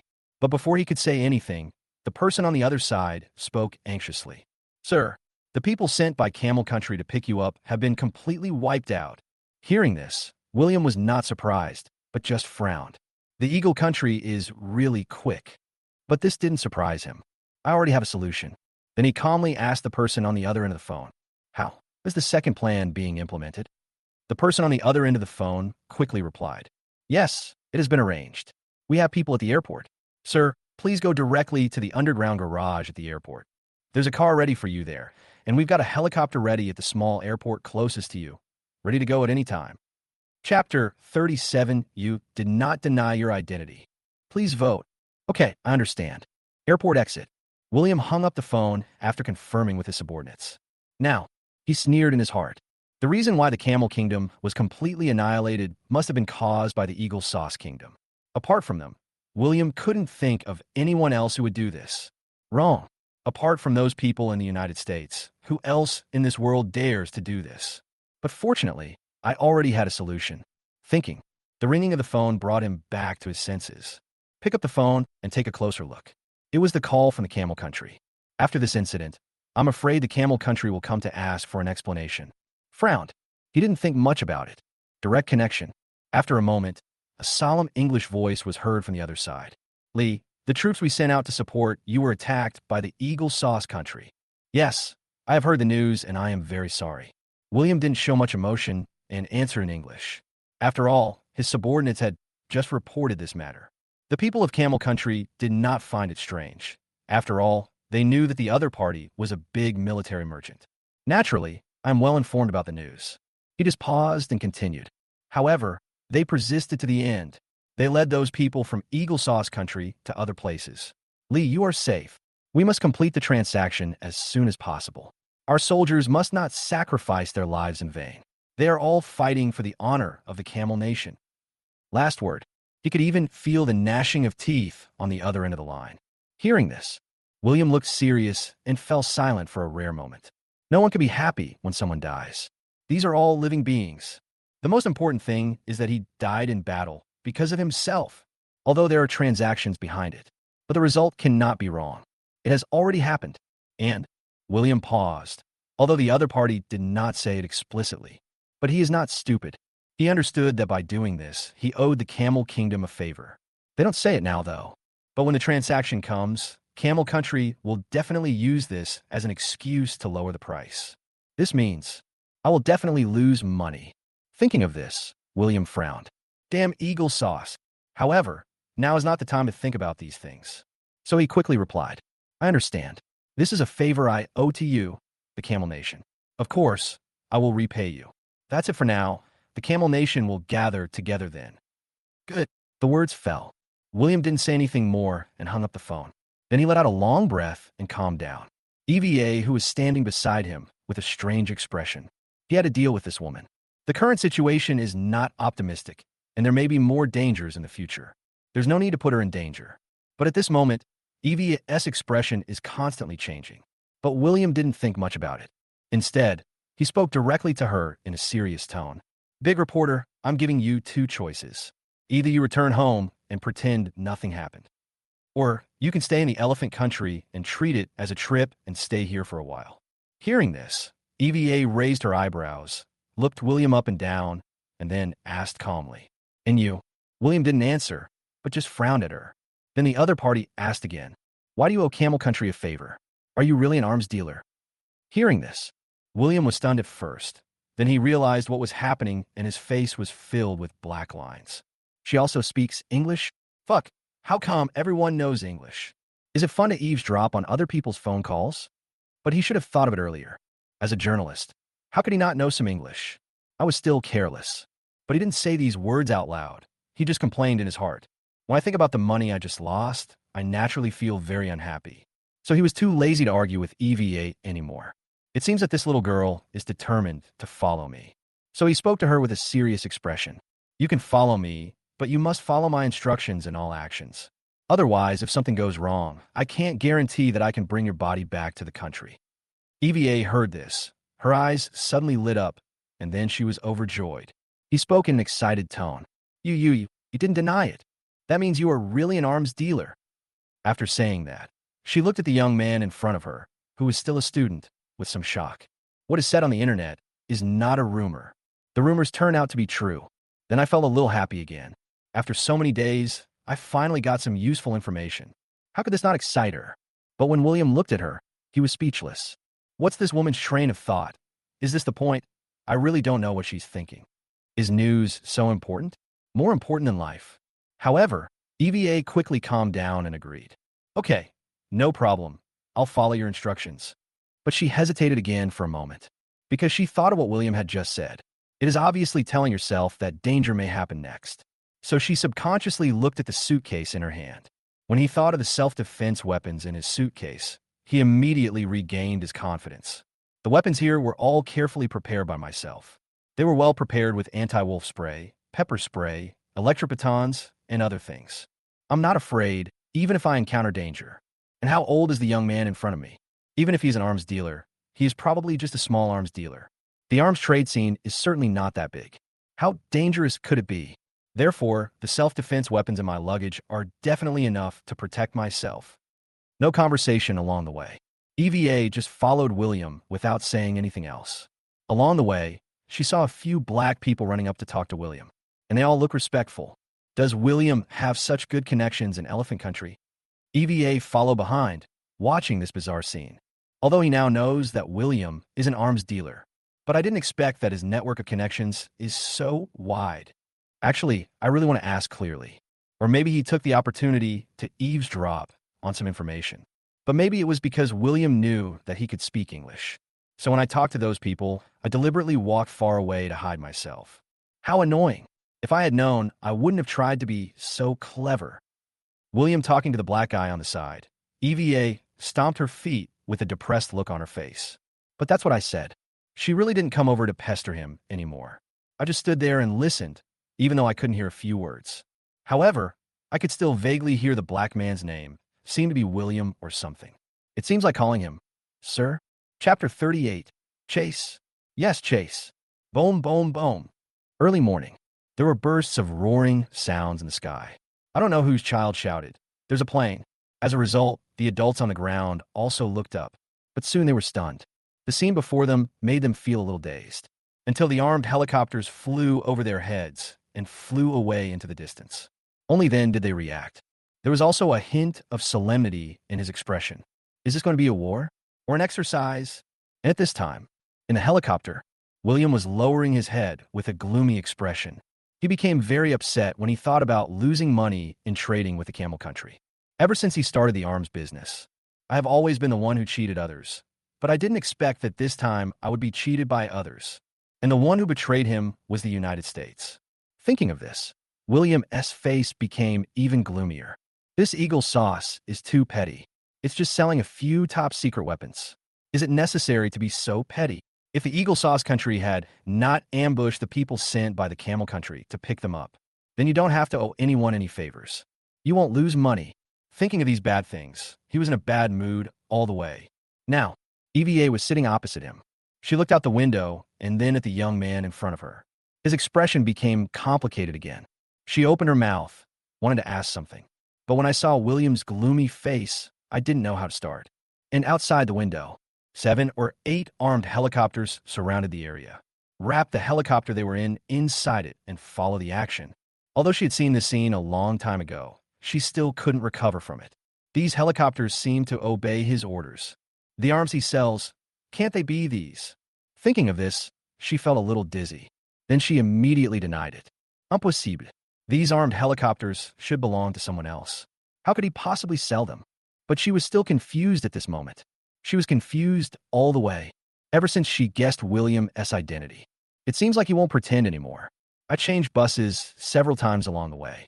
This is actually not bad. She can still accept it. As an arms dealer, it is normal to be cautious in transactions. But in the end, their destination, it turned out to be another airport. At first, she was a little puzzled. Didn't you just come out of the airport? What are you going to do at another airport? If you want to take a plane, why don't you buy the ticket at the original airport instead of going to another airport? She can't understand. But when she entered the airport, all the doubts in her mind were revealed. Because there is no one in this huge airport. There are only 7 or 8 armed helicopters parked here. And it looked like he was waiting for someone. William, in confusion. I found that he didn't find it strange. Instead, he walked over calmly. EVA's heart suddenly skipped a beat. She then realized that she seemed to have made a mistake. It seems that I have underestimated William. How can this be called a small arms dealer? A small arms dealer has the ability to clear out an entire airport. How can a small arms dealer mobilize so many armed helicopters at one time? And this is in another country. These helicopters just flew in so openly, stopping here openly. No one is here to take care of it. She was a little overwhelmed by all this information. For a moment, she found it hard to accept. She looked at the young man in front of her and suddenly felt that she was necessary. I need to get to know this high school student in front of me again. His identity doesn't seem to be simple. William also noticed that the woman opposite him was staring at him, but he didn't say anything. If she wants to follow me, let her follow. He was too lazy to care, and I don't care. I just lost money. So annoying. A few hours later, a hint of paleness rose in the sky. After tossing and turning all night, the helicopter finally arrived at its destination. This place is an uninhabited island in the high seas, and there is nothing on the island. There is only one luxury cruise ship. This cruise ship is ridiculously large. EVA has never seen such a large cruise ship. Just know that the price won't be cheap. I didn't have time to be surprised. I saw the guys in the helicopter just boarding the cruise ship. William beside her with an incredible look on her face. Is this cruise ship coming to pick us up? But William did not answer her question. Instead, it was the black guy wearing sunglasses standing nearby who took over EVA's question. Replied in English. Yes, you guessed it right. This cruise ship is privately owned by the adults.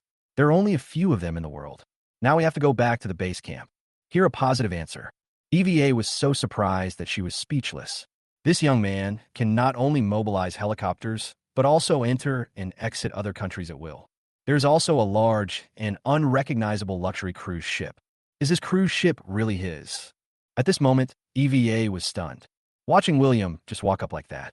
No emotion at all. Only then did she come to her senses. Looked at the black guy next to him. She knew that she would not be able to get any useful information from William. So she seized the opportunity and asked the black guy who answered her question.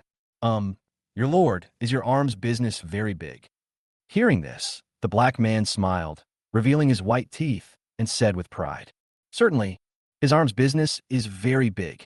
I'm afraid there are not many people in the world who can do as big as him. Hear the other party's response. EVA just felt dizzy as she looked at the armed helicopter in front of her.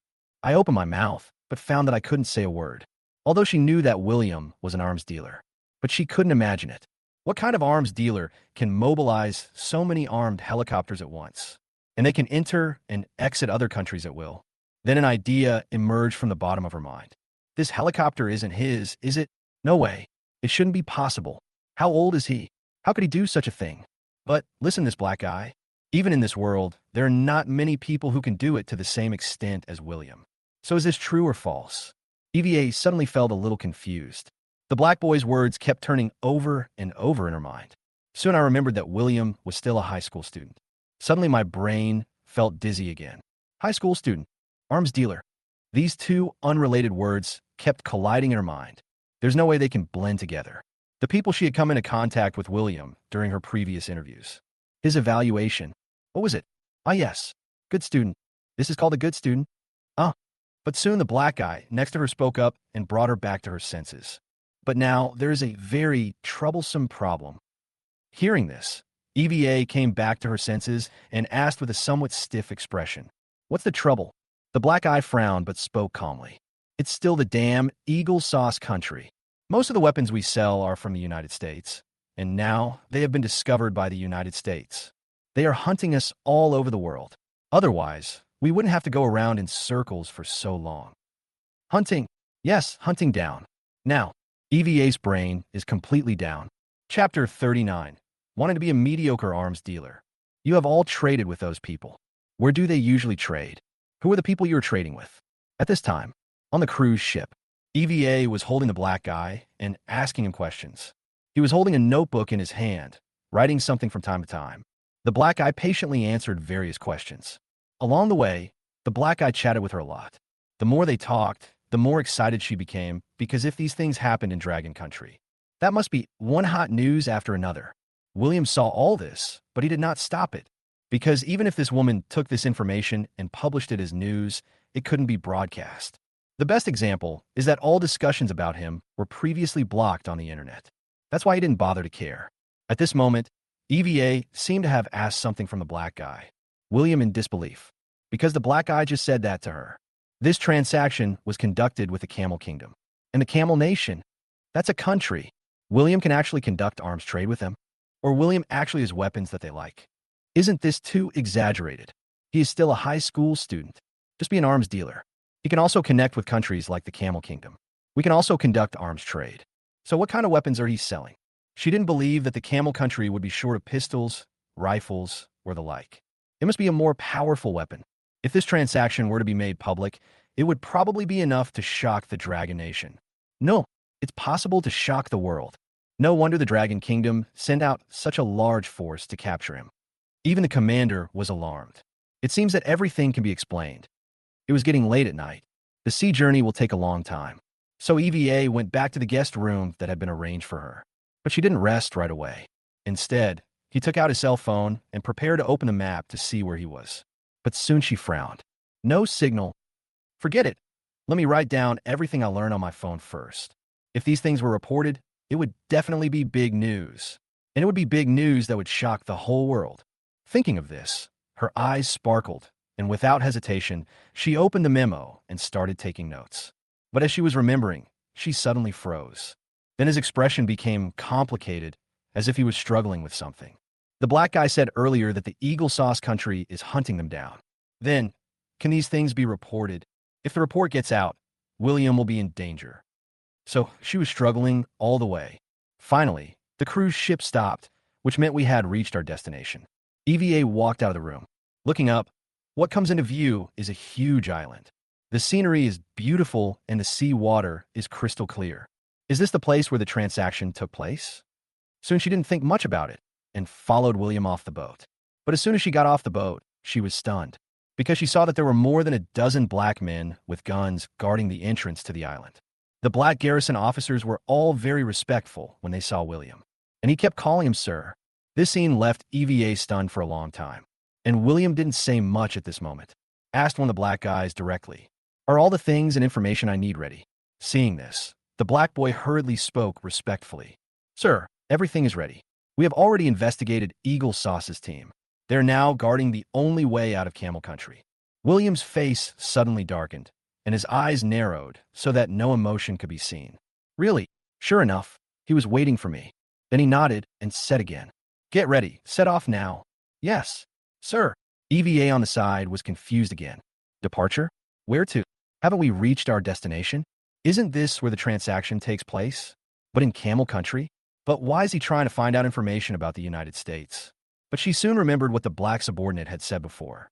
Most of the weapons they sell are from the United States, so the United States is hunting them. Maybe they want to avoid people from Eagle Sauce Country. Thinking of this, EVA stopped talking. Instead, he looked at the guns in the hands of these black guys. Then he looked at his suitcase.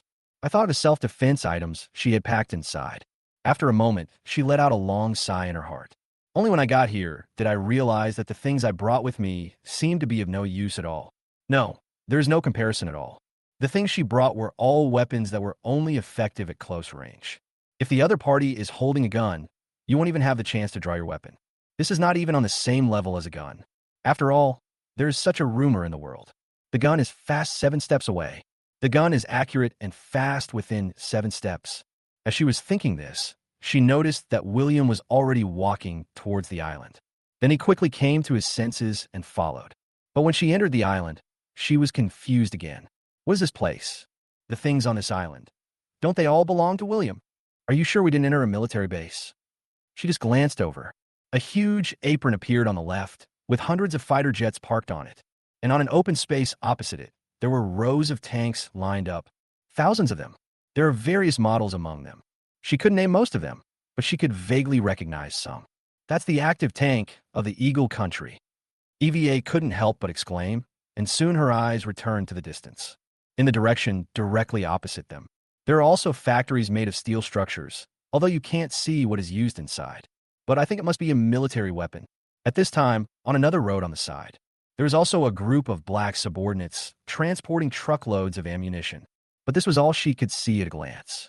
And behind these, there seemed to be a larger space that she could not see. Is this sure not to be a military factory? At this moment, she just felt a little suffocated and it was difficult to breathe. She stared blankly at William's back. It still feels a little unreal. Is this a dream? I haven't woken up yet, and am still sleeping on a cruise ship? But the smell of gunpowder in the air kept reminding her that this was all real. But she soon remembered that the black subordinate had said he wanted to return to the base camp.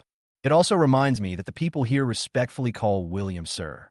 Doesn't that mean that all these things belong to William? EVA now felt dizzy. She looked around and looked at the weapons in front of her.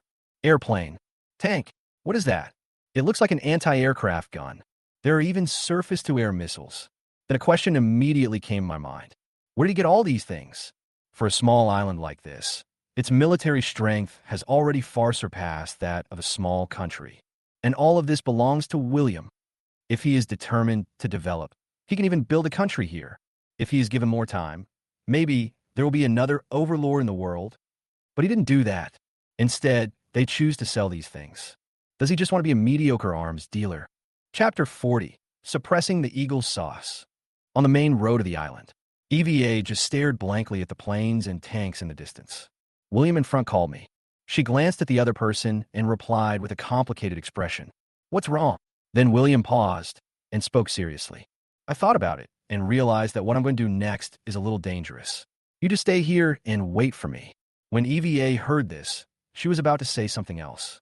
But the black subordinate at the side tried to persuade him first. My lord, you're going to the battlefield. This is a man's job. It's better for women to stay. After all, bullets have no eyes on the battlefield. EVA's face changed when she heard that. Huh? Battlefield? Didn't you say you were going to do an arms deal? Why are you suddenly on the battlefield? It happened too suddenly. To start a war when you say so? But isn't William an arms dealer? Just a businessman. Why do you need to go to the battlefield? She became more and more confused and had no idea what this high school student was thinking. I don't even understand what he wants to do. But at this moment, the black subordinate did not reply to her. William on the side squinted his eyes and looked into the distance without explaining anything. The battlefield is no different from other places, and he has experienced its dangers. It is definitely not a wise move to take a woman to the battlefield. What's more, this woman has never experienced these battlefields. I'm afraid I've only seen it on TV at most. He is also protecting EVA. After all, we are all dragon people, and I still have some affection for my compatriots. He didn't want the dragon people to die on the battlefield. But he didn't say these words out loud. Instead, he spoke with a calm expression. I told you that if you want to follow me, you must listen to me. Here, you can wander around freely, and no one will stop you. You want news, don't you? Here, you can take as many photos as you want and publish as much news as you want. Just think of it as advertising for me. But then he changed the subject. His eyes immediately revealed a hint of coldness, and his whole aura seemed to rise a level. It's like he has become a different person. The tone of the voice was unquestionable.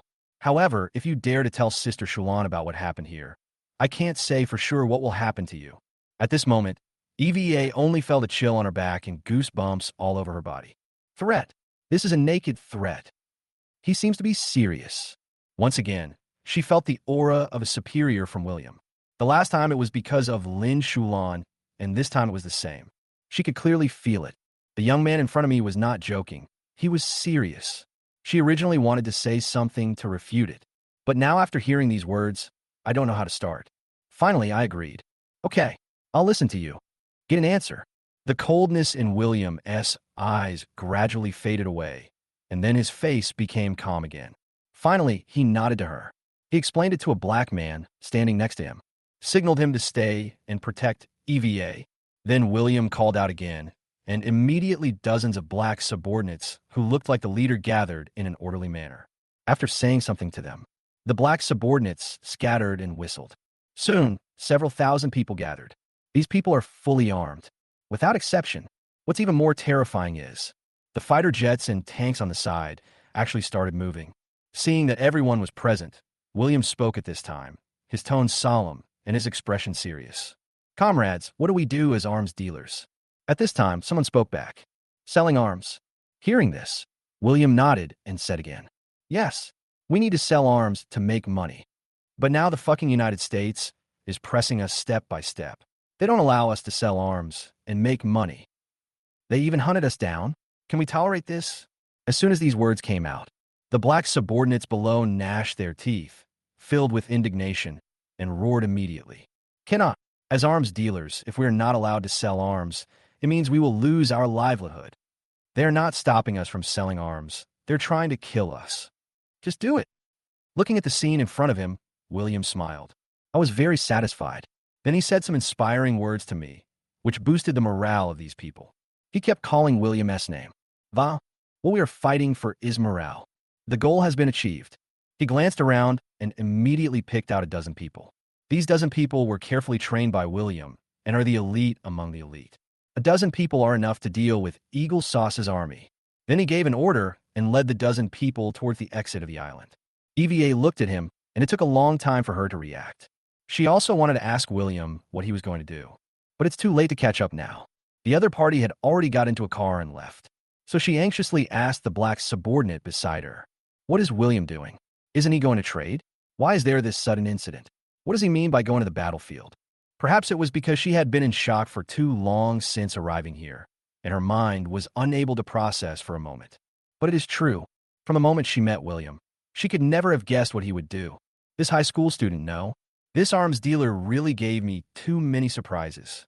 Or rather, it's a shock. Hearing this, the black subordinate next to him actually laughed. Then he explained, my lord, you're going to take revenge on the Eagle Sauce Country. Revenge? EVA looked at him in confusion.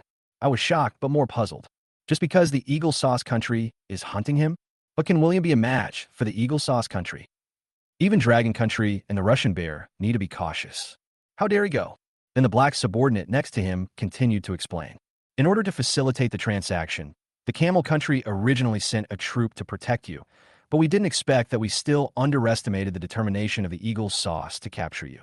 They wiped out all the troops from Camel Country. Later, Camel Country contacted you, saying that their troops died because of you, so the price of this arms deal had to be reduced. This meant that you would lose money on this deal. Your Excellency knows that you are in the wrong with Camel Country, and all this is caused by Eagle Sauce Country, so you took this action. Hearing this, EVA suddenly understood. So that's how it is. William said on the phone at the airport that he owed Camel Country a favor. It turns out it was because of this. EVA didn't have time to think about it. The black subordinate continued, speaking immediately. Our Lord has always been vindictive. We will not hesitate to attack, even if the opponent is from the United States. Anyway, we are already wanted by the United States all over the world, so it doesn't matter. Upon hearing this, EVA's heart suddenly began to beat fast. Aren't you afraid of revenge from the Eagle Country? You have to know that this is the United States. They all play an important role in this world. He is one of the great overlords in this world. Once you get angry, everyone has to think about it. But the black subordinate in front of him didn't care. Is this what William meant? The black subordinate did not respond in a hurry. Instead, he sneered. He took another cigarette out of his pocket and lit it. Then he spit it out with a happy expression. His eyes subconsciously glanced into the depths of the island, which was a place that could not be seen. Then he said with a smile, "Look at us here. Are you afraid? Don't forget, we are arms dealers. On this island, we have weapons that can defeat the United States. We are arms dealers selling arms. Likewise, we are more familiar with the use of these arms and weapons. If you want to provoke us, you have to think about whether you can withstand our retaliation." Chapter 41. If you're not careful, it is easy to start the S3 season. Can it overthrow an entire country? Hearing this, EVA looked up again and took a closer look at the island. Although I have just observed it. But now when she looked at it carefully again, she still felt shocked. Thousands of tanks and nearly 1,000 fighter jets came into view. And this is just what we see right now. In the huge area behind it, there is no telling what weapons are out of sight. With such ordinary military strength, it is indeed possible to easily overthrow a small country. But soon she became worried again. But the other party is not a small country. That's Eagle Sauce Country, the only existing superpower on the blue planet. Eagle Sauce. Whether it is military strength or economic strength, it is the strongest on Blue Star. Not to mention his horrific military expenditure every year. How could the combat effectiveness of the army of a country with such huge wealth be weak? It can be said that it is a terrifying existence that everyone is afraid of. But now, William, including his subordinates, didn't take him seriously at all. She took several deep breaths to calm her pounding heart. He retracted his gaze and asked the black subordinate, "Even though your armed forces are powerful, the enemy is the Eagle Sauce Country after all. Aren't you afraid of any accidents?" Hearing this, the black subordinate smiled again and said confidently, "Don't worry, we have surveillance. If there is any accident, we can provide support immediately. Surveillance. They're not fighting on this island. So where does the surveillance come from?" EVA looked horrified. Satellite monitoring. The black eye said, as a matter of course. Question mark. EVA's brain suddenly crashed. What followed was a look of disbelief. He was stunned for a long while before speaking. "You still have satellites?" Look at EVA making a fuss. The black subordinate also looked at her with some confusion. "Of course, it's just a satellite. What's so new about it? We have launched several of them. Do you want to see it? I'll take you to see it. We adults rarely go to the battlefield, so it's rare to see him on satellite surveillance. After all, there weren't many people who were so desperate to come and cause trouble for us. Only Eagle Sauce was in this position." As soon as these words came out, EVA could no longer remain calm. My breathing started to quicken. What's going on with this subordinate in front of me? Doesn't he know that there are less than 30 countries in the world that can launch satellites? It's just a few satellites. Is this human language? At this moment, if she could, she really hoped that she was dreaming. She simply couldn't believe this. I even doubted for a moment whether I had heard it wrongly. It's just an island. It's okay to have so many large weapons. They have satellites. There's such a capability that they can even build satellites. And they said they launched several missiles. But soon the subordinate repeated what he had just said. Bring EVA's thoughts back to reality. Do you want to go and see it? My lord, I think you're going to give Eagle Sauce a warning this time. At the same time, you're also trying to establish your authority and warn those who are eyeing us, so that they won't have any ideas. So this battle must have been exciting. It's a pity that I couldn't participate in it in person. When he said the last sentence, there was a hint of regret in his expression. EVA's eyelids twitched when she heard this. Establish your authority. Use the Eagle Sauce Country to establish its prestige. What lewd words! Crazy, so crazy. Soon she replied with a stiff expression. Look, you must see it. Hearing this, the black subordinate smiled and said nothing more. He just said to follow him and then led the way. But at this moment, EVA already looked distracted, thinking about what happened today. It would be fine if we traveled by armed helicopters and luxury cruise ships along the way. I thought this was borrowed by William. But unexpectedly, after entering the island, thousands of tanks and nearly 1,000 fighter jets appeared. There are also surface-to-air missiles and anti-aircraft cannons. This military strength is terrifying, and that seems to be only part of it, not all weapons. Thinking of this, she turned her head and looked at the weapons in the distance. Then he looked at the black subordinates who were busy transporting weapons and ammunition. I recalled the scene where William gathered people to take revenge on the United States. Her heart suddenly started beating fast. Mess. This place is full of crazy people. In the past few days, the country has gone from the peaceful Dragon Kingdom to the dirty and chaotic Elephant Kingdom, and now to some kind of war. It's like a dream. He, William, is an arms dealer. He is just a businessman, yet he dares to go against the Eagle Sauce. And no one on this island objects? Not afraid. Are you so confident? Thinking of this, she looked again at the black subordinate leading the way in front. Goosebumps all over my body. Under the guidance of the black subordinates, they walked into the heart of the island. This is not a flat area like the entrance to the island. It's not like a factory. It's a villa leaning against a mountain. The villa appears to cover an area of approximately 20 acres. But EVA did not feel surprised at this moment because there were even fighter jets and tanks on this small island. It's not uncommon to have a villa. Soon, the two of them walked in. After twists and turns, we arrive at the monitoring room on the top floor. But when she went in and just took a glance, her whole body went numb. Even couldn't help but scream. This is your monitoring room. Yeah, what's wrong? The black subordinate looked at her with some confusion. He didn't understand why this friend brought by the adults was always so jumpy. Is this strange? But EVA didn't see his eyes. She looked around, scanning the area. This floor is not big, but it is also 200 square meters. There are more than a dozen people inside, staring at the computer screens in front of them, busy with something. On the surrounding walls, there are hundreds of screens hanging on it. These are all surveillance cameras, and you can see that the surveillance images on them are different. But what really surprised EVA was, these screens are not physical. Instead, it is composed of a transparent blue light curtain. The picture is extremely clear. What kind of high-tech is this? EVA stared at the screens blankly and took a deep breath. In her perception, this screen consists of a transparent light curtain. Shouldn't it be something that can only be seen in science fiction movies? How could such a thing actually appear in reality? How do they make it? I'm afraid that existing countries are still researching this thing. Could it be that the technological level of this small island is even more terrifying than those of the big countries? At this moment, EVA couldn't help but feel a little dry in the mouth. Even if I don't report this, it's worth it. It turns out that William has mastered this technology. No wonder Dragon Country treats him so well. If we're not careful, it could easily start the S3 season. Chapter 42, There is a road to heaven, but you don't take it. In the monitoring room, EVA looked at the surveillance cameras with different images in front of her. Even though she searched for a long time, she couldn't find any surveillance camera that could see William. But at this time, the black subordinate next to him walked forward and tapped the screen with his hand. Then I did some operation.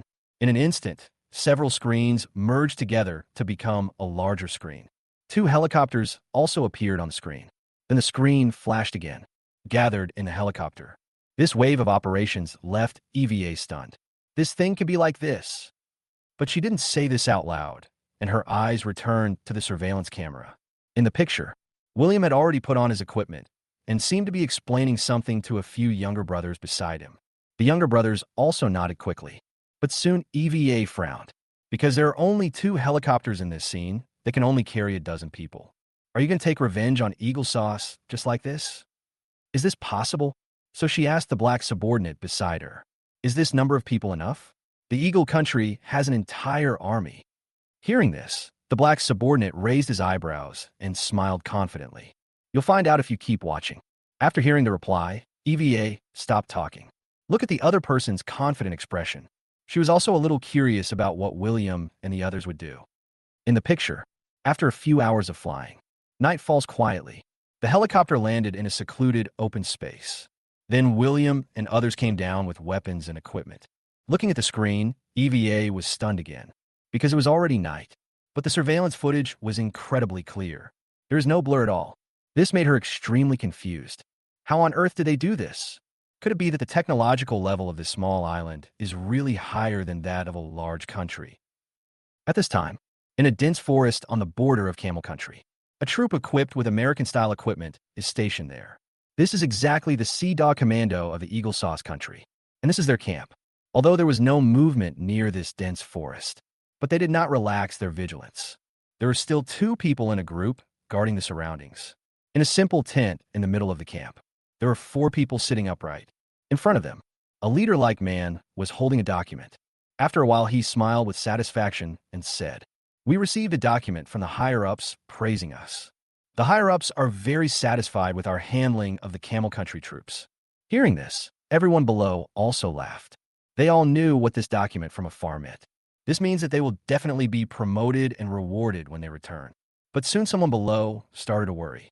"Commander Messer, if we wipe out all the troops of the Camel Nation this time, will this provoke their revenge?" Then he paused and continued. "After all, Camel Country is a country. Although we are outside their borders, if we do something like this, they might retaliate." Hearing this, the commander named Messer showed disdain. "The Camel Nation? Do they dare? This time we wiped out an entire platoon of their people with just 2 tactical teams.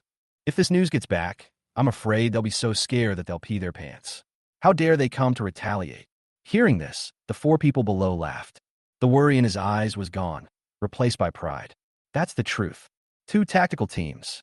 A small team of 6 people, with only 12 people, wiped out more than 30 people from the Camel Kingdom. You have to know that they have a total of 4 teams. This operation did not use all of our strength, and no one in the team was killed or injured. This record alone is enough to give them the right to be proud. Soon, Commander Messer stopped smiling. He thought again of the main objective of this mission, the mysterious arms dealer. They received news that the arms dealer was selling top-secret weapons to the United States. Although I don't know where he got it, but after investigation, it is indeed the case. We also received news that the arms dealer was going to sell these weapons to the Camel Country. This made the superiors both angry and shocked. They were immediately sent to Camel Country to encircle this person. Messer begins. "I also wonder how this arms dealer got their top-secret weapons." But soon he no longer cared. So what if the arms dealer has weapons? How could we have the courage to attack them? Our troops are experienced in many battles, and they represent the United States. Look at now. I destroyed the Camel Kingdom's army, and the Camel Kingdom didn't even dare to fart. What can a small arms dealer do? Dare to do what? If that arms dealer dares to show up, he will never come back. Thinking of this, a smile appeared on Messer's lips. This action is simply to bring them honor. He quickly put away his smile and said, "Although we have received awards from our superiors, our mission is not yet complete." At this time, the 4 people below also put away their smiles. Then Messer said again, "You all know our goal this time. This guy hasn't shown up yet, so we have to find him. We must expand the search area outside the Camel Country. We may even take the initiative to attack. Once we find that arms dealer or anyone associated with him, arrest him immediately and kill him if necessary." Hearing this, everyone nodded. I didn't think there was anything wrong with shooting him. After all, the arms dealer was selling their country's top-secret weapons. If you want to blame someone, blame that person for violating the interests of the United States. The words fell. Messer gave further instructions, reminding people not to let their guard down even at night. Be careful of the arms dealer who may enter Camel Country under cover of night. Then the 4 of them walked out of the tent and arranged their respective teams to carry out the mission. After they left, Messer gave a confident smile. Their army, even in the United States, it is considered a leader, never failed in carrying out a mission. No one they targeted had a good ending. All must die. At this time, Messer was thinking. The military radio nearby began to sound. He didn't think much about it and answered the call directly. After a moment, the person on the other side spoke. Commander Messer, please go ahead. Hear the other person's voice, even when no one is around. He still became serious. Then the other party said again, Commander Messer, traces of the arms dealer were found in your area. He was carrying weapons and equipment, and he didn't hide his whereabouts. This is a good opportunity to take action. Go and kill him. Hearing this, Messer was stunned for a moment, but quickly recovered. I told the person on the other end of the phone that I got it and promised to complete the task. Then the other party hung up the phone. After hanging up the phone, Messer couldn't help but sneer twice. Finally appeared. I've been looking for him for so long, but couldn't find him. I didn't expect him to be here now. What's the saying in Dragon Country? Right? This is called Heaven has a road, but you don't take it. Hell has no door, but you break in. Chapter 43, let's go. Let's get rid of the eagle sauce. The other side, William and his men got off the helicopter. He only brought 12 people with him on this operation. Although it's not much, it's enough. He was very satisfied looking at the weapons in the hands of his younger brothers. Bazookas, rifles, sniper rifles. These are all equipment made on the island. Now, his eyes rested on the night vision goggles on the heads of his younger brothers. This night vision device was developed not long ago. Or maybe it was given to him by the system. Functions and effects. It's a little different from others. Strictly speaking, this was their first formal action, since the purpose of this action is to establish authority. Then, naturally, we have to show off the latest weapons and equipment. Seeing these weapons, William couldn't help but sneer in his heart. It's a good opportunity to use the troops of the Eagle Country to test the power of these weapons. At this time, several younger brothers stood in a row, waiting for William to give orders. But he was not in a hurry at this time. Instead, he looked at the younger brothers in front of him with a serious expression. Then he slowly spoke. As arms dealers, we are in the arms business. But now, the damn Eagle Sauce Country does not allow us to sell arms, which is undoubtedly a threat to our business. William paused at this point, his expression full of anger. They're simply going too far. Not only do they not allow us to make money, they also want to hunt us down and kill us all. Tell me, can we tolerate this? The words fell. These younger brothers all looked angry, clenched their fists, and some even gritted their teeth. At this time, someone replied angrily, This is too much. If we are not allowed to sell arms, we will have no money, and without money, we cannot survive. They want us to die.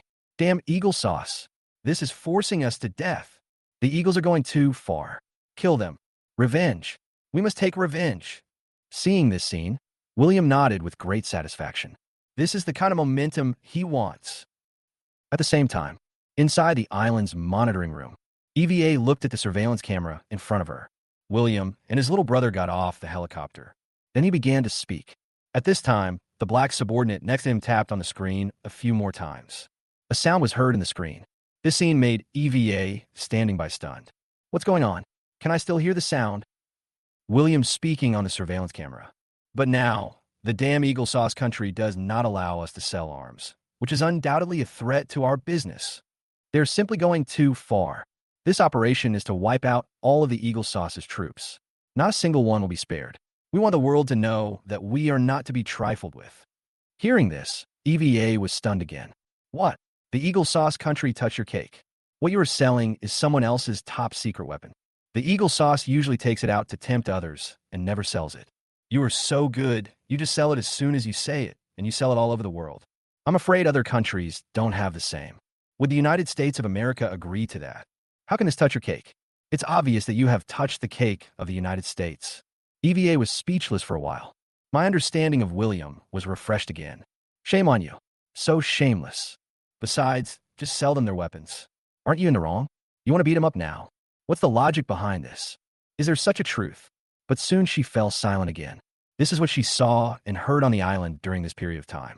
I also roughly understood how big William S. Arms' business was. Just look at the thousands of tanks and nearly 1,000 fighter jets. William is definitely not some small arms dealer. Not only that, he can also launch satellites and the equipment in this monitoring room.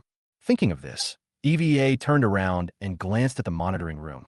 My heart couldn't help but beat fast. These are truly high-tech. I'm afraid that none of the existing major countries have entered this field. There is such a thing on this small island. EVA just felt her scalp tingling. Such military power can definitely speak loudly in the world. But soon she was confused again. Where did he get these weapons and high technology? Did they steal the blueprints from another country? Or maybe they figured it out themselves? She quickly shook her head, rejecting the idea. None of this is realistic. Not to mention how difficult it is to obtain the blueprints. You can't even enter the laboratories in their country. And doing research on your own is even more difficult. All of the existing weapons and ammunition are the result of the hard work of inventors from past generations. Some even take several generations to perfect. And William is just a high school student. Where does his ability come from? At this moment, the guys in the monitoring room listened to William's inspiring words. They suddenly let out a cry like a monkey's cry. Your Excellency is right. Kill Eagle Chan. Let the world know that we are not to be trifled with. The only consequence for anyone who stops us from making money is death. Your Excellency is mighty. Hearing the sound, EVA looked up. I saw that all these younger brothers were filled with righteous indignation and gritting their teeth. Some even had red eyes, and they beat their chests and stamped their feet, howling like primitive gorillas. They agreed with what William said. Totally agree. But EVA was speechless when she saw this scene. William brainwashed them with just a few words? Are they so easily deceived? In the surveillance footage, William has finished his confession. Then he pressed the hidden earphones on his ears. Then he spoke slowly. Adu, tell me the exact location of Eagle Sauce Country. Hearing this, the black subordinate next to EVA immediately operated something on the screen. A blue transparent keyboard appeared from it, and he clicked on it. Adu, this black subordinate is called Adu. EVA looked strange. Although William spoke in English, she still understood what he meant. Soon, a black man named Adu nearby used satellite to find out the location of the Eagle Sauce Country team. Then he tapped the screen twice more and immediately connected William and his younger brother's headphones. Sir, we found it. The last time the Eagle Sauce army was seen was in a dense forest to the northwest of you. So fast. EVA was shocked. In less than 2 minutes, she actually found out the other party's exact location. But she soon let it go and felt that there was nothing strange about it. It seems that I have slowly begun to accept the madness and absurdity of this place. The other side. With Adu's information, William quickly obtained the location of the Eagle Sauce Country. Then he gave orders to his younger brother. Put on our latest night vision goggles and get going to take down the Eagle Sauce Country's troops. Chapter 44. That arms dealer is vindictive. At this time, in the Sea Dog Commandos camp, inside a large tent, bearded man tied to a stool. His hair was disheveled, his face was pale, his body was bruised, and there was a trace of blood at the corner of his mouth. But his eyes were bright, and he was staring at an American military officer sitting opposite him. He had a look of dissatisfaction, as if to say, if you dare, kill me. The officer's name was Anthony. His level is not small. Lieutenant Colonel. At this moment, he looked at the bearded man in front of him and felt unhappy. Why are you so proud of yourself when you are defeated? He spoke slowly. Nicola, I told you, we are not targeting you. We just want to know what weapons the arms dealer has. Hearing this, Nicholas smiled bitterly and spoke in a weak voice. I've said everything I should say. I really don't know the rest. If you want to know, go investigate yourself. In fact, Nicholas did hide something. He did not tell the officer the truth about the weapons William had. But I don't understand how the officer figured it out. But he doesn't care about that. Compared with this American military officer, he was more afraid of revenge from the arms dealer. Nicholas was well aware of the horror of this arms dealer. The weapons and equipment he possesses are simply unimaginable to ordinary people. Those weapons can only be described in 2 words. Fear. Nicholas shuddered at the thought. Then he continued. All I can say is that the weapon he possesses is extremely powerful. So powerful that it's outrageous. If I hadn't been short of money and couldn't afford those weapons, I wouldn't have been caught by you. Even if I'm betrayed by my allies, I will never lose. Nicholas paused and added, Lieutenant Colonel Anthony, I still have to remind you that this arms dealer will never let go of any grudge. You may not be able to withstand his wrath. Hearing this, Anthony frowned with a look of disdain. This is just a trick used by arms dealers to sell weapons. He first tells you how powerful his weapons and equipment are, and then tries to trick you into buying them. Nicholas, at your position, you can't be unable to figure this out, right? At this point, Anthony sneered, his expression full of contempt. He understood the tactics of these arms dealers very well. After all, our own country is a major arms and weapons seller. What's even funnier is, Nicholas was strong in front of him with weapons. In this world, when it comes to arms and weapons, apart from a few individual countries whose weapons can be more powerful than those of the United States. What's the anger? How dare a mere arms dealer go against a behemoth like the United States? It's undoubtedly seeking death. Not to mention that arms dealer. Even if all the arms dealers in the world were added together, don't dare to act rashly in front of their eagle sauce country. Although he didn't know how that person got their top secret weapon. But he didn't care at all, now that the arms dealer had appeared. Believe in their Sea Dog commandos, they will soon wipe them out. From then on, the top secret weapon would never be circulated again. Thinking of this, Anthony added, his expression full of confidence. To tell you the truth, the arms dealer has already appeared. I believe you will be shot dead by our people soon. You should worry about yourself first. But at this moment, Nicholas smiled bitterly and shook his head. I didn't hear what he said clearly, but I just stopped arguing with him. Alas, you are still too young. And that is indeed the case. Before Nicholas saw the weapons, he, like the officer, did not believe it. But soon, Nicholas' whole body trembled, as if he had thought of something. Then he said to Anthony with a horrified look on his face, "You just said that the arms dealer showed up?" Hearing this, Anthony looked puzzled. Why does he seem so scared? But he didn't think much about it at this moment, and just replied with a proud look. Yes, we just received news that the arms dealer appeared near us, and it seems that he came with weapons. This is simply courting death. Our Sea Dog commandos have already taken action. I believe he will be killed soon. He looked disdainful, but Nicholas on the side widened his eyes, and his breathing became rapid. Come with weapons. At this time he swallowed and spoke with a trembling voice. Did you tell anyone that I exposed his identity? Anthony frowned and said, What's the connection? Hearing this, Nicholas blew his beard and glared, speaking in an anxious voice. Of course, I told you that arms dealer will take revenge. Anthony. At the same time, outside the dense forest, the Sea Dog commandos have already set off, and all 4 tactical teams are dispatched. He was also wearing night vision goggles, which are indispensable equipment for night combat. After a moment, 4 tactical teams gathered. Each captain brought his team members to discuss tactics. One of the subordinates quickly said with disdain, Captain, there's no need to discuss tactics. He's just an arms dealer, a businessman. It's already great that he has the guts to launch a surprise attack on us. But that's the only thing I can praise him for. It's just a matter of chance for us to shoot him dead. Hearing this, the captain beside him also smiled. We still need tactics to make us look more professional. But it is true that no one will take this opponent seriously. They have been through many battles. I don't know how many times I have experienced this kind of night battle. What's more, their enemies are a group of untrained businessmen. It couldn't be simpler. They even felt that sending out 4 teams this time was a bit redundant. Thinking of this, the captain smiled at several team members again. Although this mission is simple, I still hope that everyone will be cautious and careful to avoid casualties. Soon one of the team members waved back. Don't worry, Captain. This kind of mission is simply a reward for us. We can't bear to die. We have to return to our country to receive the award. That's right. I have to go back to be with my wife. Shut up. Amidst the banter, the captain interrupted them and scolded them. We are on a mission. We'll talk about it after the mission is over. With a big battle imminent, it was obvious that they didn't care about the enemy at all. Even started to joke about it. After all, when they thought about the opponents of this operation, they found it a little ridiculous. Dare to attack them, the Sea Dog commandos, at night. What a joke. If the arms dealer's opponent was someone else, there might be a chance of winning. But it's a pity. They're the Sea Dog commandos, and the night is their battlefield. Fight them during this time period. It's undoubtedly like hitting a rock with an egg. After a round of scolding, the team members also quieted down and were preparing to have a discussion. But at this moment, something strange happened. Pa! A gunshot. In front of the captain, there was the team member who said he wanted to go back to be with his wife. The head exploded like a watermelon. Pieces of blood and flesh splattered everywhere. Chapter 45 Call. We need bomber support. Outside the dense forest, following a gunshot, one of the tactical team members' head exploded immediately. The team members around him were covered in blood and flesh.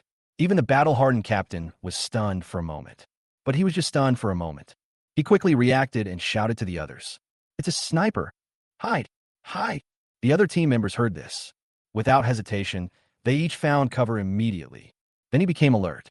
It must be that arms dealer. The team leader had a complicated expression, including fear, disbelief, and anger. But he had no doubt. He knew very well that it must be the arms dealer who took action, because according to intelligence, those people are nearby. He didn't expect that one of his Sea Dog commandos would be sacrificed. What I didn't expect was that the enemy would come so quietly. And in this dense forest with many tree covers, he took out his team member with one clean shot. He can't accept it, but it is an indisputable fact. Now, this place is eerily quiet. Apart from the rustling of leaves in the wind, there was no other sound. No one dared to breathe. The smell of blood in the air severely irritated their nerves. They all had complicated feelings. The team member who was chatting and laughing with him just now could no longer speak. But after all, they were experienced in battle and soon calmed down. Everyone wore thermal imaging night vision goggles.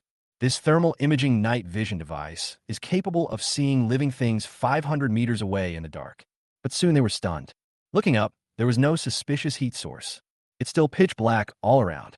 Apart from them, there are no humanoid living creatures. Damn it, this is really weird. Why can't I see anyone? Where are the people? The captain was already sweating profusely at this point, and he cursed inwardly.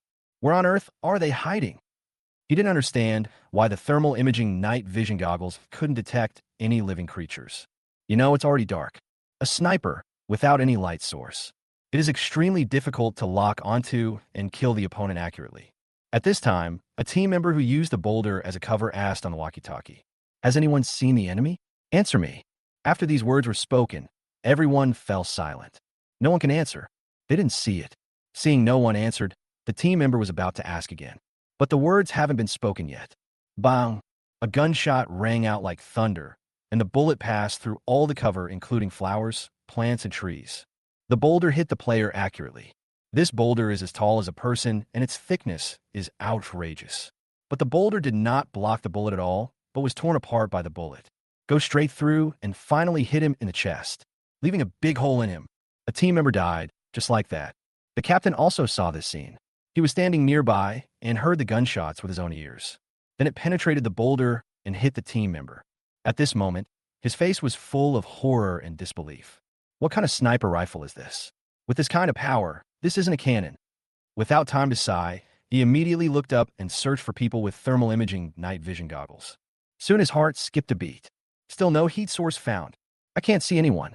How is this possible? Is the sniper 500 meters away? This is impossible. Absolutely impossible. It's already dark, and even the fog has started to spread. How could that sniper be able to see so far? Just as he was thinking, gunshots rang out again. This time it was several shots in succession. All I heard was a bullet cutting through the air, and it also went through the cover and hit the target. Several team members died on the spot, without even having time to scream. This scene frightened many team members. Damn it, where's the person? They were really scared. Even the thermal imaging night vision goggles couldn't see people. In this dark night, I felt like a blind person. Not only could they not see anyone, but even the cover was useless. How could they not panic? Soon, before they had time to think, they heard the sound of a rocket launcher being fired. At this moment, they can no longer remain calm. The hair on my body is standing upside down. I don't know who reacted quickly and shouted immediately. Bazooka! It's a bazooka, run! Hide quickly! The words fell. In an instant, flames shot up into the sky, cutting through the horizon, and then the shell landed behind a team member who was about to run. The two team members who were closer to him were blown away by the terrifying impact force and crashed into a tree nearby, then fainted. But the attack from the opposite side did not stop. It just paused for a moment, and then a few shells came again. Run! Run! This time, everyone responded quickly. As soon as he heard the sound, he started running. But this rocket seems to have a tracker.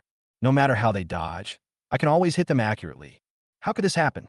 This shell seems to have tracking capabilities. One of the team members yelled out loud.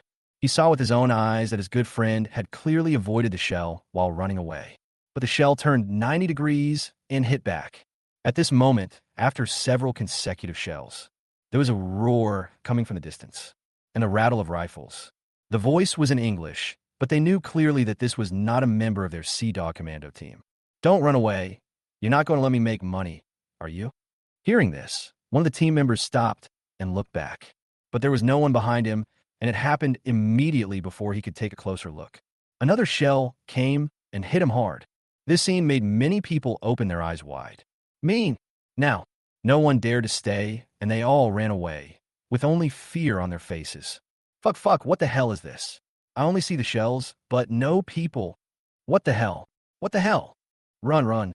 The enemy's weapons and equipment are much more powerful than ours. Retreat quickly.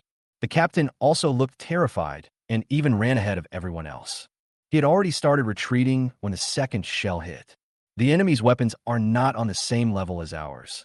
They even brought out rockets. We underestimated their weapons and equipment. Damn it, I should have thought of it earlier. They are arms dealers. How could they not have some good equipment? Retreat. Everyone retreat. At this time, he yelled behind him without even turning his head. As he spoke, he took out the walkie-talkie. Calling the headquarters, we need support. Boombis. Send bombers quickly. Chapter 46, Running for Life. At this time, inside the camp tent, Commander Messer and Lieutenant Colonel Anthony sat facing each other. Even Messer did not dare to neglect the lieutenant colonel in front of him. After all, the other party is an important person assigned by the higher-ups. At first, Messer couldn't understand why such a person was sent from headquarters. But he soon figured it out. I think it is because this mission is too simple and the risk factor is low. That's why he was sent to the battlefield to gild himself and gain some merit. Thinking of this, Messer felt disdainful in his heart, but still had a smile on his face. Lieutenant Colonel Anthony, our team has already set out, and it won't be long before we can capture the arms dealer. When the time comes, I hope the Lieutenant Colonel can say a few good words for us. Hearing this, Lieutenant Colonel Anthony simply gave an irrelevant answer. Yes, the strength of our Sea Dog Commando is obvious to all. I believe that we will be able to return home and receive credit soon. At this point, the two smiled at each other, understanding each other tacitly. But at this moment, the radio nearby rang. The words that came from it made the two of them stunned. Calling the headquarters, we need support. Boombis. Send bombers quickly. As soon as these words came out, the expressions on their faces changed again and again, looking incredulous. They clearly heard the sound of gunfire from the other end of the radio and the captain's terrified voice. Listen carefully, it seems. Running for your life? What is going on? Support. Bomber support. Had his own Sea Dog Commando been defeated? Impossible. I know the strength of the Sea Dogs. How could it turn out like this when we were just dealing with an arms dealer? Messer looked incredulous, but the voice on the other end of the radio started again. Commander, their weapons are much more powerful than ours. They have even taken out rocket launchers. We need support. Bomber support. Hearing this, Messer finally lost his composure, and the expression on his face turned into horror. This was especially true for Anthony, who subconsciously thought of what Nicholas had said to him. Then he told Messer what Nicholas had said. Hearing this, Messer's expression changed again and again. Powerful weapons. Impossible. He's just an arms dealer. No matter how powerful his weapons are, how powerful can they be? They are nothing but some broken guns and cannons. He soon calmed down. I underestimated it this time. I should have thought of it. After all, the other party is an arms dealer, so it's normal for him to have some powerful weapons. But it doesn't matter, we still have bombers. We will directly cover you with firepower.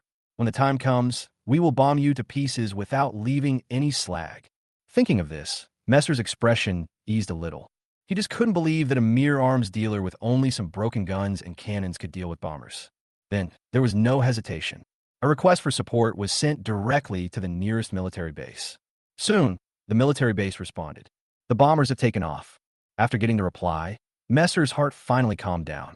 And the team at this time, after receiving confirmation from the headquarters that they had bomber support, they finally stopped. Retreat to a hillside. This place is an excellent defensive location. The captain looked around at this time, his expression full of anger and heartache. At the bottom of the hill, the enemy's attacks continued. He has only a few players left, defending with difficulty. But soon he sneered in his heart. The bomber support will arrive soon.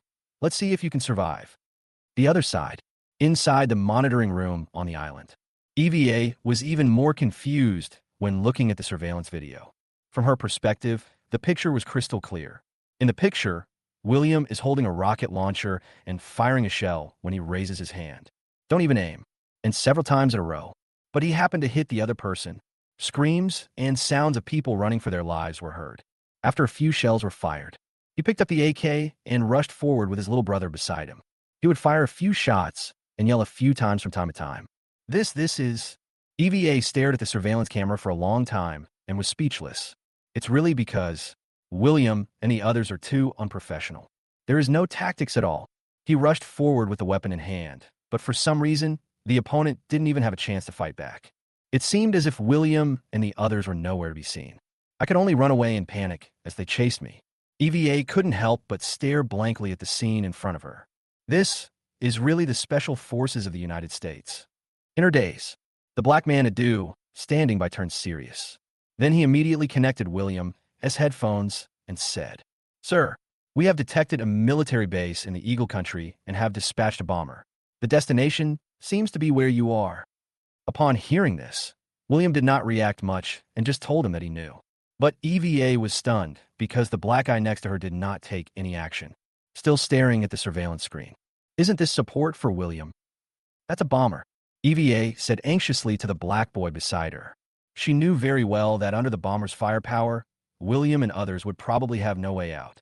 This is already a desperate situation. But the black guy in front of him didn't seem anxious at all. He was still looking at the monitor without changing his expression and didn't look like he wanted to provide support at all.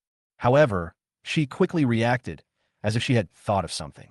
"That's not right. How did they know that the Eagle Country's bombers had taken off? This is the most confidential information, right? Could it be that the satellites here are also monitoring the overseas military bases of the United States?" EVA's scalp tingled. It's too outrageous. Does the Eagle Country know that it is being monitored? Wrong. How did the satellite monitor it? What satellite can have such a function? Soon she felt her brain was in a mess. But Adu beside her interrupted her thoughts. Facing EVA's question, he still spoke nonchalantly. "It's just a bomber. They don't need our support. My lord, they have sniper rifles and special bullets."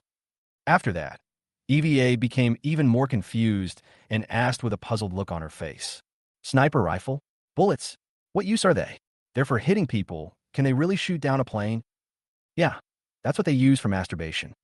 "Eva, Chapter 47 now, it's my turn. Please vote." Down the hillside, William and his men continued to attack. The enemy was running in front, and they were chasing behind. He would raise the rocket launcher and fire a shot from time to time.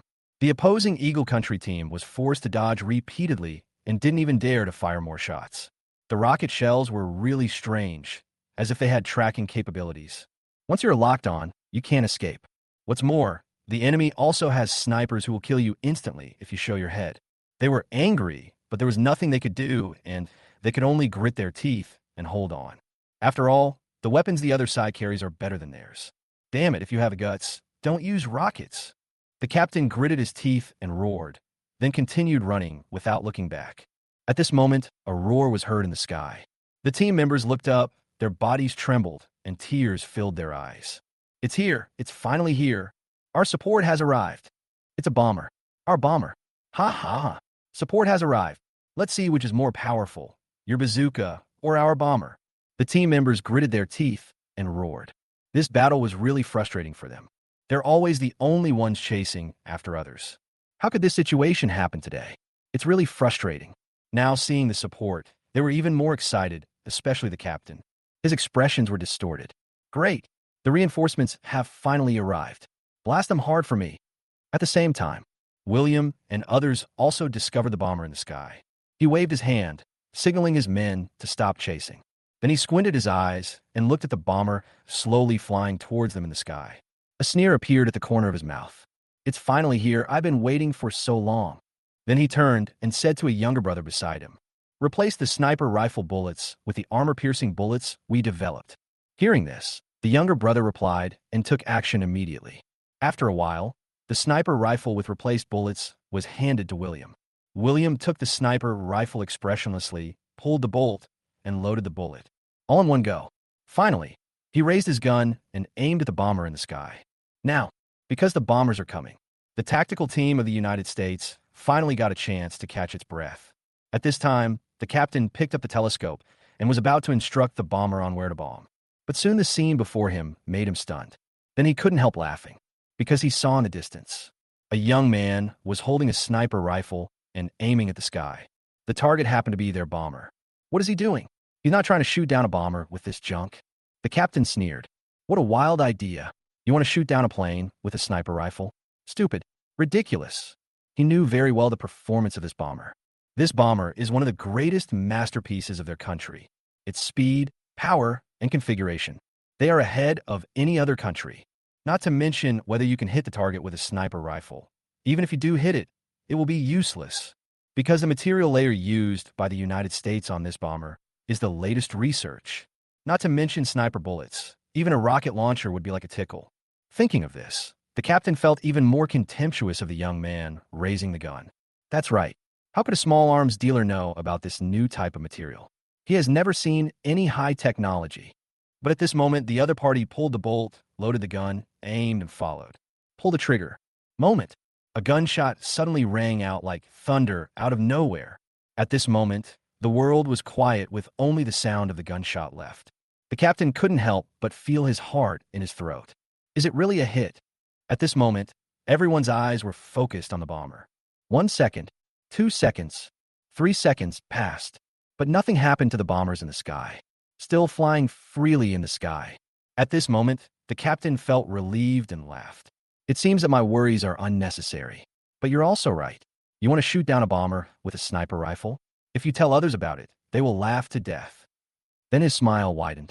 I was worried that the bombers wouldn't be able to find the enemy's location, but now it's a problem. After this shot, the sky should be able to see clearly. There is no need for them to provide guidance. The bombers will immediately launch heavy artillery fire coverage near them. Thinking of this, the captain sneered in his heart. Chase, isn't it fun to chase? Now let me see what you guys do. At the same time, the other side, inside the monitoring room, EVA's heart was in her throat. She saw William raising the gun. I couldn't help but worry about William. What is William doing? Why don't you run away? How can you shoot down a plane with a sniper rifle? Then, before she could think, she saw William pull the trigger. But soon, the bomber in the picture did not respond at all and continued to fly normally in the sky. This scene made EVA pale with a look of despair. It's over. Once the gun goes off, William's position will be exposed. The enemy will soon discover it and launch a fire attack. He's dead. On the bomber, the driver looked unhappy as he was still sleeping so late at night. But we received news that we had to provide fire support. At first, I thought a war had broken out somewhere. But after I understood the situation, I was speechless. An arms dealer raids the Sea Dogs and needs bomber support. Can't the Sea Dogs do it? What do they eat? For such a small matter, they actually had to send a bomber to provide support. Isn't this a waste of talent? I want to see how capable this arms dealer is. How dare he provoke the United States of America? Originally, after he arrived here, he was still worrying about how to find the enemy's location. But soon a gunshot with a flash of fire was heard from below. This scene made his heart skip a beat. He realized that the gunshot must be the enemy firing at him. Are you sniping me? But after a few seconds, he found that his plane had not suffered any damage. Only then did he feel relieved and sneered. I was shocked. I thought something was wrong. He looked at the place where the fire was coming from below and sneered twice. Now you are done. Thank you for exposing your position. Now it's my turn. Chapter 48 was bombed with a sniper rifle. How naive. You're dreaming of shooting down a plane with a sniper rifle. Boy, you have to pay for your ignorance. The captain couldn't help but grin when he saw the bomber heading towards the enemy. It was because William and his group were chasing and beating them just now. It made him feel very uncomfortable. The famous Sea Dogs commando was being chased and attacked by the arms dealer, or the kind that was beaten to the point of being completely powerless. If this gets out, I'm afraid I've lost all my face. Now, with the arrival of the bombers, the enemy's position has been exposed. He suddenly felt that this group of arms dealers was doomed. Especially in this scene, the other party is actually using a sniper rifle to shoot at the bomber. In his opinion, this was just a desperate struggle by the donkey Ingue Zhou. At this time, on the bomber, the position was exposed as the fire on the ground. The driver locked it in at a glance. At this moment, he laughed grimly twice. He drove the bomber towards William's location and decided to launch a fire coverage attack. We're done. Go back to sleep. At the same time, on the ground, William looked at the bomber flying towards him safely in the sky. There was no panic in my heart. Instead, a smile appeared at the corner of his mouth. At this moment, a younger brother standing by was a little puzzled when seeing this. The gun has been fired. But why? I didn't get any feedback. The enemy's bomber was safe and sound, soaring in the darkness. With this question, he asked William, "My lord, did you miss?" Hearing this, William did not answer him immediately. He understood that the shot must have hit the target. However, when this special bullet hits it, it rotates continuously like a drill and eats away at the casing.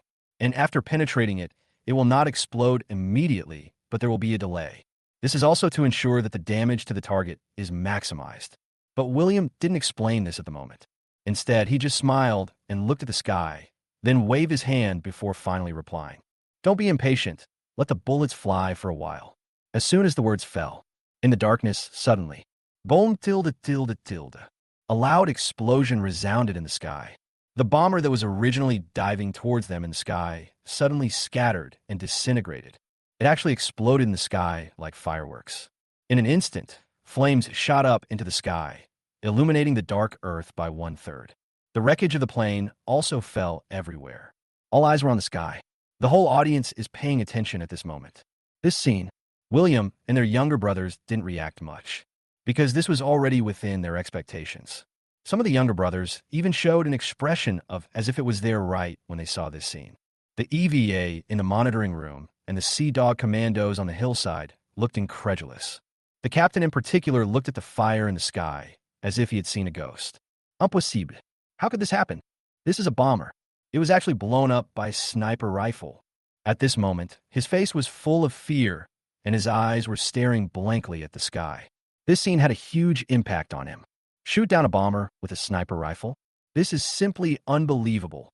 Not to mention whether a sniper rifle can hit the bomber at the altitude it flies. It would be impossible to lock onto the bomber so easily just based on its speed. Not to mention the materials used in this bomber, ordinary sniper bullets have no chance of penetrating it. But now all this is in front of me. But it really happened. It really exploded with just one shot. What kind of sniper rifle is this? It can actually blow up our bomber with one shot. No, is this really a sniper rifle? He quickly picked up the telescope and looked at the weapon in William's hand. After confirming that the other party was holding a sniper rifle, my brain suddenly felt suffocated. It's really a sniper rifle. This kind of weapon really exists. The captain looked at the bombers still disintegrating in the sky. He looked at where William was again. My scalp suddenly felt numb. This sniper rifle and the man who fired it. It can really only be described in 2 words. Outrageous. Wrong. It should be terrifying. Looking around the world, I'm afraid no one can shoot down a bomber with one shot, or use a sniper rifle. How on earth did he do that? This power even seems to be much greater than when it hit me just now. Thinking of this, the captain lost all his will to fight like a deflated balloon. It took me a long while to finally react. I can't fight. I really can't fight. Run, run. We need more support. At the same time, inside the monitoring room, the younger brothers inside were screaming and howling at the scene in front of them. Haha, it worked. The master blew up the plane. I already knew this sniper rifle would be powerful enough. The Eagle Country is now stupid. Let's see if they dare to mess with us again and stop us from making money from selling arms. Now we won't let them know what will happen if they stop us from making money by selling arms. EVA on the side was also stunned. This was really blown up by a sniper rifle. This is too outrageous.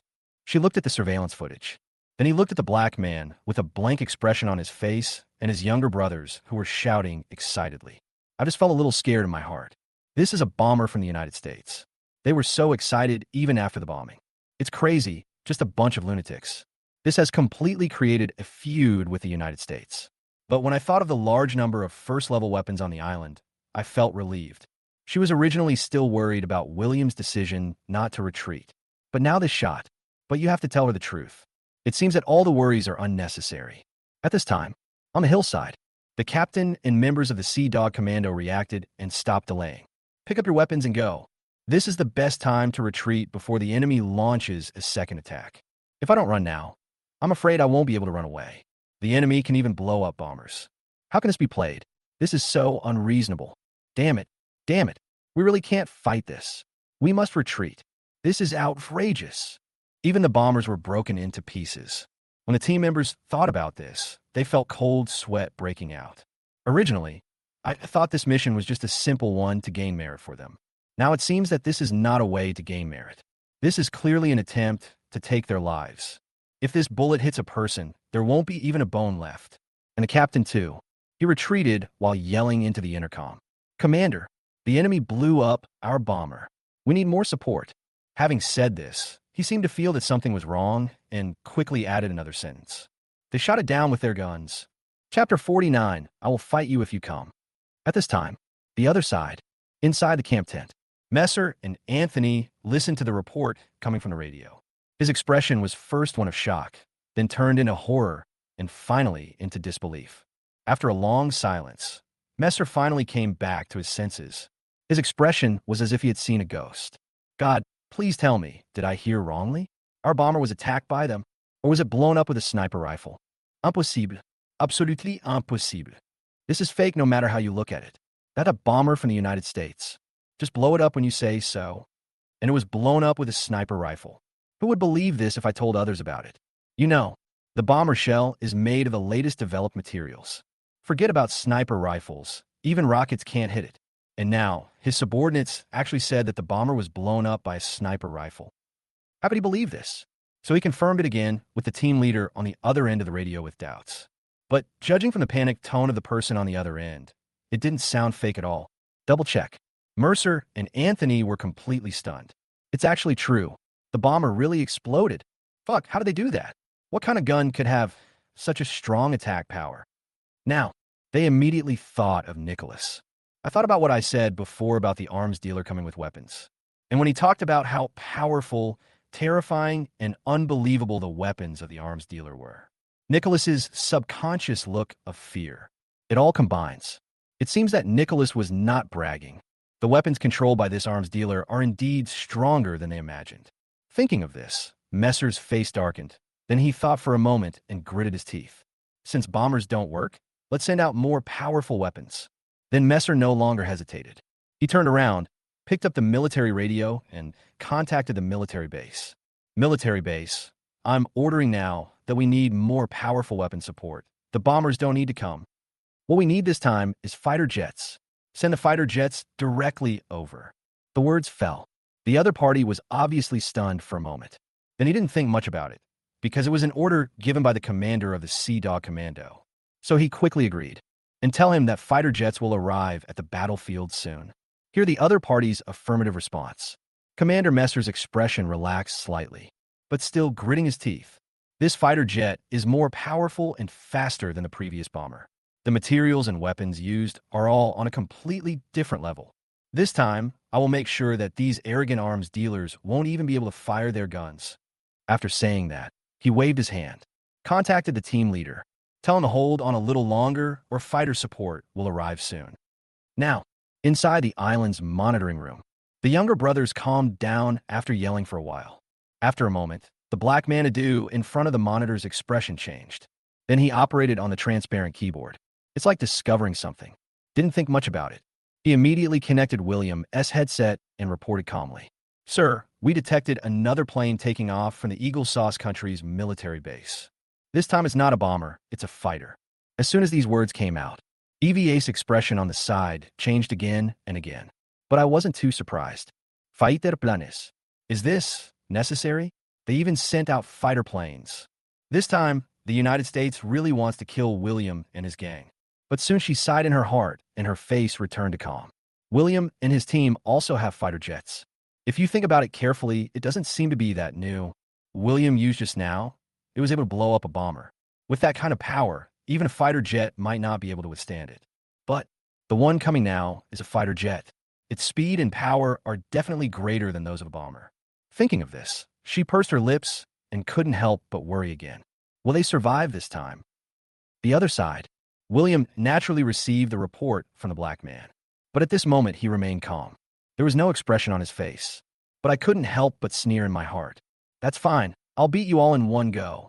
I'll fight you if you come. Right at this moment, there was another roar in the sky. Everyone looked up and saw that it was the fighter jet from the Eagle Country. It flies freely in the dark night sky, but because of the clouds, it seems to be vague. At this moment, he is looking for a target to attack. Seeing this, William chuckled. You came so quickly. Are you in such a hurry to get killed? Without thinking too much, he immediately loaded the sniper rifle in his hand with bullets. Then he pulled the bolt to load the gun and aimed at the opponent again. On the hillside, because of the arrival of fighter jets, the members of the Sea Dog Commando team no longer retreated. Instead, he looked at the fighter jet in the sky with confidence. His expression was full of pride. Great, support has arrived. Our support has arrived. This time it's a fighter plane. Its altitude, speed, and power are much stronger than the bomber just now. This time they can die. This is what happens when you mess with our Eagle Sauce country. The team members were discussing excitedly. It was as if I saw those hateful arms dealers being shot to death by fighter jets. Soon their respective telescopes were ready for the viewing. The same was true for the captain standing beside him. He sneered in his heart and suddenly felt that this group of arms dealers was doomed to die. Let me see how you guys handle this time. You're not going to use that crappy gun to shoot down our plane, are you? How naive. Soon he took the telescope and looked in the direction of William and others again. But at this moment, his heart suddenly skipped a beat, because what he saw through the telescope at this moment was William holding a sniper rifle and aiming. This scene suddenly made him a little panicked. He also wants to use this sniper rifle to fight fighter planes. As soon as the words fell, the members of the Sea SEAL Commando also saw this scene. Everyone had a strange look on their faces and started discussing it. What is he doing? He really wants to continue to use that broken gun to fight the fighter plane. Ha ha, is he scared, silly? I know this fighter plane well. It's one of our most powerful weapons. And in terms of speed, there's no way we can hit a sniper rifle bullet. What's more, this sniper rifle can be locked with the naked eye. From his expression, it's clear that he knows he's doomed. So he wants to take a gamble with a sniper rifle? Ha ha ha, but this is too far-fetched. There is absolutely no way he can shoot down the fighter jet this time. Chapter 50, Do You Want to Ruin the Future of Camel Country? At this time, inside the Camel Kingdom conference room, King Ibn and other dukes gathered here. They all looked heavy-hearted, because, just now, the border guards of Camel Country sent them a shocking message. The arms dealer who had arms deals with them was actually exchanging fire with the troops of the United States. As soon as the news came out, King Ibn could no longer remain calm. Regardless of the fact that it was already late at night, he immediately summoned the Duke and others to discuss countermeasures. At this time, he looked around and finally spoke in a deep voice. Everyone, what do you think about what is happening overseas? Or what are your thoughts? Hearing this, everyone just looked at each other. When they first received the news, they were also filled with disbelief. That arms dealer is so bold. Before, they were only superficially opposing the United States. But now they are actually going directly to the United States and fighting with them. Who could have thought of this? He's just an arms dealer. Do you really have the guts to fight against one of the world's leading superpowers? And according to reports from border personnel, this arms dealer defeated the famous Sea Dog Commandos of the United States and made them flee in panic without any chance of fighting back. Those are the Sea Dog Commandos. With only 2 teams, they wiped out a platoon from the Camel Country, and it was destroyed without any casualties.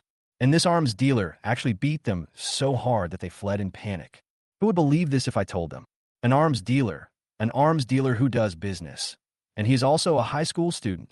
Chase after the elite troops of the United States. That's fine. The next news is even more outrageous. I heard that the Sea Dog Commandos were defeated. Bombers were called in for support and to launch a fire attack. As a result, he was blown up by a sniper rifle from the arms dealer. This is so.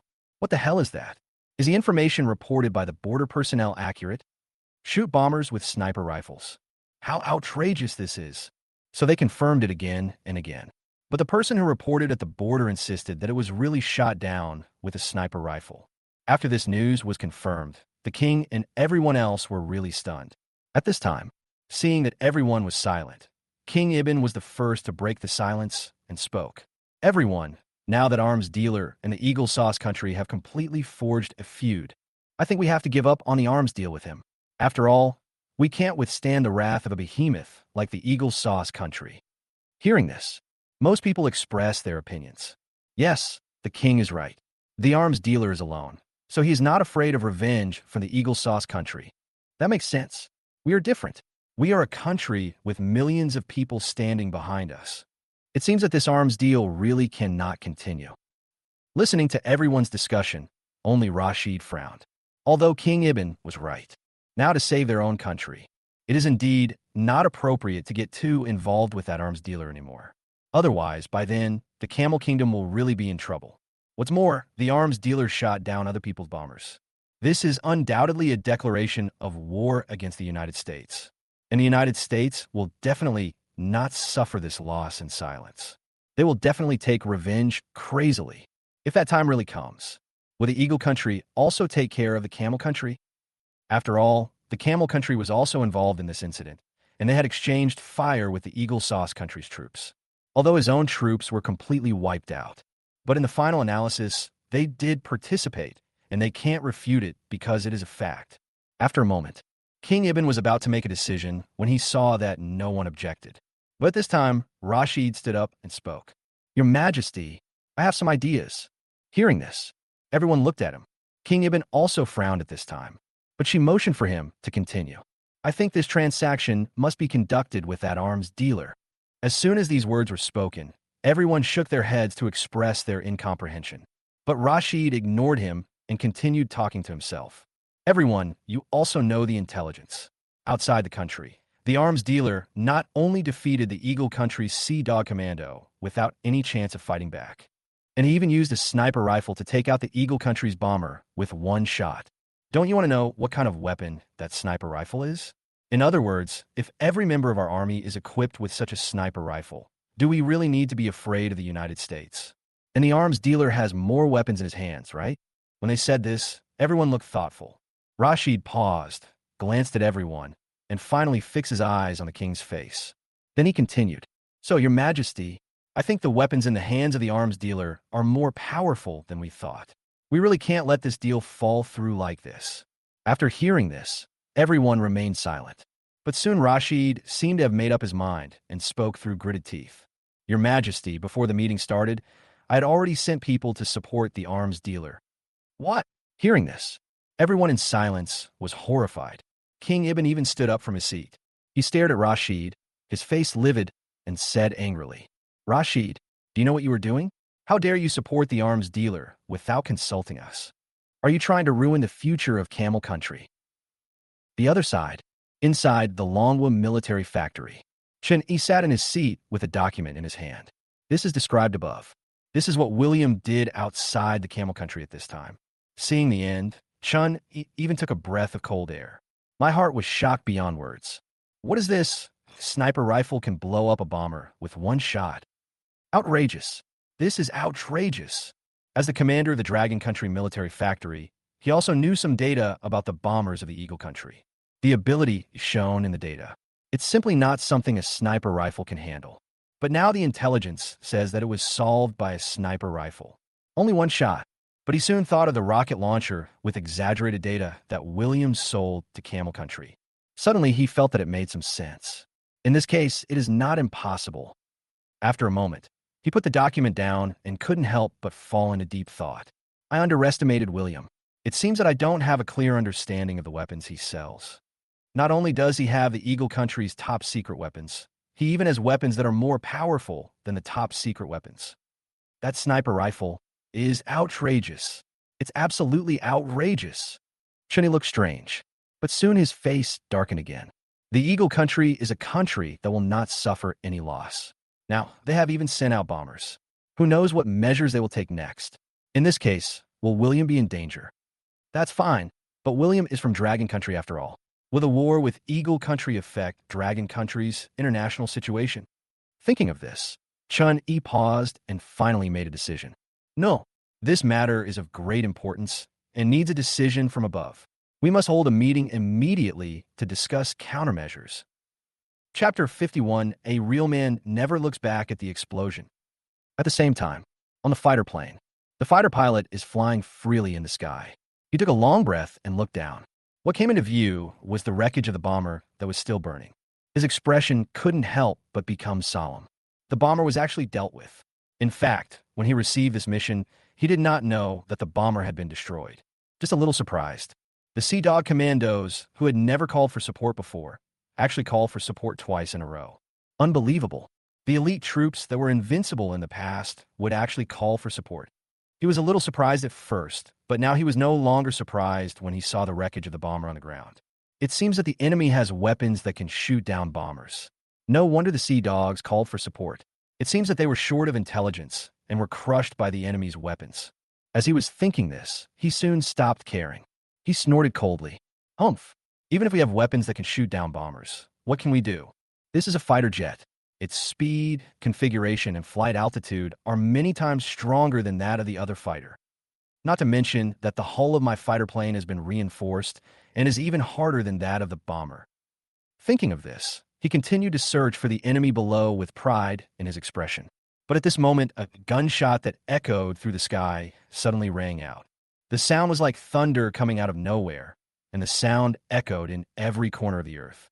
At the moment the gunshot rang out, the fighter pilot subconsciously turned to the side to dodge. This was almost a subconscious action on his part. His instinct told him there was danger. He immediately checked the fighter plane for any damage. After confirming that nothing happened, only then did I react. His eyes looked towards the place where the gunshots and flames had just been heard. There was a group of people standing there. Judging from what he is wearing, he doesn't look like a member of the Sea Dog Commando. And what's even more interesting is, one of them was actually holding a sniper rifle and aiming at something in the sky. Seeing this scene, he felt a chill on his back for no reason. Attack me? It seems that they're the enemies that need to be eliminated in this mission. Thinking of this, his expression became strange again. But that guy, what is he doing? Isn't he trying to shoot me with his sniper rifle? He sneered, and his expression returned to normal.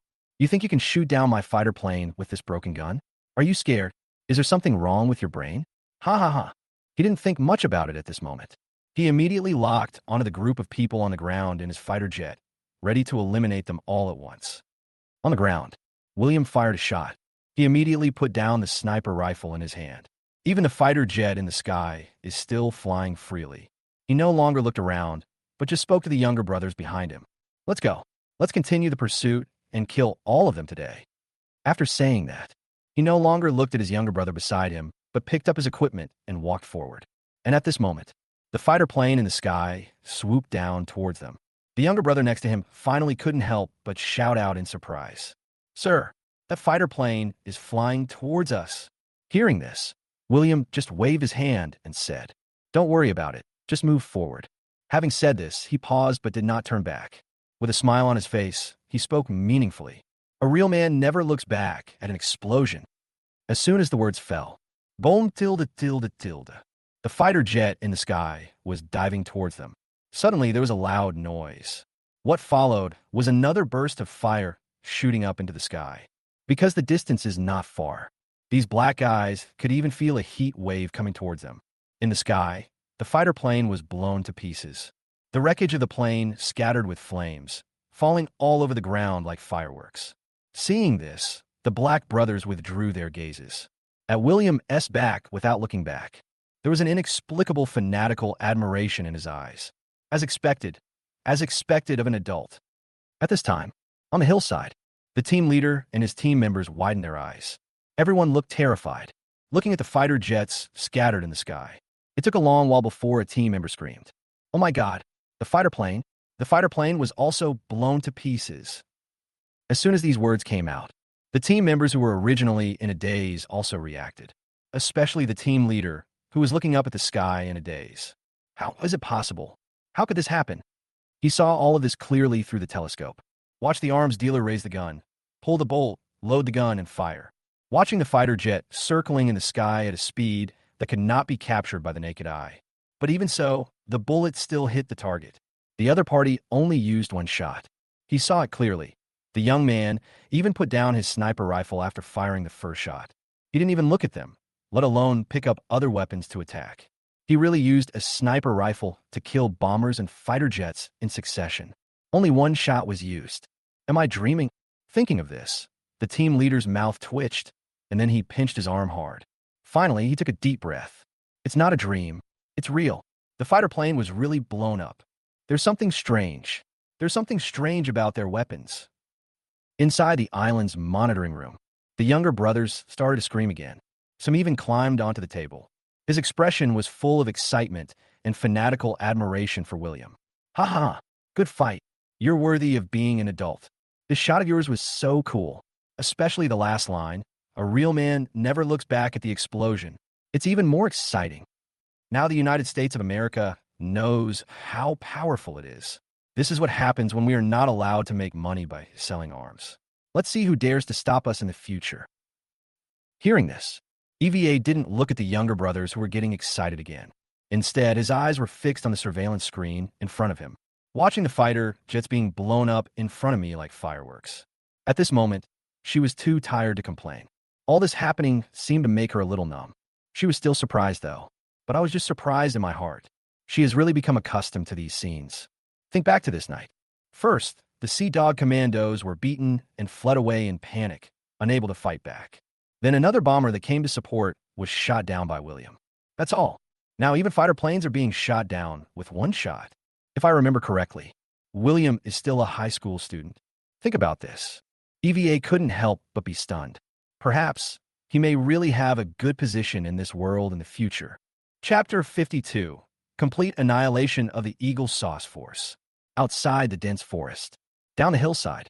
As the fighter planes were destroyed, the Sea Dog commandos had lost all desire to fight at this point. At this moment, there was only one sentence in their minds. I can't fight. I really can't fight. And the other side, William and his brothers did not stay any longer at this moment. They picked up their weapons and rushed towards the Sea Dog commandos on the hillside. Those black guys, while suppressing the enemy with firepower, it howled like a primitive gorilla, combined with the rocket launcher that can turn in William's hand. It even scared the hell out of everyone in the Sea Dog commando team, especially since the other side had snipers watching them closely. They didn't dare to stand up and fight back. All you can do is stick your gun out of cover and fire randomly. If other countries saw this scene, they would definitely be shocked. The famous Sea SEAL commandos were in such a state of disgrace. Not long, relying on the suppression of the rocket launcher. William and his men have already attacked the hillside. This place was under their fierce fire suppression. It was beyond recognition, with smoke and craters everywhere. William didn't have time to look around. A strong and pungent smell of gunpowder wafted in the air. There was also a hint of blood-like rust smell mixed in it. The hillside was littered with corpses. In front of William, the team leader was squatting on the ground with his hands holding a gun. He was the only one who survived this battle. Catch alive. It is such a shame for him as the team leader. William fiercely, not hiding his anger at all. If it weren't for this man, how could the bombers and fighter jets be shot down? If looks could kill, he would have killed the young man in front of him 1,000 times already. But at this moment, William didn't look at him or didn't care about him at all. I just let out a long sigh in my heart and smiled calmly. In this way, I can repay the favor owed to the Camel Nation troops that were destroyed because of me. When we trade with them, we won't be afraid of being driven down by them. Thinking of this, William smiled even more. Not losing money is a good outcome for him. As he was thinking about it, a younger brother ran over and handed William a phone. Sir, a call from Camel Country. Camel Country? Hearing this, William was surprised. But without thinking too much, he picked up the phone and answered it. Boo! There was a pause on the other end of the phone before he spoke anxiously. Lee, I am Duke Rashid of the Camel Kingdom. Hearing this, William was even more surprised, but he still replied. Duke Rashid, what's the matter? Rashid hastened to continue. Lee, we know you are exchanging fire with the Eagle Sauce Country, so we have sent a troop to reinforce you. You are our important partner. We cannot just watch you being put in danger. After hearing this, William roughly understood what was going on, but the matter had been resolved, so he interrupted Rashid. Duke Rashid, thank you very much for your support, but it's no longer necessary. The issues here have been resolved. The Eagle Sauce Country's troops have been completely annihilated by us. I feel really guilty about the fact that your Camel Country's troops were attacked by Eagle Country in order to support me. This time I can consider it as repaying your favor. You just need to prepare for the next transaction with us. As soon as these words came out, Duke Rashid on the other end of the phone cried out in surprise. What? Solved? How is this possible? Did I hear correctly? That was the Eagle Country's Sea Dog Commando. They were dealt with so quickly. No, they actually dealt with it. At this moment, Rashid felt like he had a fishbone stuck in his throat and couldn't speak for a long time. William thought the signal was bad and asked several times. Hello, Duke? Can you hear me? Is the signal bad? Only then did Rashid on the other end of the phone come to his senses. Ah, good. I can hear you. After hearing the reply, William nodded and repeated it again, asking Camel Country to prepare for the transaction. Then he hung up the phone. The other side, in the meeting room of Camel Country. In the conference room at this time, Rashid was the only one left. He listened to the beeping sound coming from the other end of the phone. It took a long time to recover. It took him a long while to finally react, and he began to pace around the conference room. I can't believe that the Eagle Country's Sea Dog Commando was completely wiped out. How can it be so fast? They are the Sea Dog Commandos. Rashid looked horrified. He knew very well what the Sea Dog Commandos meant. That is a special forces unit that represents one of the strongest forces in the United States. Their entire platoon was killed by this army. And from where the fighting took place, the enemy's Sea Dog Commandos should have 0 casualties. And now, the arms dealer actually told him, the Sea Dog Commandos have been completely wiped out by him. It's not that I don't believe it. The problem is that this is too exaggerated. Soon Rashid paused.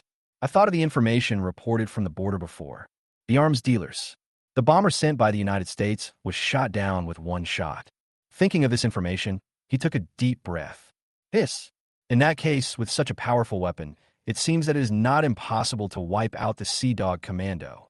At this moment, Rashid's eyes suddenly burst into a gleam of light, and his breathing began to rapid. We must go ahead with this transaction, no matter how difficult it is. The weapons in the hands of this arms dealer are too powerful. If you get them, you will have a good position in the world. Thinking of this, he no longer hesitated and was about to go to the king to discuss it. But he still thought of something. So he immediately contacted the troops he had sent to support William. At the same time, a troop from the Camel Kingdom has just set out. A row of military vehicles is heading towards the border.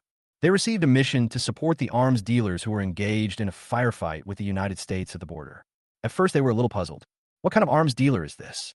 He actually needs their Camel Country to mobilize troops for support again and again. But there was no way, and I didn't dare to ask because they were soldiers. It is their duty to obey orders. At this moment, in the middle of the line, the commander of this mission was sitting in the car with his eyes closed and concentrating. At this moment, the subordinate beside him woke him up and said, "Commander, Duke Rashid is calling." Hearing this, the commander was a little surprised, but still took it. Soon the other party said, "Commander, this operation has been canceled." Hearing this, the commander was stunned and a little surprised. "Canceled? Duke Rashid, what's going on?" Rashid said again, "Well, it's canceled. We got the news that the Eagle Country's Sea Dog Commandos have been completely wiped out by the arms dealer. You don't have to go." The words fell.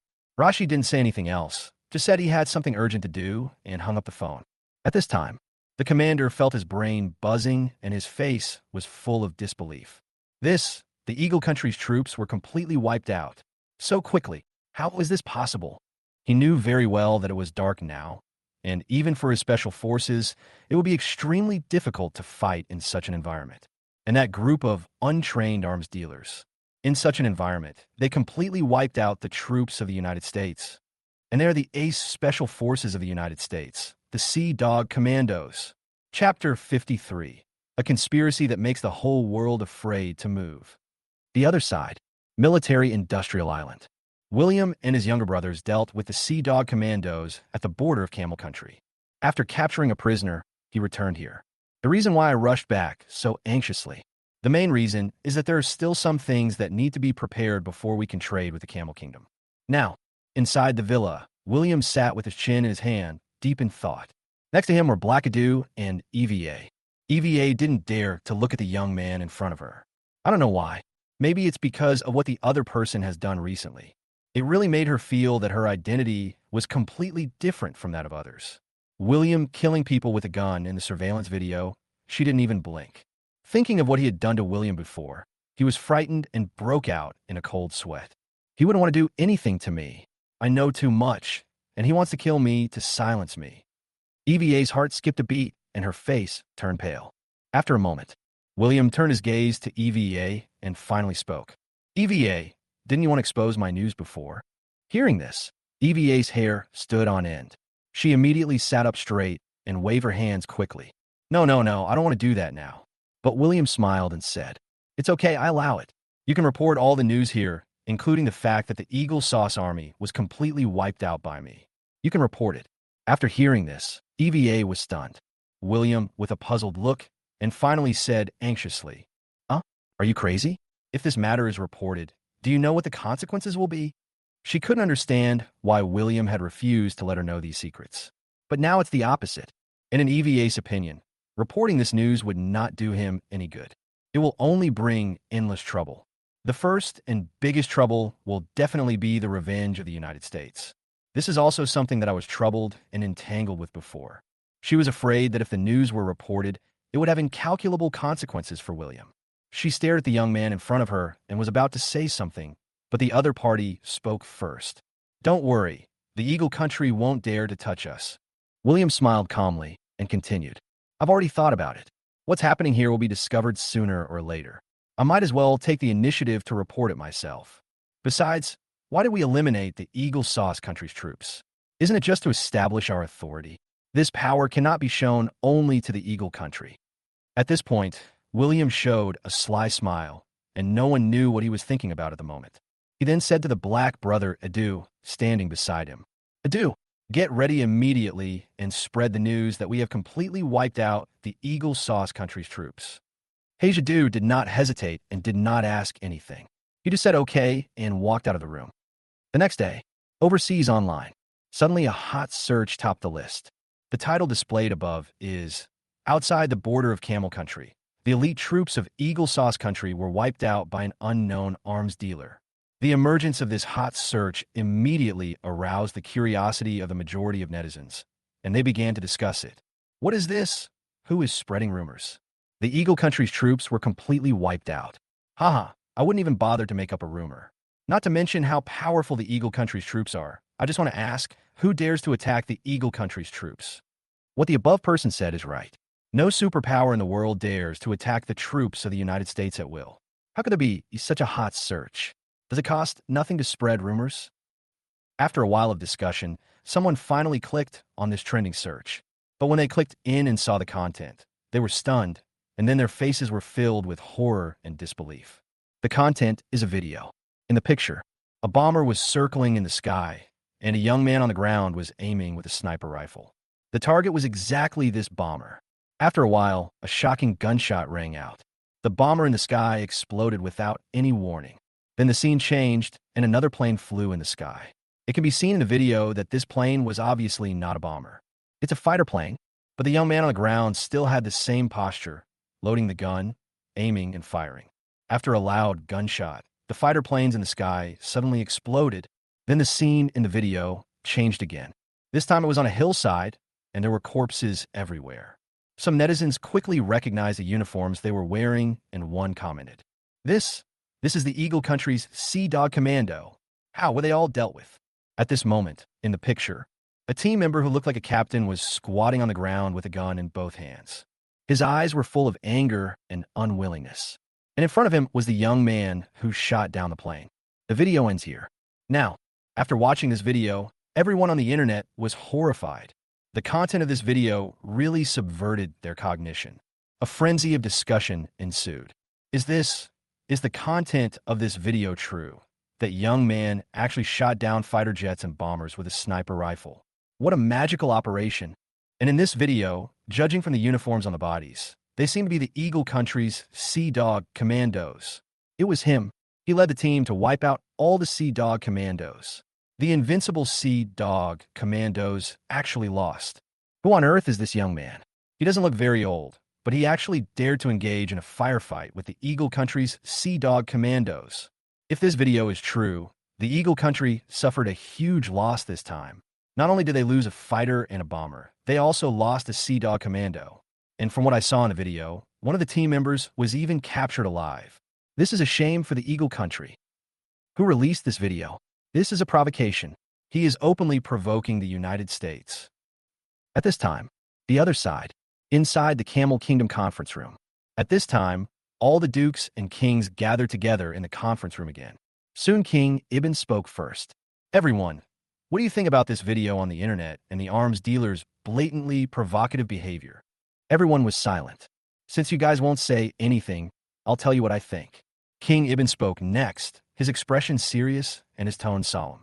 "This arms dealer's behavior is really unwise. The United States will definitely not tolerate such a provocation, and they will definitely retaliate wildly." After these words were spoken, most people nodded.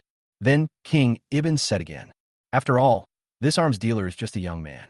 Such impetuous and unwise behavior may drag our Camel Country into trouble again. I think the deal with this arms dealer is still under discussion. Chapter 54, Public Opinion Erupts, Identity Exposed. To the end, King Ibn looked at Rashid, who was silent beside him. Actually, they also saw the video on the internet. And even earlier than this, Rashid had reported the matter. They already knew that William had annihilated all the American troops. At first, they didn't believe it. But after watching the video released on the internet, I realized that all this was actually true. That young arms dealer really wiped out the Eagle Sauce country's troops. But why did he publicize this matter? Isn't this just courting disaster and forcing America to retaliate? For a moment, they couldn't think of an answer. However, such a result is unacceptable to them. Such a change happened just when the transaction was about to take place. It is hard to guarantee that the United States will not direct its attacks against them. Ibn's face darkened, and he glanced at everyone. Rashid, who was silent, seemed to have figured something out. With a gleam in his eyes, he looked at King Ibn excitedly and said, "Your Majesty, everyone, I understand why this arms dealer did this." Hearing this, everyone turned their eyes to Rashid. The latter said excitedly, "This is an open conspiracy." Everyone was puzzled. Everyone, look at the trending headlines. Why did he name himself as an arms dealer? Rashid continued. Then think about it, everyone. Why did the Eagle Country go to so much trouble to capture that arms dealer? It's because the weapons sold by that arms dealer include top-secret weapons from the United States. The United States would never allow him to sell its top-secret weapons, so it took action against this arms dealer. But they didn't expect that the weapons in the hands of this arms dealer were so powerful that they could wipe out all their troops. This arms dealer also knew the seriousness of the consequences of this matter. So he just made it public, telling the world that he has weapons that can compete with the United States. He even named himself as an arms dealer in the title, saying that he can sell all these. In this way, once this incident comes out, everyone will be interested in the weapon in his hand. This is a weapon that can compete with the Eagle Sauce country. Who wouldn't be tempted?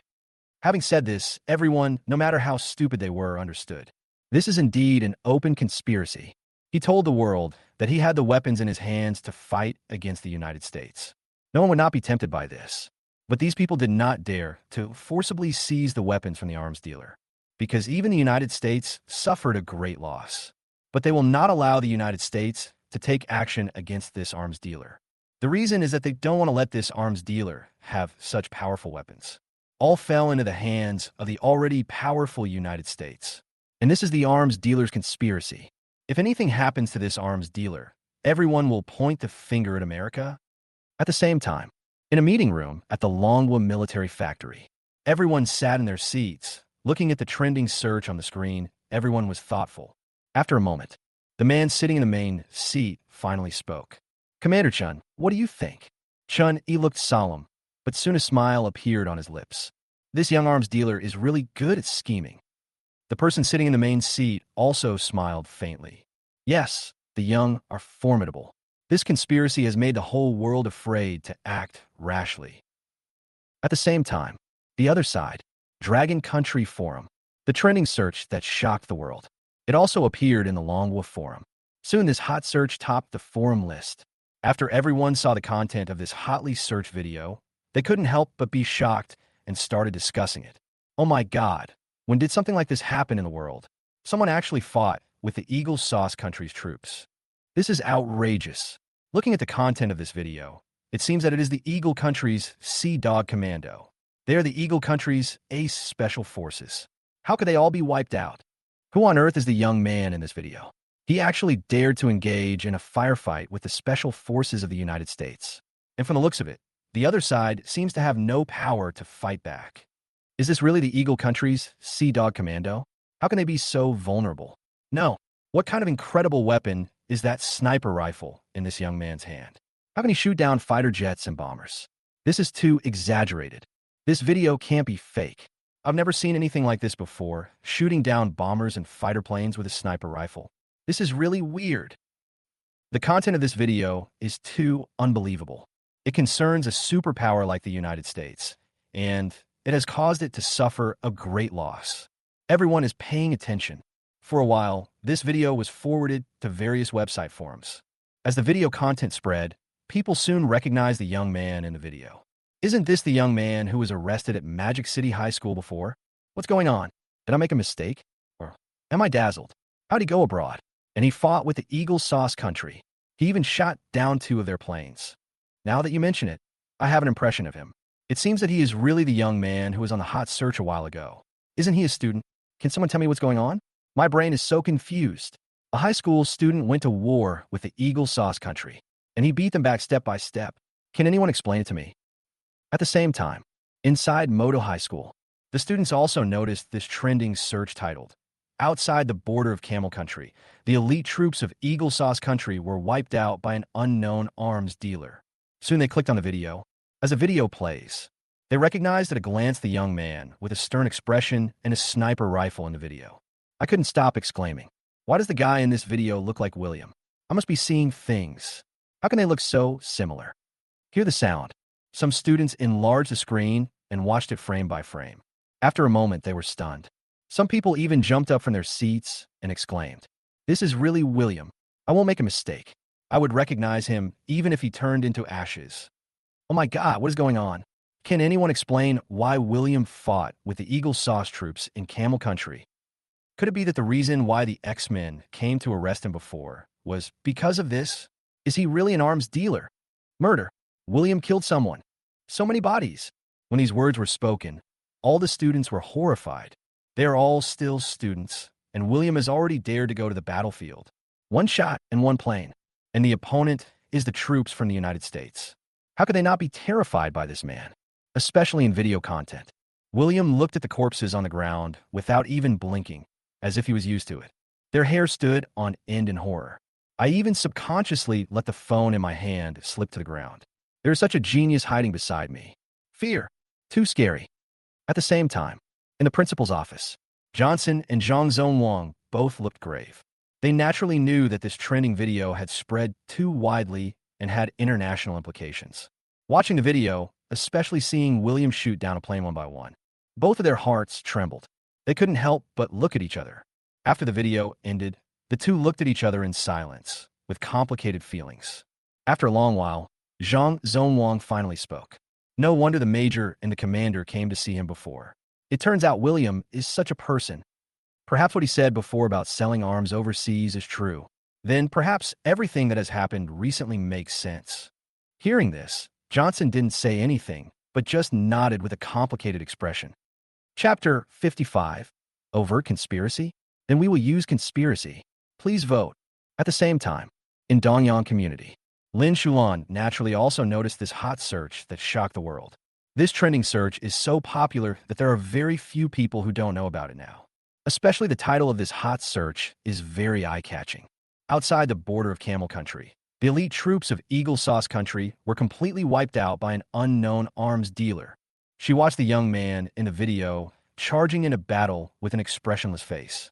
Others might still hesitate whether this person is William, but she was sure at a glance that this was her younger brother. William is really an arms dealer. She was shocked, but more worried. Lin Shulan couldn't help feeling complicated when watching this video. She muttered to herself for a long while. But in this case, safety cannot be guaranteed. In the local station of Shanghai, the director looked at the trending search on his phone. How could he not recognize the young man in the video? This is exactly the young man who was arrested at Modu High School before. Now, he looked a little dazed.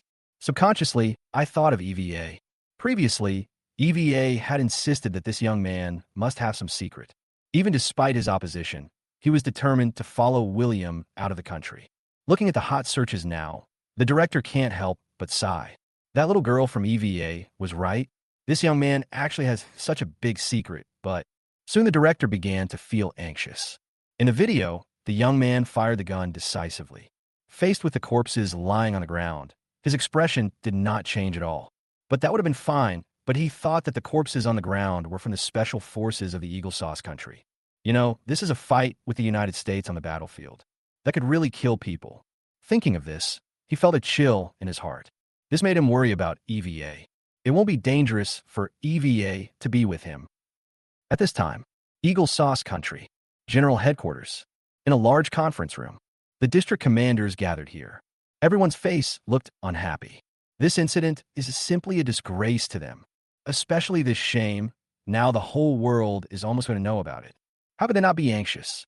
Now, sitting in the main seat in the conference room was a man with a hooked nose, and his expression was the ugliest. His name is Mora, and he is the commander-in-chief of the Eagle Sauce Country. At this moment, he looked around at everyone. He slapped the table with one last slap, looked at the two people who were lowering their heads, and said angrily, "Messer, Anthony, you two are useless. I told you to deal with that arms dealer, but you can't even handle such a small matter. Not only was the Sea Dogs annihilated by the enemy, they also took away one of my bombers and fighter planes.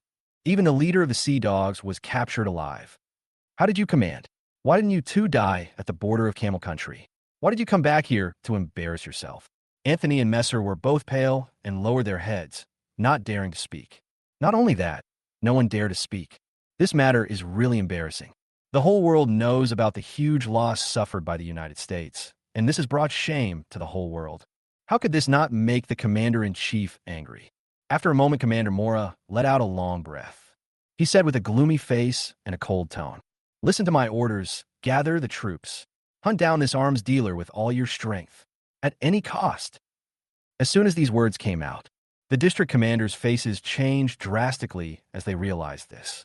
This incident really made the commander-in-chief angry, and he was almost losing his mind. So soon someone spoke out in opposition, and the person who opposed was Lieutenant Colonel Anthony. He immediately stood up and spoke hurriedly.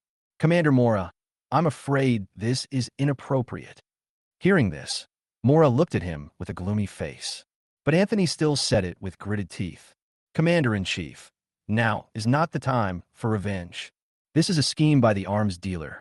This is an open conspiracy." Hearing this, Commander Mora's expression finally relaxed, and after thinking calmly for a moment, he finally reacted. But he still didn't speak at this moment. Only then did Anthony begin to tell the story. "Commander Mora, if we take action now, we will definitely be targeted by everyone. Everyone has seen the weapons in the hands of this arms dealer. They are super weapons that can compete with our Eagle Sauce Country." And he also pointed out that he is an arms dealer, which means that these weapons can be traded. How can other countries not be tempted? I'm afraid they will definitely stand on the side of the arms dealers in order to prevent us from monopolizing these weapons. And the reason? I think you understand, Commander. They will say that we are a superpower, and it is petty to attack a small arms dealer. They will use this as an excuse to stop us. In this way, they can legitimately help the arms dealer and even earn some goodwill from him. Anthony paused at this point. For the first time since arriving here, he dared to look up at the commander-in-chief. Seeing that the other person's expression had improved, he continued, "Commander Mora, I believe that people must be killed, but we don't necessarily need to do it ourselves." Hearing this, Commander Mora immediately understood. He suppressed his anger and began to think. Anthony has a point. That arms dealer is neither a country nor a tribe. He is just a civilian doing business. The United States is a superpower. It is indeed inappropriate to make a big fuss about a small arms dealer. Anyway, the United States has so many subordinates, so why should it do it itself? Thinking of this, Commander Mora looked at the lieutenant colonel with a hint of admiration. After pondering for a moment, he glanced at everyone and saw that everyone looked thoughtful. Only then did he finally ask, "Does anyone have anything to say?" As soon as these words came out, everyone came back to their senses immediately, and one of them quickly replied, "Commander Mora, there is some truth in what Lieutenant Colonel Anthony said.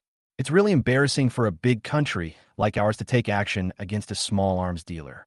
It's not glorious if we win, but it's just as embarrassing if we lose as it is now. Yes, although it is impossible for us to lose, it would be a bit of a waste of our talents if we took action. Since the arms dealer dares to use an open strategy, then we will use a secret strategy. Isn't there such a move in the Dragon Kingdom's military tactics? It's called killing with a borrowed knife." Hearing this, Commander Mora nodded. See that others did not continue to express their opinions. Only then did he finally speak to Anthony beside him. "Lieutenant Colonel Anthony, contact the military base near Camel Country immediately. Let them find a way to get rid of that damn arms dealer." Having said this, Mora paused and then added, "Remember, it's not about letting them solve it, but using someone else's hands." Yes. Chapter 56, let's give it a try. The other side. Inside the Eagle Country military base. Frank sat in the office holding his cell phone, looking thoughtful. The latest explosive news was playing on the phone. Outside the border of Camel Country, The elite troops of Eagle Sauce Country were wiped out by an unknown arms dealer. Originally, he was not interested in the news. But just now, he received a message. A secret message from a Lieutenant Colonel Anthony who was far away at the commander's headquarters in the United States. In the secret message content, Anthony asked him to kill the arms dealer who had clashed with the Sea Dog Commandos on the border of Camel Country. And at the end of the call, the Lieutenant Colonel emphasized it again and again. The order issued by Commander-in-Chief Mora was their military base did not need to do it themselves, but had to use someone else to do it. At first, he was a little puzzled. Arms dealer? What kind of arms dealer actually needs the personal attention of Commander Mora at headquarters? But when he asked Anthony this question, the person on the other end of the phone was stunned. It seemed as if he didn't know how to start. After a long silence, Anthony finally spoke and asked him to check the trending searches on the internet. Then he hung up the phone. Who knows? You won't know until you see it, and you'll be shocked when you see it. It turns out that it was this arms dealer who destroyed his own fighter jets and bombers. Outrageous. Especially when I saw the scene in the video where the young man picked up a sniper rifle and blew up the fighter jet. It made his heart beat fast. He watched the video repeatedly. It is finally confirmed that the United States does not have such a powerful sniper rifle. This made him silent. Soon he thought of the task assigned by the general headquarters. Send someone to kill this arms dealer, and he was not allowed to send troops to take action. This problem really gave him a headache.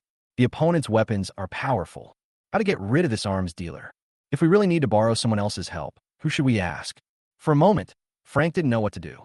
At this moment, he suddenly had an idea and thought of the man in the prisoner of war camp. Nicholas. I heard that Nicholas seemed to have had contact with this arms dealer and bought weapons from him. Why not let him? Thinking of this, Frank already had an idea in his mind. Then, without further delay, he headed straight for the prisoner of war camp. Now, in the prisoner of war camp, Nicholas looked haggard and gloomy. After a while, the gate of the prisoner of war camp was opened. It was Frank who walked in. He frowned at Nicholas and walked straight to the chair. Seeing this, Nicholas looked a little surprised. Then he seemed to have thought of something and shouted angrily. Again, damn it, I don't have anything else to say. I've been interrogating you since I was caught in the desert, and now you're here again. The one you're fighting is that arms dealer. Why are you always questioning me? If you have the guts, go arrest him and question him. Hearing this, even Frank couldn't help but be stunned. Is this guy crazy? What is he saying? Soon he coughed twice and said seriously, Ahem. Nicola, you misunderstood. I'm not here to interrogate you. I'm here to discuss cooperation with you. Cooperate? Nicholas's expression changed slightly. What kind of cooperation can I discuss with the United States? Frank just nodded and continued. I won't beat around the bush. You should know what the arms dealer has done recently. At this time, Nicholas's expression finally improved. His eyes were full of excitement, and he even laughed. Ha ha. Of course I know that your Eagle Country Sea Dog Commando was beaten to a pulp by that arms dealer. Even while escaping, I heard that the arms dealer shot down all your fighter planes and bombers. Hearing this, Frank's face turned grim. Nicholas' words were undoubtedly exposing his own scars. But when she thought about asking him to do things for her, she had to hold back her anger. But Nicholas ignored all this and continued to talk to himself with a gloating look on his face. You deserve it. I've already warned you that the weapons of that arms dealer are ridiculously powerful. Don't mess with him. What a pity you didn't listen. Now you know the consequences, but it's too late. At the end, Nicholas even sighed, looking very disappointed with his friend, but his expression could not hide his excitement. Alas, what a pity, what a pity. This scene made Frank so angry that his teeth itched. Why is a prisoner of war so arrogant? What does the bombing of bombers and fighter jets have to do with you? It wasn't you who bombed them. But Frank did not say these words. I just took a deep breath and calmed myself down. Then he looked at Nicholas with a playful expression and said, Nicola, don't gloat over this. As far as I know, it was you who told us the identity of this arms dealer. Tell me, what would happen if he knew that you betrayed him? What? Hearing this, Nicholas' body stiffened visibly and the expression on his face suddenly turned into horror. As soon as he thought of the arms dealer's vengeful character, cold sweat instantly broke out on his forehead. At this time, Nicholas finally sat up straight and spoke in a serious tone. This is not a joke. You can't say that. Seeing the other party's reaction, Frank felt relieved. Laugh. Why aren't you laughing anymore? Weren't you gloating just now, and now you're afraid? Frank smiled and spoke. Don't worry. We haven't told the arms dealer yet. But if you don't cooperate with us, I can't guarantee that the arms dealer won't know anything. Hearing this, Nicholas was silent for a while and finally spoke. How do you want me to cooperate? Seeing that the other party had taken a bait, Frank finally spoke. It's simple. I want you to kill him. Get rid of him. Me? Just me. Don't you just want me to die? Hearing this, Nicholas jumped up from the stool. At the same time, he looked horrified, as if the other party was telling him a huge joke. You want to let yourself go when even the United States can't kill him? What's the difference between this and committing suicide? But Frank didn't look at him and just continued talking to himself. Do you have any choice now? Nicholas was silent for a while. Seeing this, Frank smiled in his heart, knowing that Nicholas had been shaken at this time. So he continued, Nicola, this is not a complete suicide. You have traded with him before, so he is naturally familiar with you, so you have a chance to get close to him again. Besides, the arms dealer doesn't know that you sold out his identity information. As long as you can get close to him, will it be difficult to kill him? Hearing this, Nicholas remained silent. I just started analyzing it in my heart. What the officer said actually makes sense. If it is true, as he said, the other party is unaware of the fact that his identity information has been sold, then you can indeed do that. After a moment, Nicholas looked at Frank's expression. Then his expression turned fierce. It seems like I have no choice. I'm going to die sooner or later in Eagle Country, so I might as well give it a try. Maybe there's still a chance to survive. Chapter 57. Honesty, Fair Prices. At this time, inside the military-industrial island, in the blink of an eye, the day for trading with the Camel Kingdom is approaching. Now, EVA looked at William in the distance with a complicated expression. He was instructing his younger brothers on what to arrange before setting off. After saying that, the younger brothers went about their business. Then William looked at EVA beside him with a surprised expression. Then he walked straight up to her and asked, Big reporter, what have you thought about what I told you? EVA was silent for a while. William said, unhappily, you were clamoring for news before, but now you don't want the hot news right under your nose. After saying this, William's expression became excited and he smiled like a profiteer. Hurry up, don't dawdle. This is a great opportunity to make money. Hurry up and start the live broadcast later. I want to make our name famous and get people from all over the world to do business with us. Hearing this, EVA's expression became even more complicated. Today, William woke her up early in the morning and said that he was about to trade with the Camel Kingdom. Let yourself live broadcast the entire transaction process starting today, even from the island. This gave her a fright. Does he really not know what the consequences of live streaming will be? I really don't know what this young man is thinking. Is making money so important? William, you're crazy about money. EVA was silent for a long time before finally speaking. No, it's really dangerous to start a live broadcast. If everything here is exposed, it will be very troublesome. Hearing this, William shook his head, interrupted EVA's words, and said with a firm look in his eyes, You're wrong, EVA. I really don't want you to do the live broadcast for money. I want to protect everyone. As soon as these words came out, even EVA was stunned, especially the other party's expression, which looked serious and didn't seem like a joke at all. She couldn't help but wonder. Protect everyone, right? William continued to reply firmly. Think about it carefully. We are now enemies with the Eagle Sauce Country. This will definitely bring about his revenge. So, the purpose of my giving up the live broadcast is to let the whole world see the weapons I have here, so that they will be afraid of me. At the same time, I also want to tell them that these can be sold. William paused, smiled playfully, and continued. I even have the top secret weapons of the most powerful country, Eagle Sauce, who wouldn't want them. By that time, they will definitely help us stop the Eagle Sauce Country in order to get these weapons. Do you understand now? EVA finally reacted, her eyes flashing. Ah, I see. I didn't expect that the young man in front of me actually had such a plan. It seems that I really underestimated him. That's right. A person who can manage a business to this extent must have some brains. Seeing this, William didn't say anything more and just said, If you understand, start the live broadcast immediately. Don't just stand there and delay my business. At this time, EVA finally nodded and agreed to the live broadcast. After a while, EVA put on some makeup and prepared the live broadcast props.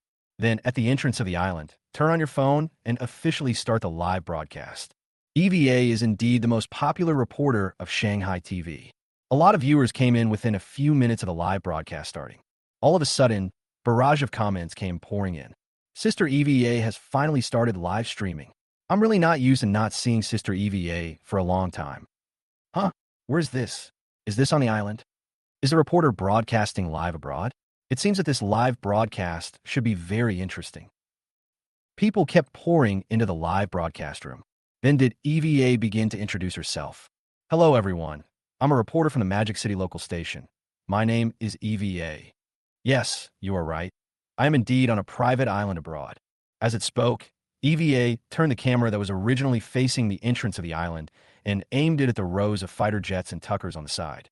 For a moment, the live broadcast room, which was originally full of barges, suddenly fell silent when they see the object in front of them clearly. The barrage of comments in the live broadcast room kept pouring in like an avalanche. What is this? A tank? A fighter jet? EVA, where are you? Is this a foreign military base? Oh my God, I took a quick look, and there must be at least several thousand tanks here. And those fighter planes, it looks like there are at least thousands of them. No. Am I dazzled? That looks like the latest fighter jet developed by the Eagle Country. They never make it public. There are only some data about it in the world. And today, I actually saw the finished product. Sister EVA, are you at the military base of Eagle Country? Perhaps because the live broadcast content was too exaggerated, netizens soon began to forward the live broadcast room to various places. This makes the already popular live broadcast room even more popular. At this time, EVA looked at the comments in the live broadcast room and began to introduce herself. Don't get excited. This is not a military base of the Eagle Sauce Country. I believe everyone knows what happened recently on the border of Camel Country. This small island is the base camp of the arms dealer. As soon as these words were spoken, the live broadcast room fell silent. Then it boiled instantly. What? This is the headquarters of that arms dealer. This must be the world's largest arms dealer. No, an arms dealer? How did an arms dealer get the top secret fighter jets from the United States? Don't be too ridiculous. These can't be P's weapons. They're movie props. Yeah, this is unbelievable. How is it possible? I see that fighter jet is obviously the top secret model of the United States. I'm a military fan. I will not make a mistake. If this is not a prop, I will eat it directly. EVA looked at the comments in the live broadcast room with a strange expression and couldn't help but sigh in her heart. It seems that these viewers are still not well informed. But you're also right, Longwood does have too strict control over weapons, so it's normal that many people have never seen it. And when I entered the island, I had the same reaction as them. At this moment, a name floated across the live broadcast room. This name was extremely conspicuous and even had an official Big V mark on it. This name only has 4 characters, but it makes everyone's heart tremble. Manhwa Military Network. When everyone saw it, they were stunned, and for a moment, they thought it was someone impersonating them. But when they clicked into the account, they were stunned. Then there was discussion. No, how did it alert the Dragon Army official website? Aren't these things movie props? They can't be real. Oh my God, the officials are here. Am I really seeing this right? The officials are actually watching this kind of live news broadcast. EVA was also surprised at this time. She didn't expect that the official of longwojun.com would notice it so quickly after the live broadcast started not long ago. This speed is a bit too fast, but EVA soon calmed down. That's right, it's normal for such a scene to be noticed. But at this moment, William came over. He just walked in front of the camera and said with a smile on his face, "Hi, everyone in the live studio." After saying that, William didn't care what was said in the comments and just kept talking to himself. You could buy any of my weapons here. As long as you have money, I can sell them to you. The fighter jets from the United States and the tanks from the Russian Bear. All of them can be sold. No deception, absolutely fair price. Chapter 58. We must not let him make an easy deal. Wait until William finishes speaking. The live broadcast room was in an uproar, and soon someone recognized William. Him. He seems to be the young man on the internet who was engaged in a firefight with the Eagle Country. It was him. He was the one who shot down the Eagle Country's fighter jet with a sniper rifle. He spoke the Dragon Country dialect. When did Dragon Country produce such a person? Then the things he just said he could sell, wouldn't that include Eagle Sauce's top secret fighter jet? This is outrageous. How'd he get these things? I'm so confused. At this time, William glanced at the comments, and seeing that the time had come, he continued speaking. Dear viewers, from now on, Ms. EVA will broadcast the entire process of our arms transaction live. Okay, I won't say any more nonsense. Let's get ready to set off. After saying this, William smiled slightly and signaled EVA to turn the camera to another place. Over there are two luxury cruise ships. At this moment, the younger brothers over there are very powerful. He was already fully armed, with a bulletproof vest, a helmet, and an AK in his hand. At first glance, this is obviously a well-trained troop. The other part of the brothers were not armed. Truckloads of ammunition and weapons were being loaded onto one of the cruise ships. The audience in the live broadcast room exclaimed in surprise when they saw this scene. No, for real. Are they really going to broadcast the entire transaction live? By the way, are these people really not from the United States? Why do I think the equipment they are wearing is of the United States type? Oh my God, how could I be able to see such a scene, a live broadcast of an arms deal? But who is this young arms dealer trading with? That's not right. How come his cruise ship is so big? Is there a cruise ship of this size on the market? The guy just now, is this the focus? The focus is on the arms trade. Why do you care about the cruise ship? The other side, Dragon Country. Inside Moto High School, Principal Zhang Zonwang was sitting in a chair, watching the live broadcast initiated by EVA. After listening to the other party introduce his identity, EVA turned the camera. What caught his eye on the screen were thousands of tanks and fighter planes. Zhang Zonwang's eyes widened when he saw this scene, especially when William walked into the camera and said that these could all be sold. His heart was pounding even more. I suddenly remembered that when William came to me to drop out of school, I asked him what kind of business he was doing abroad. At that time, William replied that he was doing a small arms business. Now Zhang Zonwang looked at the live broadcast with a strange look on his face. He calls this a small business? You sell fighter jets and tanks. It's also the Eagle Sauce's top secret fighter jet. This is not just a small arms business. Judging from the scene, so many armed personnel and weapons and equipment were involved in one transaction. I'm afraid even the world's largest arms dealer can't do it. Etc. The world's largest arms dealer. Zhang Zonwang was suddenly stunned, as if he thought of something, and muttered to himself. Isn't he already the world's largest arms dealer? At the same time, in the meeting room of Longhwa's military factory, a group of district commanders who are usually difficult to gather together. It's all in this conference room. They watched the live broadcast on the big screen. At this moment, his expression was complicated, but when he saw the camera turn, facing those piles of fighter jets and tanks, finally, someone couldn't sit still anymore, because he saw that the fighter jet was the one that the Eagle Sauce had been hiding and refusing to reveal. He spoke in surprise. This arms dealer even has this thing. That's the Eagle Sauce's top secret fighter. Others were equally surprised. And that tank, if I'm not mistaken, it looks like it's from the Bear Country. Where did he get so many fighters and tanks? Everyone was silent, but the man in the main seat suddenly spoke. It seems that we really underestimated this young arms dealer. Hearing this, Chun-Yi on the side nodded, but didn't say anything in response. The one who had the most contact with William among them was mentally prepared for William's weapon. But now that he saw it with his own eyes, he was still amazed. I immediately thought of the arms order I had reached with William.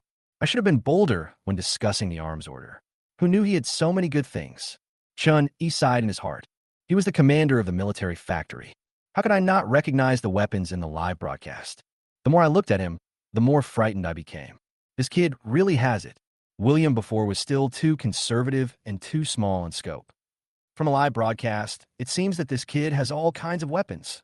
Besides, there are quite a few powerful weapons. At this moment, Chun-Yi made a secret decision in his heart. Next time when I do business with William, I must modify the original arms order. No more conservative this time. Report all the top secret weapons hidden in the United States to William. Buy as many Dragon Kingdoms as you can. Think of this. Chun-Yi snorted in his heart, then regained his composure and stared at the screen again. The reason they were gathered together this time was not just to watch the live broadcast. They just want to understand. This William said he wanted to broadcast the entire arms deal live. So what exactly is his purpose? At this time, Eagle Sauce Country, inside the command center, Commander-in-Chief Mora and a group of leaders were also watching the live broadcast. But the more they looked, the more shocked they became, especially when the scene turns to fighter jets. The other party said that these things can be sold as long as you pay. This scene just made them anxious. Some people even slammed the table and shouted excitedly. He's provoking us. No, he's threatening us. How could they not recognize it? William pointed at what was for sale, and it was none other than their Eagle Sauce Country's top secret fighter jet. This is what they usually show off. It even cost a huge amount of money and manpower to research it. In particular, some technologies took several generations to research. Now I hear the other party say that he wants to sell these things. How could they accept it? At this moment, as the live broadcast screen continues to turn, they finally saw part of the island clearly. Personnel, weapons, equipment. This surprised them even more. This is totally inconsistent with the military bases in their Eagle Sauce Country. At this time, the chief executive of Moore's head office stared at the live broadcast on the screen with a grim expression. This island brought him too many shocks. He made a secret decision in his heart. We can't let this go on, especially this arms deal. We can't let him complete it so easily. Chapter 59, A Great Gift to the Camel Kingdom. Within the border waters of Camel Country, no one can stop me. Two luxury cruise ships were moving rapidly towards the Camel Kingdom, one after the other. The decks of these two cruise ships are 10 meters apart. There was a black man stationed there who was fully armed with an AK. Such a commotion would be unsightly if someone who was not aware of the situation saw it. I'm afraid people would think that some country is going to make some big move. We're finally here, EVA said to the boy in a black windbreaker next to her on the cruise ship deck. Well, get ready, don't stop the live broadcast. The boy was naturally William, he said lightly from the side. Hearing this, EVA paused, her expression complicated and a little nervous. This live broadcast has already caused a sensation around the world. The live broadcast room is already filled with people from various countries. The number of people has exceeded 100 million.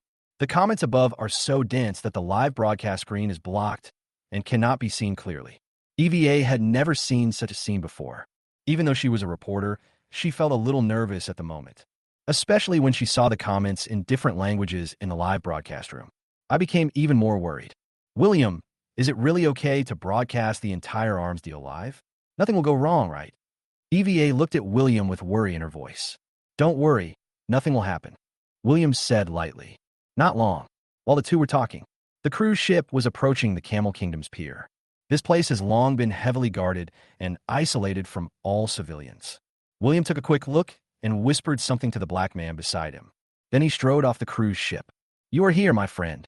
Opposite William, a man in fancy clothes shook hands with him. Who are you? Duke Rashid.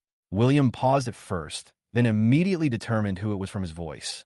This man was the Duke with whom he had spoken. Hearing this, Rashid laughed with a hint of surprise on his face. Haha, Lee, my friend, I finally meet you. Your legendary deeds have been widely circulated these days. William smiled slightly, his expression showing no emotion, and said, Is the Duke teasing me? No, I just admire him very much. I only heard about him before, but I didn't expect that the arms dealer who was against the Eagle Sauce Country was actually so young. Rashid waved his hands quickly. The man standing in front of him now is a man who is not even afraid of the United States. I really didn't dare to tease him. I was just surprised by William's age. William didn't take it to heart. He just laughed and continued. Mr. Duke, I said before that I will give you a surprise in this transaction. After saying this, William waved towards the cruise ship. The black Manadu nodded and took down a man who was tied up. William fiercely. Seeing this, Rashid was a little surprised. He looked at the man and said in surprise with his eyes fixed. This guy is from the Eagle Country Sea Dog Commando. William smiled slightly. Yes, this is the member of the Special Forces team of the Eagle Sauce Country that defeated your troops before. Now, I hand him over to you, which can be regarded as repaying the favor I did you before. Rashid looked incredulous. This was capture alive. Although Rashid knew that this arms dealer had defeated the Eagle Country's Sea Dog Commandos at the border of the Camel Country, but he didn't expect that this young man was so fierce. They actually captured a member of the Sea Dog Commando alive. Moreover, judging from the rank on his uniform, this man is probably the captain of the Sea Dog Commando. Such a prisoner is of great value. They, the Camel Country, can use this person to slap the face of the Eagle Sauce Country. It's even possible that they could even blackmail America. So, this arms dealer has indeed repaid the favor. The other side, Camel Domestic. He actually captured the captain of the Sea Dog Commando alive. King Ibn was watching what was happening at the dock through EVA's live broadcast. He was shocked as he looked at the live broadcast in front of him. He knew very well what having such a captive meant to the Camel Kingdom. The Sea Dog Commandos are the ace force of the United States. The captain was captured alive, which is undoubtedly a shame for the United States. At this moment, the live broadcast is facing people all over the world, and audiences from various countries are watching this live broadcast. This means that the news that the captain of the Sea Dog Commando has been captured will spread soon. When the time comes, under the pressure of public opinion, the United States will definitely ask them to return the prisoners. This means that the Eagle Sauce country will not take action against the Camel country before bringing back the prisoner. King Ibn's eyes sparkled. This young arms dealer has indeed returned a big favor to us. This way, Camel country will be able to be more proactive when facing Eagle Sauce country in the future. I didn't expect this arms dealer to be so nice to us. Thinking of this, King Ibn was deeply moved, but soon his expression turned guilty. I had opposed this arms deal before, but the other party is now giving Camel country such a big gift. I even planned how I could get out of the deal unscathed after completing it. I was wrong. I thought that trading with him would put the Camel Kingdom in dire straits, but he actually considered the Camel Kingdom so carefully. Ibn sighed, feeling even more guilty. Fortunately, Rashid insisted on conducting an arms deal, otherwise the Camel Kingdom might not have received this great gift. At that time, not only will the United States be offended, but the arms dealer will also be offended. The consequences are unimaginable. Fortunately, thinking of this, Ibn instantly changed his mind about Rashid's unauthorized military support. I made up my mind immediately. When Rashid comes back, we must reward him well. At the same time, the audience in the live broadcast room naturally saw this scene. When they saw the clothes on the prisoner, someone recognized him immediately. They were all surprised. This is really the captain of the Sea Dog Commando. I originally thought that the content of the video on the internet was fake. I didn't expect that the captain of the Sea Dog Commando was actually captured alive. This is outrageous. The Sea Dogs are the Eagle Country's ace special forces. They are known to be invincible, and now they have been captured alive. How dare he? This young man, this is a live broadcast. He brought out this prisoner during the live broadcast. Isn't he just slapping the face of the United States? Ha ha. This is such a satisfying slap in the face. The Eagle Sauce must be pissed off to death. I'm really curious about what the Eagle Sauce country will do when they see this. Chapter 60. Young man. Is this 500 million? Fuck. This damn arms dealer. At this time, in a meeting room in Eagle Country, Commander Mora watched the live broadcast on his mobile phone. Veins popped on his head and his teeth clenched. Damn it. I will grind this arms dealer to ashes and make him die a miserable death. He threw the phone in his hand to the ground and said angrily, "Good. Very good. You're going to play this trick for me, right?" Mora sat in her seat with a frown on her face. This incident has caused a global sensation, and it is hard for him not to notice it, especially during live broadcasts. The young man tied up the captain of the Sea Dog Commando and brought him to the Duke of Camel Kingdom. He even specifically emphasized that this was a surprise for the Camel Country, giving away the captain of his country's ace troops as a gift. And this matter was singled out for discussion during this live broadcast that shocked the world. It was as if he was afraid that the whole world didn't know that the captain of his Eagle Sauce country Sea Dog Commando had been captured alive. How could he tolerate this? Thinking of this, Morris suddenly felt as if something was blocking his heart, and the more he thought about it, the angrier he became. Fuck, I must kill this arms dealer. But as soon as the words came out, Mora fell silent. At the same time, a feeling of powerlessness arose in his heart. Originally, the Camel Kingdom was also included in his revenge plan. They were also involved in the arms trade. In their opinion, it would be best to kill everyone who bought weapons from this arms dealer, because among the weapons they bought were top-secret weapons from their own country. But now this young man starts live streaming. Hand the people over to the Camel Kingdom. It's really not easy for me to mess with the Camel Kingdom. After all, before this, it was the Eagle Sauce country that first attacked a unit of the Camel Country. This matter has not been revealed yet, but once I take action against the Camel Country, I'm afraid the Camel Country will expose this matter. By that time, the United States will probably be condemned by the whole world. Although Mora herself doesn't care whether she has this face or not. But we cannot provoke the international community in this way. And overall, this is a matter of national and international concern. I can't decide on my own. Thinking of this, Mora's expression became even gloomier. The face of the young man in the live broadcast appeared in my mind again. This arms dealer is really good. He has been plotting all this time. Really? Great. After a moment, Mora pressed the phone on her desk. Then he made a phone call and said in a cold tone, "Notify Anthony and let him take action as soon as possible." At the same time, Camel Country Pier. Rashid was very excited about this special surprise. He whispered something to his men and signaled them to take this special prisoner away. Then he returned to William. At this time, William finally spoke. "Duke Rashid, should we talk about the arms trade next?" Rashid laughed and said, "Of course we will not forget this matter. We in Camel Country still attach great importance to this batch of weapons and equipment." William smiled and nodded. Let's go check out this batch of goods." "Good." Then William made a gesture to invite Rashid to come along. Seeing this, Rashid called a group of fully armed soldiers. With William, he walked towards the luxury yacht loaded with arms and weapons. After getting on the yacht, Rashid took a quick glance and saw that most of them were weapons for individual combat. This includes the rocket launcher with explosive values. After taking a quick look, Rashid took out an arms order from his pocket. Then he handed it over to his subordinates and asked them to check it. Such behavior is normal, although the arms dealer in front of them did their Camel Country a great favor.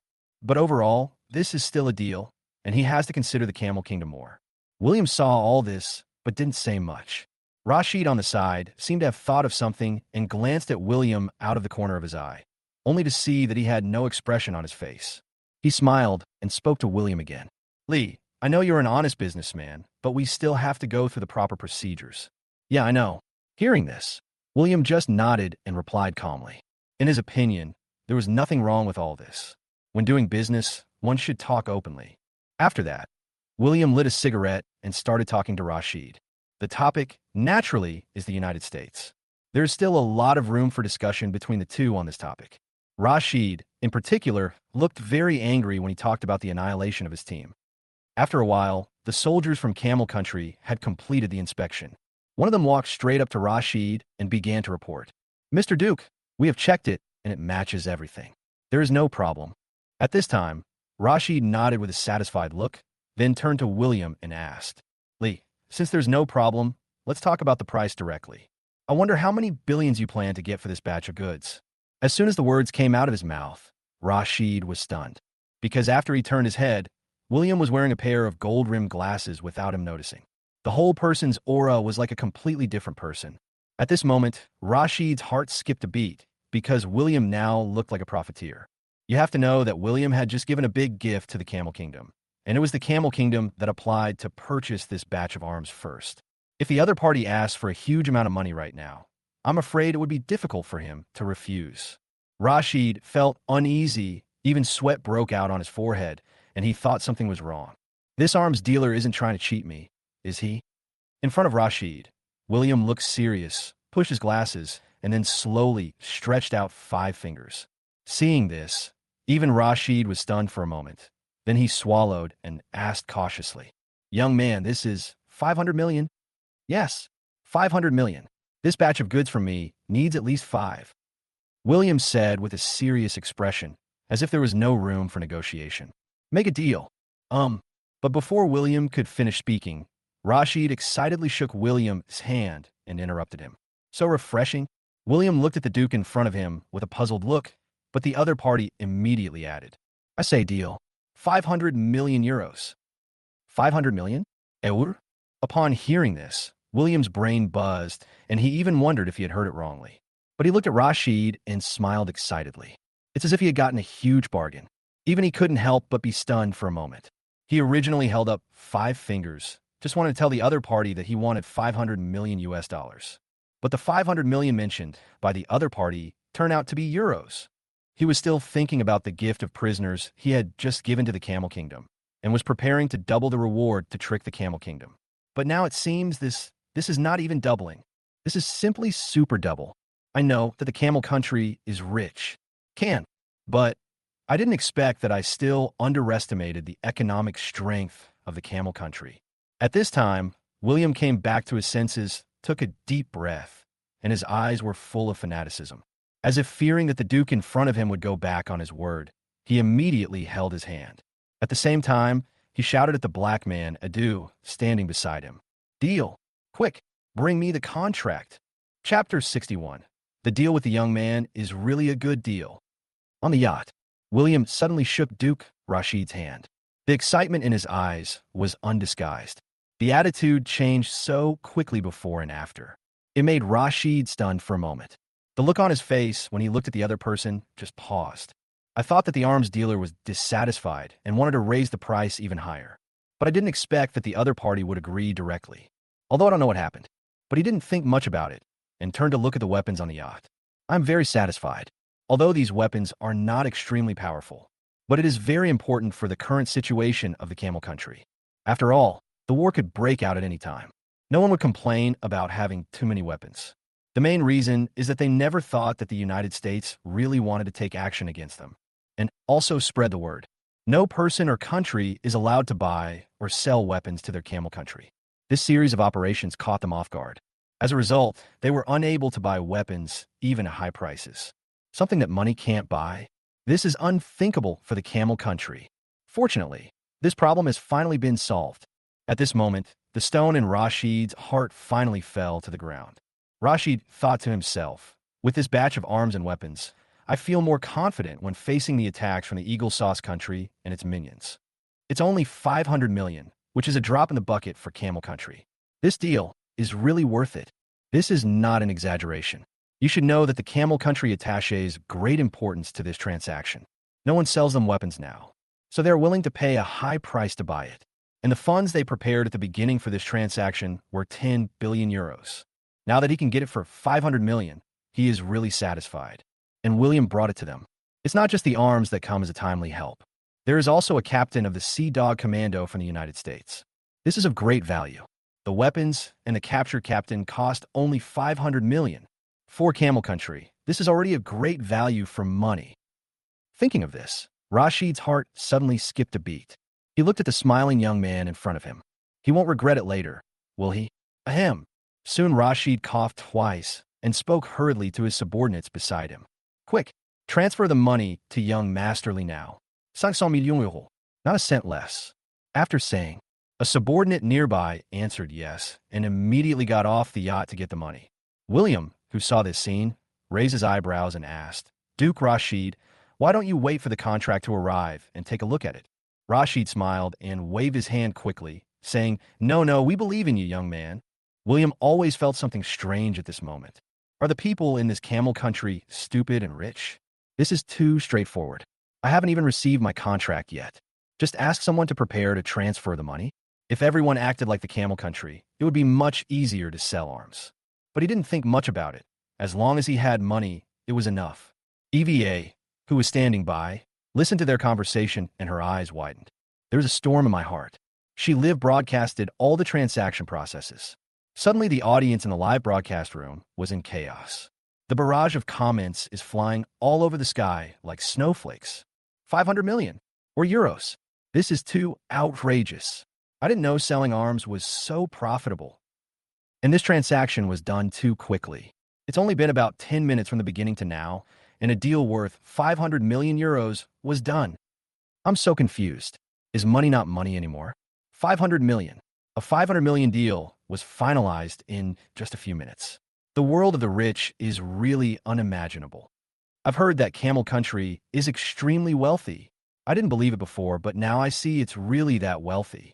500 million euros was a done deal. No, I want to do the arms business too. Can anyone tell me how to get arms?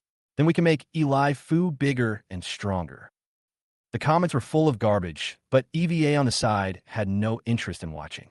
She watched the whole process in a daze, her brain buzzing. 500 million euros.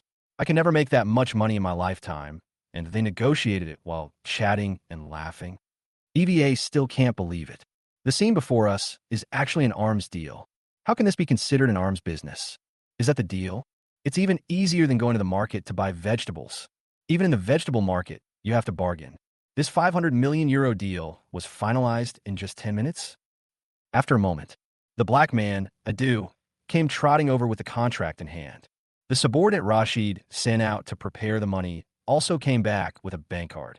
The contract before you is in duplicate. William took it and glanced through it to confirm that it was correct. Sign his name. He then handed both copies to Rashid for inspection. Rashid took it and glanced at it, then signed his name. Without saying anything more, he took the bank card from his subordinate and handed it to William. Lee, the money is all ready. It's all in here now. It's yours. William nodded with a calm expression. Just put the bank card with a huge amount of money into your pocket. Then the two looked at each other and smiled. They shook hands, and the transaction was completed. William with a happy face. Lee, it's really worthwhile to cooperate with you. Hearing this, William smiled faintly and said, I am very happy to trade with you guys. I hope we can communicate more in the future. William was indeed in a good mood at this time. How can I not be happy when I make so much money? I had no expression on my face when I took the bank card just now. But this is all just my own pretense. That's 500 million. Still the euro. Who wouldn't be excited? Looking back on my career in arms, this order is already the most profitable one I have ever made. But 500 million euros is more than the value of these weapons. Camel Country offers such a high price. Could it be that they were so generous because of the prisoner that I gave to them? Well, if I had known, I shouldn't have killed them all. If we catch a few more alive, the Camel Country might offer a higher price. Ahem. Thinking of this, William suddenly felt a pity in his heart, but he quickly coughed twice and collected his thoughts, thinking, this Camel Country is really nice. I can't be stingy. William smiled and turned to Rashid. Duke Rashid, this is our first transaction. To show our sincerity, we will escort this batch of weapons to your doorstep. Chapter 62. William, you are really different from other arms dealers. Escort. Rashid was obviously stunned, then continued. Lee, our Camel Country's military base is in the south, and this place is in the north. Are you sure you want to do this? But William in front of him just looked at him with a smile, and he didn't seem to be joking at all. Of course, Mr. Duke, your Camel Country is my big customer, so it's only right that you provide special services. William said with a smile. Hearing this, Rashid finally reacted, and the brief confusion on his face quickly turned into excitement. In this situation, there are very few people willing to help the Camel Kingdom. This young man helped them time and again. First, they risked defending the United States by trading with them. Later, they wiped out the ace special forces of the United States. Even sent a prisoner. Now he is offering to escort them. Rashid was deeply touched by these acts of timely assistance. This young arms dealer is so conscientious. Soon he snorted in his heart again. Then Nicholas also said before that this arms dealer only cares about money and not people. Isn't this just farting? That guy described the young man as a completely unscrupulous businessman. But now look at it yourself. He didn't ask for much money, and the service was so thoughtful. What kind of profiteer is this? This Nicholas is talking nonsense. Rashid has also been involved in a lot of arms deals. But I have never seen any arms dealer who can achieve the same level as this young man. And he was very clear about the strength of this arms dealer. That's the ace special forces that defeated the Eagle's sauce. Now he's escorting me. There is no need to worry about safety at all. Think about this. William S-hand again and said excitedly, Lee, you are really different from other arms dealers. It is such a pleasure to do business with you. You are simply the most conscientious arms dealer I have ever met. William was also startled when he heard this, and his expression became strange. Just an escort. Is it necessary to be so excited? But soon he smiled faintly again. This is just a small matter. It's not worth mentioning. Duke, please get ready. We will set off immediately. Good. Outside the border of Camel Country, the convoy, carrying a large amount of arms and weapons, was moving in a mighty manner. Come out from the Camel Country pier. William EVA and his team, along with the Duke and others, changed into military off-road vehicles. The Camel Kingdom military base cannot be reached by sea, so William abandoned the yacht at the dock. Some people stayed behind and waited. He brought the 12 men who had attacked the Sea Dog Commandos last time, as well as the Black Manadu, to join the escort operation. As we walk further and further away, the scenery on both sides of the road changed from barren Gobi to desert. On both sides of the road, and beyond into the desert, you can also see people walking on foot with backpacks on their backs. They walked unsteadily and looked exhausted. The exhaustion wasn't just physical, but in the heart. EVA even saw a woman holding a child of 3 or 4 years old, walking along the road with empty eyes. He was hit by the ground under his feet and fell heavily to the ground. This caused the child in her arms to burst into tears. But she did not try to coax him. Instead, she picked up the child and climbed up as if nothing had happened. He continued walking like a zombie. The expression on his face was extremely numb, and there was no light in his eyes. "Who are they?" EVA said softly. Hearing this, William did not answer. Instead, it was Adu, who was driving at the time, who took over the topic and answered. "Escape. These people all fled all the way from Baton. The war there was very fierce. The destination they fled to should be the Camel Country, but they don't know that the Camel Country will not accept them either." After saying that, the black man took another look in the rearview mirror. He continued speaking still calmly. "That woman, I'm afraid I've lost the most important person in my life. It could be her husband, it could be all her family. Things like this happen every day over there." Listening to the calm tone of the black man Adu, EVA couldn't help but fall silent. Her heart was extremely heavy. As a journalist, she is also very concerned about the situation in Batum. From those news reports, she also felt angry and heartbroken. The live broadcast is still on at this time. EVA's conversation was naturally heard clearly. The live broadcast room was originally filled with barrages of comments. Now, only a few of them expressed sadness and anger. "So, I really admire you, Ms. Reporter. How dare you go abroad at a time like this and follow the adults here?" The black man held the steering wheel with one hand and smiled to himself. "We drove for more than an hour. The leading convoy finally stopped." EVA looked in the direction of the convoy's source and saw a few shabby little buildings at the end. This is a supply point of the Camel Kingdom. The black man, Adu, drove past the convoy and went straight to the building, finally stopping in the middle of one of the buildings. Then the black man opened the trunk. William got out of the car and motioned EVA to get out as well. "According to intelligence, there's a tribe exchanging fire with others ahead. We are almost in the war zone. So to be safe, we have to wear protective gear." As he spoke, William handed out a helmet and a protective vest from the trunk. There's also a series of equipment, such as knee pads and gloves. War zone. Hearing this, EVA was stunned for a moment. This was too sudden. Everything was fine 1 second ago. How come there is war again the next second? But William did not answer her. Just helped EVA put on these protective gear.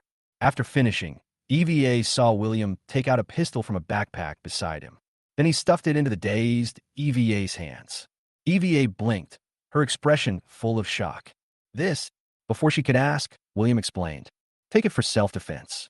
Then he grinned and said in front of EVA's shocked gaze, "Great reporter, I really admire you. For the sake of news, you even dare to come to a place like a battlefield." William was not mocking her by saying this, but I really admire it. A journalist, especially a girl, can achieve this. It is already very difficult. At this moment, EVA came back to her senses from William's words. Then she saw the young man in front of her. He took out another sniper rifle from the trunk. Click! An extremely smooth loading action. This reminded EVA of the time when William was in the dense forest on the border of Camel Country, killing with expressionless face. And he looked indifferent even when faced with corpses everywhere. Suddenly her heart began to beat fast. Isn't this going to kill someone again? Chapter 63. This young man, the more I look at him, the more I like him. Vote request. At a supply point in the desert, William loaded the sniper rifle. Then he took out a rag from the side and wiped the gun barrel skillfully. EVA, standing aside, was stunned and speechless. In one hand, she held the phone that was broadcasting live, and in the other, she held the gun that William had just handed to her. Then he looked at him, and then at the pistol in his hand. My mood also became complicated. Nothing is really going to happen. And the audience in the live broadcast room saw this scene. Suddenly, I felt something was wrong. No. Can someone explain to me what a war zone is and why people are wearing bulletproof vests? Oh my God, a gun. A sniper rifle. Even the gun is ready. Aren't you going to escort arms and weapons? It looks like you're going to the battlefield. I say, can these really be broadcast? This is too exciting. There were crazy comments in a live broadcast room. Wasn't it agreed that the arms deal would be broadcast live throughout? The arms deal is over, so you could just escort them. Why did the style suddenly change now, as if it was about to go to the battlefield? They even provided this reporter with a bulletproof vest and a pistol. And the other side, inside the Commander-in-Chief's room in the United States. To understand this arms dealer, Mora was still watching the live broadcast. He looked at the live broadcast. William got out of the car and put on protective gear. He took out a sniper rifle from the trunk of the SUV.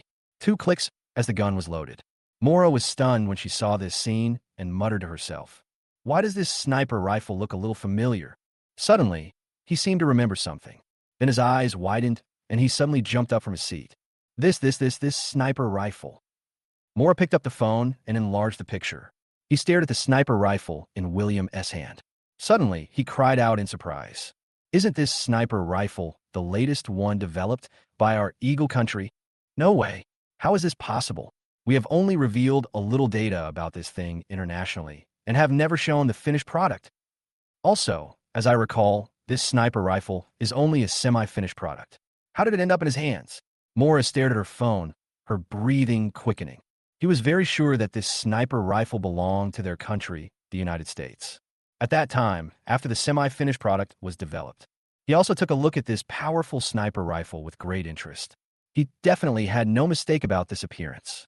Mora stared at the live broadcast in a daze. Could it be that there is, in the research department? No. Even if there is, we don't have the finished product. How did he perfect it before us? Mora was in a daze and suddenly murmured. Could it be? He perfected it himself. No, no, no. That's even more impossible. As soon as this idea came to mind, it was rejected by Mora. The other party is just an arms dealer. How could he have the technological capabilities to research weapons? But if he didn't research it himself, then where did he get it from? Thinking of this, Mora suddenly fell silent. William on the live broadcast screen. After a moment, a fierce look flashed in his eyes, and he spoke in a cold tone. No matter what the truth is, this arms dealer must not be allowed to live. Dragon Country. Inside the military factory, Chun-Yi looked at the live broadcast on his phone and suddenly took a breath. His expression also became strange. I remember this sniper rifle wasn't the one that the Eagle Country always showed off before. What's it called? Oh yeah, MG-fed anti-tank sniper rifle. I didn't expect that he also has this thing.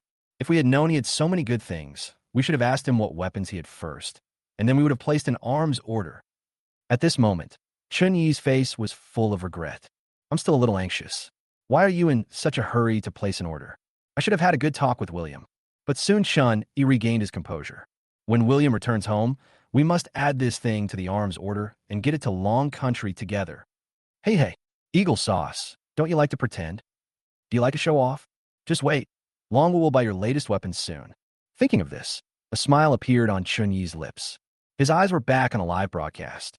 He looked at William with undisguised admiration in his eyes. I feel comfortable no matter how I look at it. This young man, TSK, the more I look at him, the more I like him. At the same time, in the desert on the border of Camel Country, William sneezed. He couldn't help but frown. Is someone scolding me? But William quickly shook his head and put the thought aside. He picked up another pistol and wiped it carefully. After a moment, William wiped the pistol and loaded it skillfully. Then he inserted it into the straps around his calf. At this moment, he finally stopped and took out a box of cigarettes from his jacket pocket. It was taken out together with it. There's also the bank card given to him by Camel Country. 500 million euros. This is a huge harvest. Seeing this card, William's mouth corners couldn't help but rise. He blew on the bank card and wiped it with his hand. Then he lifted up his bulletproof vest and placed the card in the pocket of his shirt near his heart.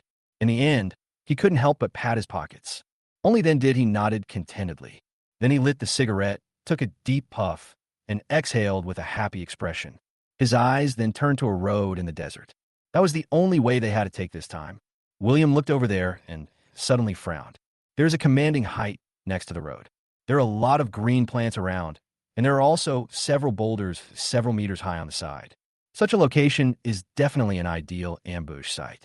At this time, a black man named Adu came over with a cigarette in his mouth. He followed William's gaze and looked towards that place. Then he asked doubtfully, "My lord, this is—" Hearing this, William retracted his gaze, looked at him, and said, "Nothing, just preparing for a rainy day. It's just a habit I've developed. Before doing something, I always unconsciously think about the worst possible outcome." The black man scratched his head, looking a little embarrassed. Clearly, he didn't understand what it meant to plan ahead. Just saying, "Don't worry, sir. Although there's a war zone ahead, we are a convoy from the Camel Country." The flag of Camel Country is flying on the car. Who would be so blind as to set their sights on Camel Country? As he spoke, the black man pointed to the national flag on their SUV and said confidently. William followed his gaze, exhaled a puff of smoke, and nodded. I hope so. After saying that, William strode towards Duke Rashid. Just took a few steps. A gunshot suddenly rang out. The black man's eyes widened instantly, his expression filled with fear. Just in front of him, William flew backwards like a kite with a broken string. After the gunshot, the black man didn't have time to exclaim. A lot of gunfire rang out again from the distance. Chapter 64. He needs to deal with some people. Now, before Duke Rashid, he was talking to a soldier. Just at this moment, gunshots rang out suddenly. The soldier in front of him reacted extremely quickly and immediately protected him behind him. But the next second, another gunshot rang out. Then the soldier's head exploded like a watermelon. Blood was scattered all over the ground, and pieces of flesh and unknown objects were scattered all over Rashid. He was stunned at first, and his face turned pale instantly. Fortunately, he had seen big scenes. He was not frightened to the point of being unable to move, but quickly hid behind a military vehicle. Enemy attack. Quick, protect the Duke. Soon several more soldiers ran up to Rashid, shouting, "Put him behind your back." At the same time, he became alert. Hide quickly. The moment the gunshot rang out, the soldiers of the Camel Kingdom also quickly responded. They immediately took cover. At the same time, observe where the gunshot came from. The other side, William was hit by a bullet and flew backwards. But soon he did not stop, but immediately got up and rolled sideways. Hiding behind the SUV, pulled EVA, who was stunned in the car, down. The sudden sound of gunfire stunned her. Especially the scene where William was shot and flew backwards, she saw it clearly. Her face turned pale, and she was frightened out of her wits. At this moment, EVA is hiding behind the tires of the off-road vehicle. The body was already lying on the ground, but he was so dedicated that he didn't put down the phone that was broadcasting live. She pointed the phone at William and spoke after a long while. "William, are you okay?" Hearing this, William nodded but said nothing. And at this moment, netizens who saw this scene in the live broadcast room just went crazy. "Oh my God, this is a war. Who are they? How dare they ambush the Camel Nation's convoy? How brave. This is definitely not a drill. Did you see the young man just flew out? This rifle is definitely not just an ordinary rifle. Oh my God, I can actually watch a live broadcast of a war in my lifetime. This is outrageous. Can this really be broadcast?" At the same time, military factory, Chun-Yi was drinking hot tea, watching the live broadcast with great interest. But at this moment, suddenly a gunshot was heard. In the picture, William flew backwards. He stood up from his seat instantly. He also spat the tea in his mouth back into the cup. He looked incredulous. That's the sound of a sniper rifle. "No, William, no way." Chun-Yi felt anxious.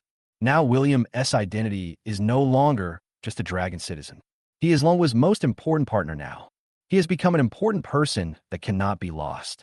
He looked at the live broadcast and clenched his fists. But soon, in the picture, William rolled sideways and hid behind a car nearby. Seeing this, Chun-Yi finally felt relieved. It's okay. It's okay." Then soon Chun-Yi was stunned again. "That's not right. This is a sniper rifle. How come he is fine?" At the same time, after the SUV, William looked serious and did not answer EVA's question.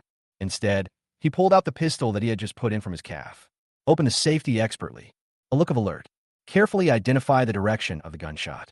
It's the place with green plants and huge rocks. William's eyes flashed fiercely. Unexpectedly, his worry just now came true.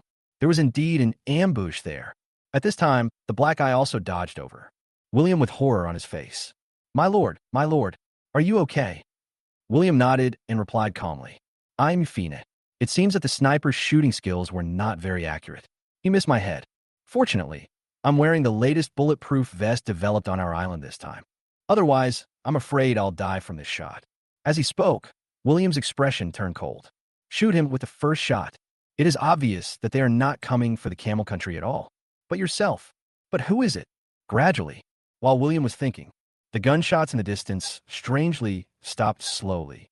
Finally, it disappeared completely. But it is this behavior. William even more certain. The other party must be coming for me. You failed to kill me with one strike, so you're retreating? William squinted and looked around.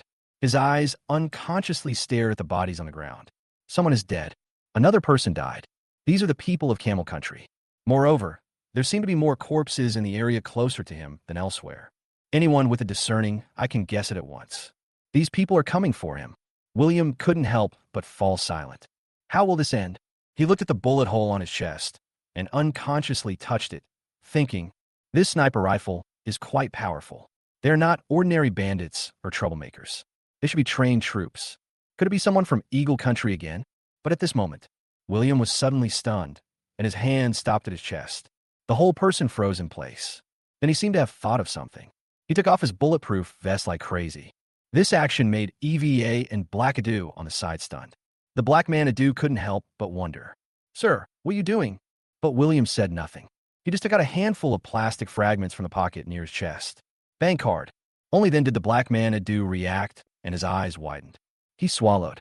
There was a look of even greater fear than when William was hit by a sniper rifle just now. Then he silently moved a few steps to the side. He couldn't help but mutter to himself. It's over. Those people are dead now. Why did you hit this bank card when you could have hit anywhere else? You're asking for death. EVA was confused and asked, what are you mumbling about? It's over, it's over. As long as the person is fine, it's fine. It's just a bank card. Why don't you go to Camel Country and get a new one?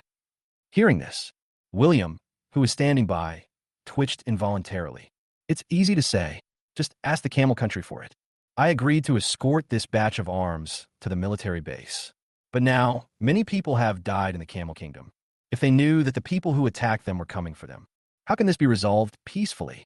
Until then, what should I do if they ask me to compensate them? I have nothing else to compensate. Apart from arms, the only thing left is compensation. Losing money. Thinking of this, William suddenly felt a sharp pain in his heart. The money I just earned has to be lost again. William stared blankly at the bank card in his hand. After a moment, his face darkened instantly. Both eyes began to become bloodshot. He put the fragment of the bank card containing 500 million euros into his pocket. Without further ado, put your bulletproof vest back on. Then he walked to the trunk of the SUV and took out the sniper rifle. Looking at William's inexplicable behavior, EVA said with a puzzled look on her face, William, what's wrong with you? William did not answer. He just walked to the main driver's seat of the SUV with a dark face and said nothing. Start the buggy. Step on the accelerator.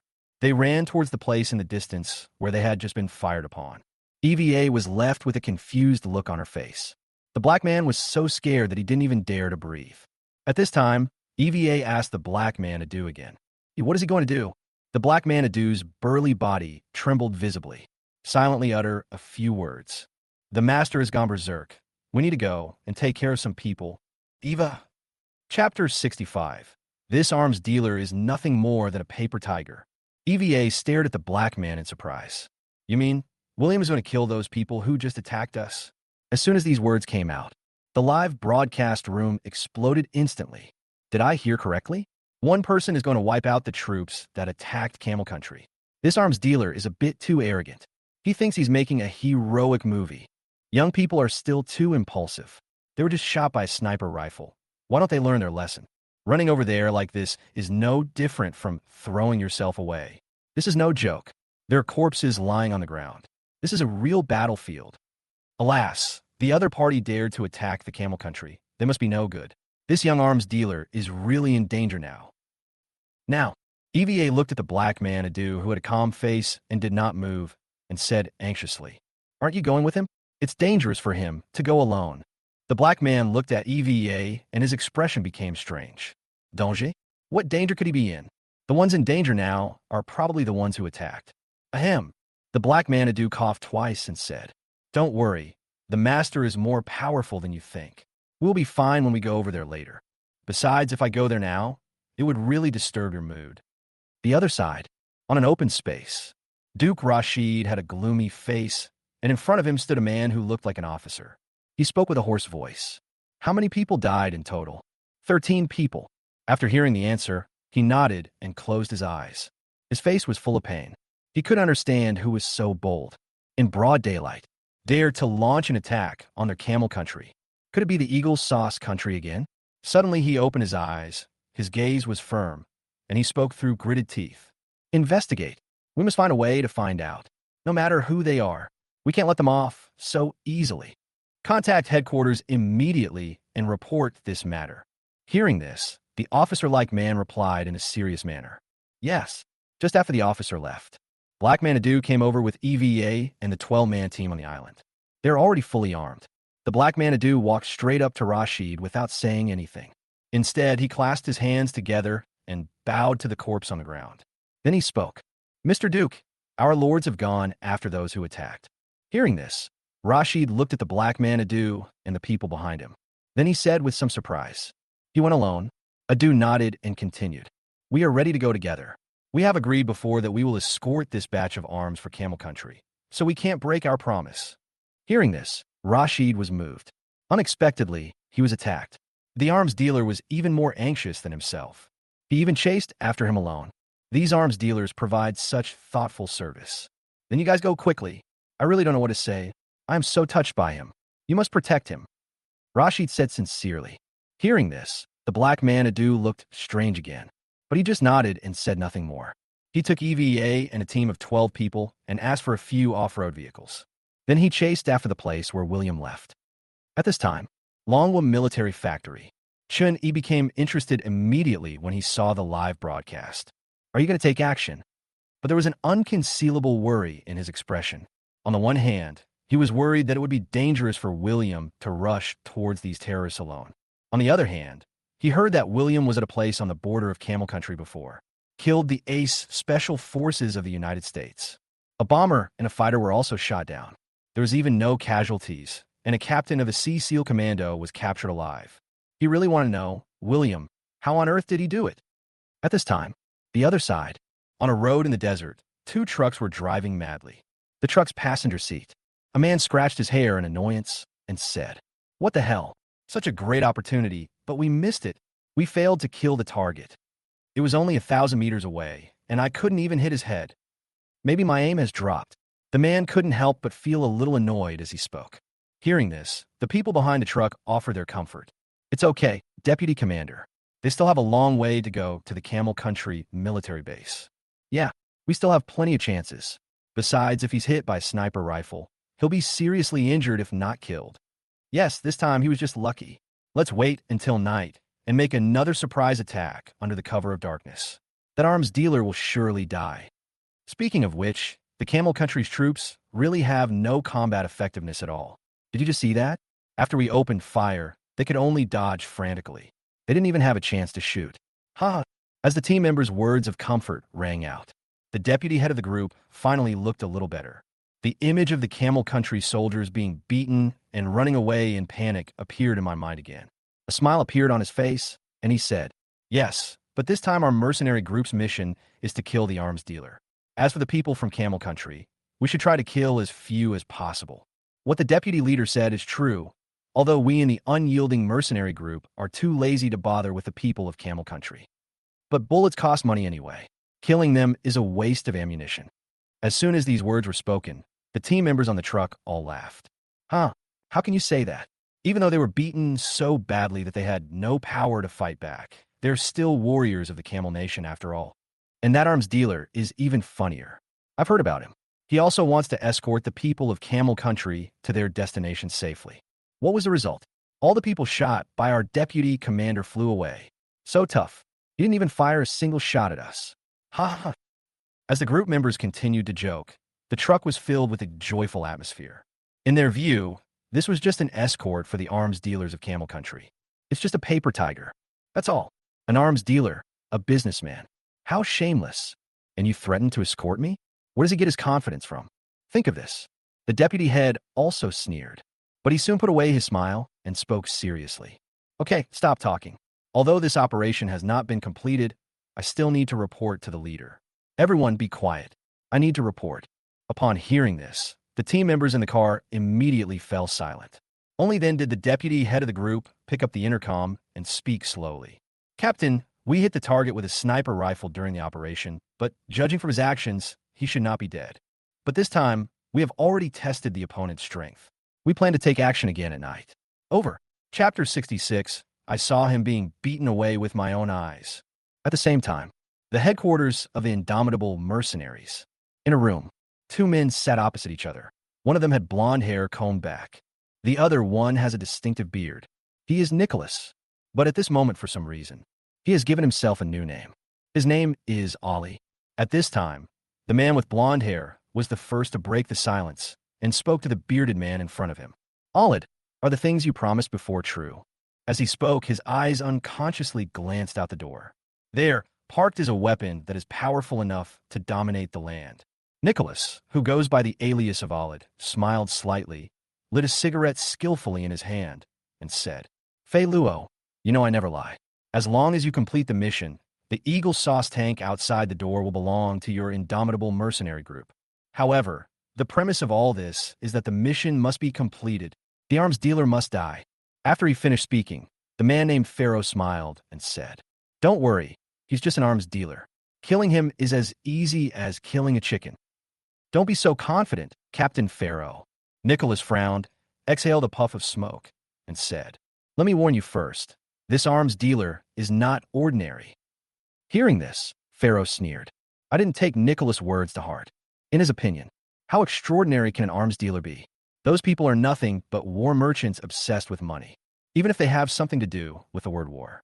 But in the final analysis, aren't they still businessmen? How difficult could it be to kill him? Thinking of this, Pharaoh was about to tease Nicholas. But right now, a report suddenly came from the intercom on the table. The two listened silently, but heard to the end. Nicholas's expression changed again and again.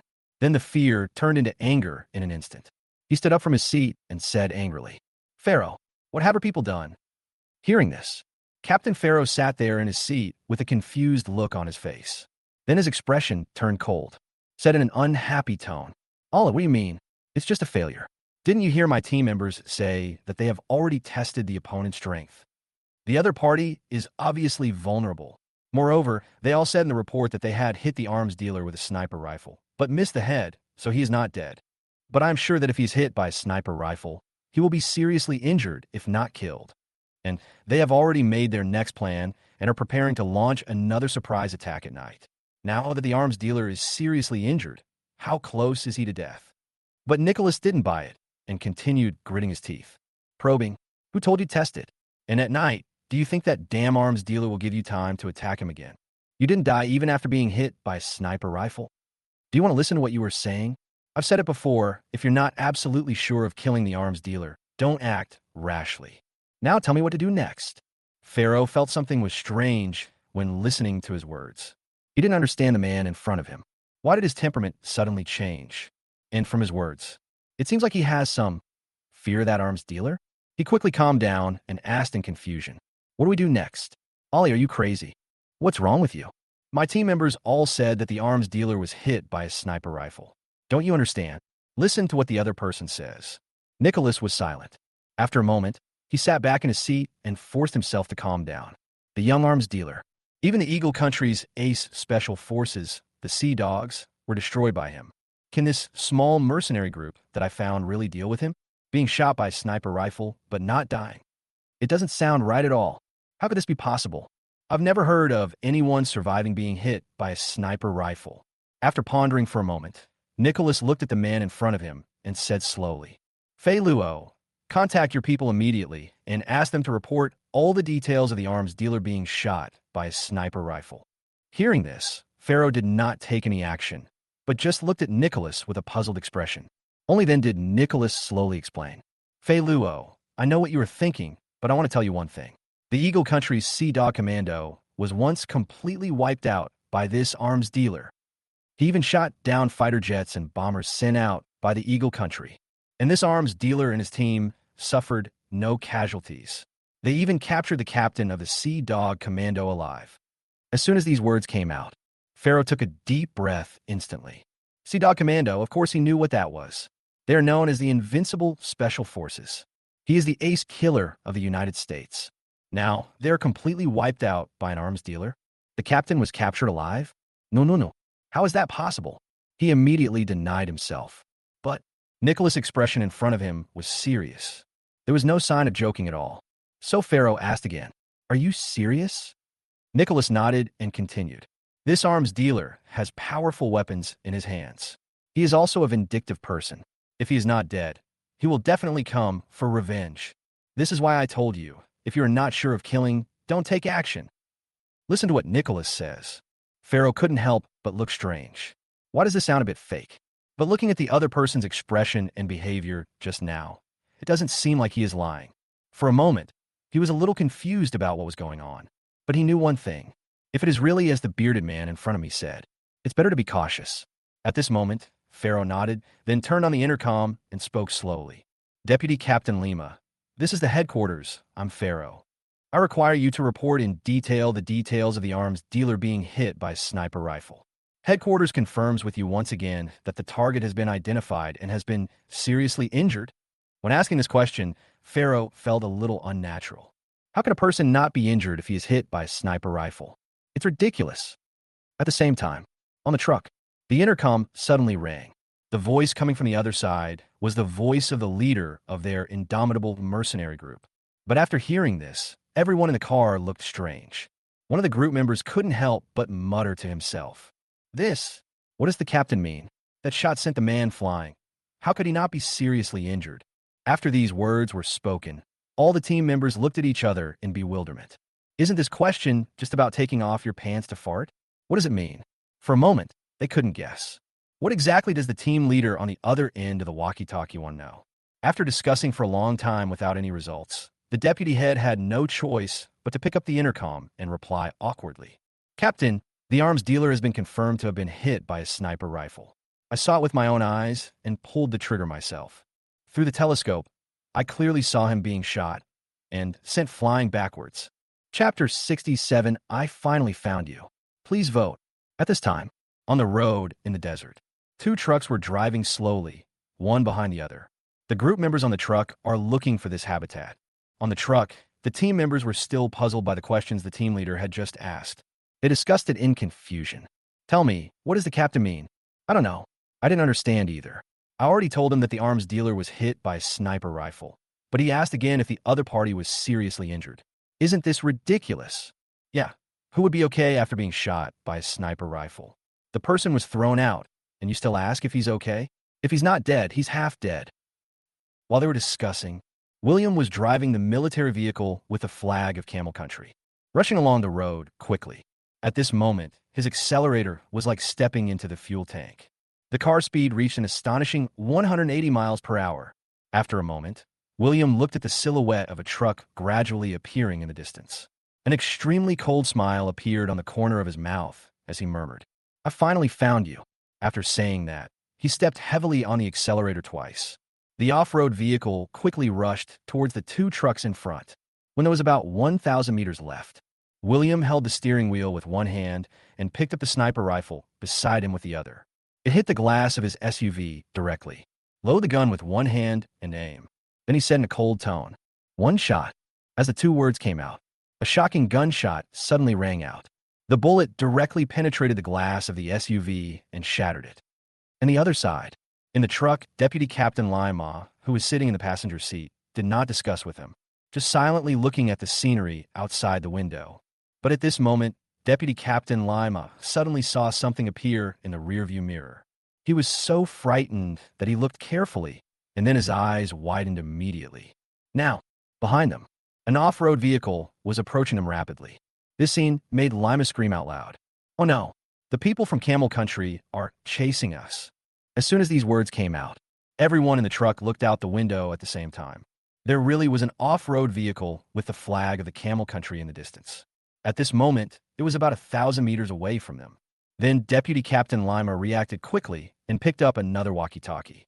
This walkie-talkie is used to contact the other truck.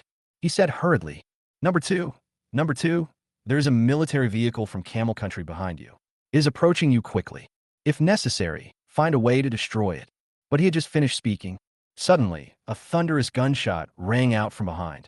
He looked back subconsciously. The truck behind suddenly made a loud bang. Flames shot up into the sky and exploded in an instant. Truck wreckage splattered everywhere. The other side, inside the headquarters of the indomitable mercenaries. Pharaoh glanced at Nicholas sideways and finally snorted coldly. Humph, how's it going? Ollie, do you understand now? The arms dealer has been confirmed to have been hit by a sniper rifle. He must be badly injured. Hearing this, Nicholas fell silent. He always felt that something was wrong, but he couldn't put his finger on it for a moment. Pharaoh was also puzzled when he saw this scene. He had no idea what the bearded man was struggling with. If you're hit by a sniper rifle, You will be seriously injured if you don't die.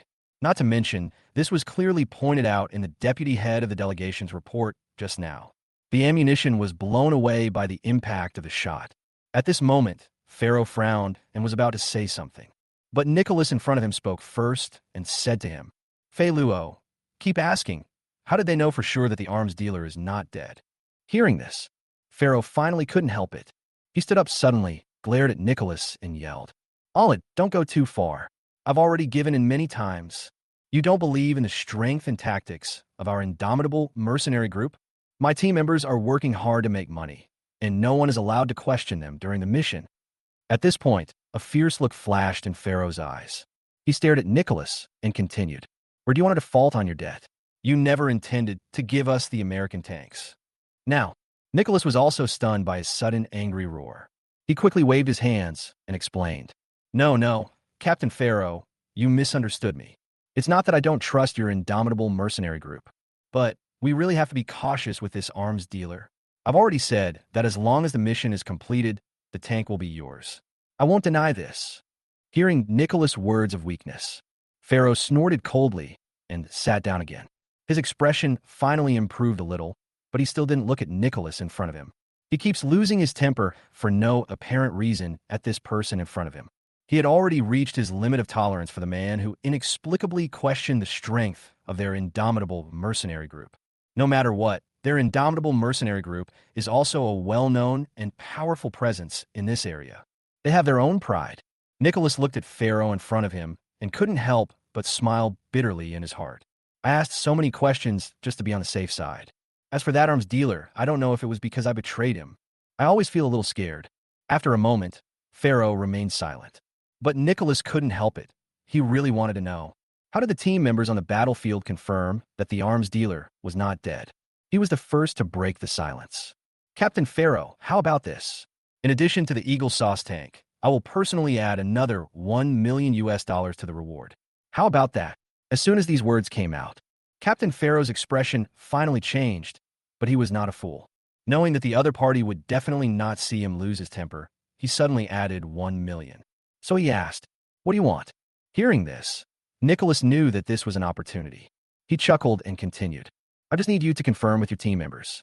How do they know that the arms dealer is not dead? That's the only condition. How about it? Now, after hearing this condition, Pharaoh looked at Nicholas as if he was a fool. Questioned, That's it. Nico nodded vigorously, his expression full of determination. Pharaoh looked even more puzzled. Take $1 million. Just to confirm this? Are you really sick? But wouldn't you be a fool if you didn't make money when it's delivered to your door? It's just a trivial matter anyway. After a moment, Pharaoh finally nodded. Then he picked up the walkie-talkie and called. Deputy Captain Lima, this is the headquarters. I'm Pharaoh. Please reply if you get it. Chapter 68, he is chasing us alone. Vote request. Inside the headquarters of the indomitable mercenaries.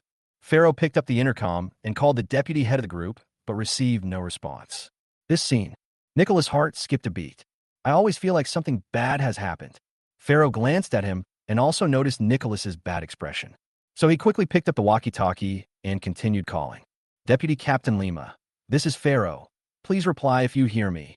Please report your current situation and location immediately. But the words came out. There was no movement on the other side. These calls are like the sea in the Stone City. Seeing this, Nicholas finally couldn't sit still anymore. He stood up, paced back and forth in the room, and said with a grim expression, There's a problem. There must be a problem. It was responding just now. Why is there no sound now? It can't be that arms dealer. Why, think of the face of that young arms dealer. Nicholas' face turned pale in an instant. That young man's battle record is truly appalling. And the weapons in his hands.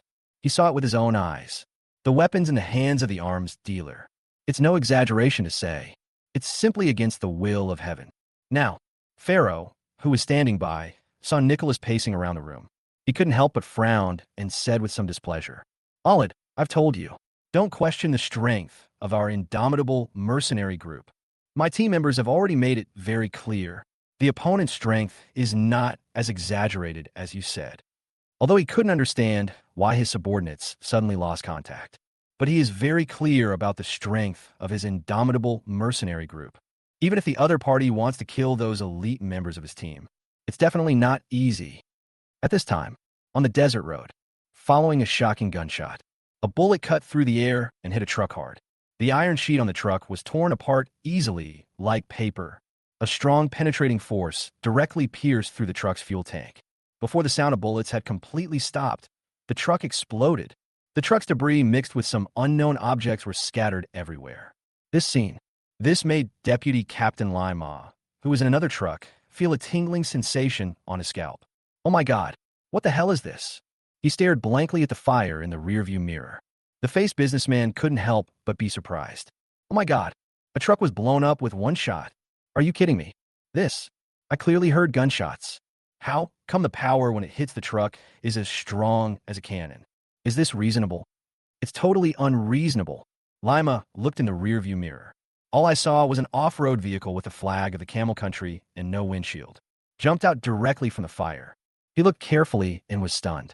Suddenly, a look of horror appeared on his face, and he screamed in shock. It's him. It's a mission target. It's the arms dealer. As soon as these words came out, the team members on the truck immediately turned pale. They didn't believe it and quickly stuck their heads out to confirm. I saw a young-looking man in the SUV at the back. One hand held the steering wheel, and the other held a sniper rifle. It was running towards them at a rapid speed. It's less than 800 meters away from them. He's fine. He's actually fine. Did the deputy captain miss the target? Impossible. Even though the distance was too far, I saw it clearly. The arms dealer was clearly shot away by the deputy commander. How could he be unharmed? Look, that's a sniper rifle in his hand. Did he just use it to blow up our mercenary group's truck? Hear the sound. The team members in the car couldn't help but look at the sniper rifle in William S. hand again. They all found it unbelievable. At this time, Deputy Captain Lima suddenly noticed something was wrong, because he found that behind them, it seemed that only the arms dealer's car was chasing after them. This scene made him stunned again. He's the only one. Lima looked back again and suddenly became angry. Originally, he saw the flag of the Camel Country at the beginning. I thought it was people from the Camel Country chasing us. But who would have thought that there was only the arms dealer? No. How dare one person chase and fight 2 truckloads of people? You were beaten and you didn't dare to fight back. The other side also killed 7 or 8 members. What is this? Fuck. I blew up a truck and he was intimidated. Thinking of this, Lima suddenly felt his face burning. He roared, "Don't be afraid, brothers. The people from the Camel Country haven't come yet. He is the only one chasing us. He came just in time. Let's send him to the west. Pick up your weapons. Get him." After hearing this, the members finally reacted. What? Alone? I suddenly felt extremely embarrassed. The other party dared to chase and beat up a whole car of people. How arrogant. This is totally disregarding them. Thinking of this, the team members did not waste a moment. They picked up the weapons beside them. At this time, one of the members kept cursing, just as he was about to stick his head out to teach the young man behind him a lesson. Suddenly, a thunderous gunshot was heard from behind. The next moment, a bullet ripped open the door at the rear of the truck. This member of the group, together with the people in front and behind him, a blood hole as big as a bowl appeared on their bodies at the same time. But the bullet did not stop and went straight through the entire carriage, then shattered the truck's front windshield. At this time, before they had time to check his injuries, he fell straight down. There is no breath of life anymore. 1 bullet, 3 lives. The appearance of this scene. The remaining people in the car were completely stunned. Especially the deputy head of the group, Lima, was so surprised that he was speechless. The power and accuracy of the opponent's gun. What is going on? You know, the young man behind was driving while using the sniper rifle with one hand. He is the strongest sniper of the indomitable mercenaries. How could I not understand how difficult this is? Driving and aiming with one hand? He didn't even dare to think about it. Not to mention taking into account things like wind direction. Under such conditions, 1 shot kills 3. And even when you can't see anyone in the car, how is this possible? At this moment, Lima looked at the bodies of the group members in the carriage and murmured, "Could it be that the sniper rifle in his hand has built-in aiming?" At this moment, the walkie-talkie next to Lima rang again. "Lima, can you hear me? I'm Federal. If you hear me, reply quickly." Hearing this, Lima finally came to his senses. In just a few minutes, he had already heard the call from the team leader. But due to the urgency of the situation, I have not been able to respond. At this time, he picked up the intercom with trembling hands and spoke in a hoarse voice. "Captain, the arms dealer is unharmed. and now someone is chasing us. Is there any support for Chapter 69? Please vote. Deputy Head Lai Ma just finished speaking. The familiar sound of sniper rifle fire from behind rang out again. Bang! The bullet blasted a large hole into the door at the rear of the truck. A bigger hole was torn. The next moment, the head of the group member who was driving the car and sitting in the driver's seat was smashed like a watermelon. A shot in the head. This team member couldn't even feel the pain, and his consciousness was instantly wiped out. His body fell straight onto the steering wheel. After losing control of the driver, the truck began to shake. Seeing this scene, Captain Lima's face suddenly changed. Then he reacted quickly and dropped the walkie-talkie. He opened the driver's door and kicked the body out of the car. Then he took hold of the steering wheel to stabilize the car. At the same time, he shouted at everyone in the car. "What are you all standing there for? Are you all waiting to die? Fight back." Hearing this, everyone came back to their senses. Now, of the original 9 members of the indomitable mercenaries, only 6 remained. They looked at the young man behind them. Suddenly, I felt a little scared, but then his eyes turned fierce again. At this time, a team member said to his teammates beside him, "It seems that if the arms dealer doesn't die today, then we will die. Fuck, fight him. He's alone. Let's stand apart. Attack him at the same time. I don't believe he can take us all out at once.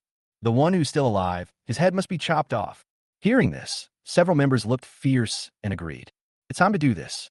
The madness and cruelty in these mercenaries' bones were completely aroused.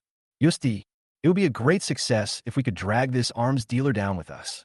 The road to hell is not lonely. Several people held their weapons tightly. After counting 3 numbers silently, one of them let out a roar. Superior. At the same time, 2 of the people in the car each held up a corpse to block in front of them. He kicked open the already tattered trunk door. After rushing out together, he pulled the trigger frantically at the off-road vehicle that was 200 meters away from them. Da. They fired wildly with their rifles. In this hail of bullets, the off-road vehicle behind kept moving in a serpentine manner, but the car body was still hit by several bullets. In the end, it seemed as if it could no longer hold on and began to slow down. This caused everyone on the truck to feel ecstatic. Someone shouted as if they had grabbed a life-saving straw. Yes, that's right. He's only one person. No matter how powerful he is, he can't withstand our large numbers and strong firepower. Hit him hard. Don't stop. He has killed so many of our brothers. We can't let him live. After that, several members went even crazier. After running out of bullets, he immediately replaced the magazine without any pause. His fingers seemed to be embedded in the trigger. The bullets were fired fiercely at the SUV, but just after they changed their bullets and fired a few shots to the rear, someone noticed something was wrong. Suddenly shouted, "Look, what's going on? Where's the arms dealer?" Hearing this, the other members of the group were stunned. The shooting then stopped. Even Deputy Captain Lai Ma, who was driving, glanced at the rearview mirror in confusion. At this time, the SUV behind was still moving, but the young man who had just been sitting in the driver's seat of the car suddenly disappeared. This strange scene made them stunned. Could it be that the arms dealer was hit by a burst of intensive fire just now? The other party is already dead? But if he was already dead, why was the car still moving? For a moment, the battlefield fell silent. But just when they were confused, a man suddenly jumped out from the driver's seat of the SUV at the rear. He is William. What he was holding in his hand at this moment was not a sniper rifle. It's a rocket launcher. At the same time, everyone in the truck was also stunned. But when some people saw the weapons in the other party's hands, they looked as if they had seen a ghost. "Bazooka! He still has a bazooka!" someone shouted. After that, everyone looked over, suddenly turned pale. They didn't hesitate at all. He immediately raised a rifle in his hand and was about to fire at William. William in the SUV did not give them another chance to shoot. He just had a blank expression on his face and gently pulled the trigger in his hand. A moment. A stream of fire and smoke went straight to the chassis of the truck. Boom! A violent explosion echoed in the desert. William slowly stepped on the brakes and stopped approaching. In front of him, as the shells fell accurately, the terrifying impact force directly overturned the truck. The car rolled several times on the road before finally coming to a stop. Moments later, the truck's fuel tank also caught fire. After a more violent explosion sounded, a raging fire broke out on the truck, making crackling sounds. William narrowed his eyes slightly and watched all this quietly. Look around and wait until the fuel tank explodes. Then he drove slowly forward, but he did not reach the exploded truck. Instead, he picked up the sniper rifle and walked towards the side road. Over there, a figure was lying on the ground, his face pale and his expression terrified. He held the broken walkie-talkie in his hand and kept yelling, "Captain, Captain, we need support." Hearing this, William raised his eyebrows and said calmly, "Any support?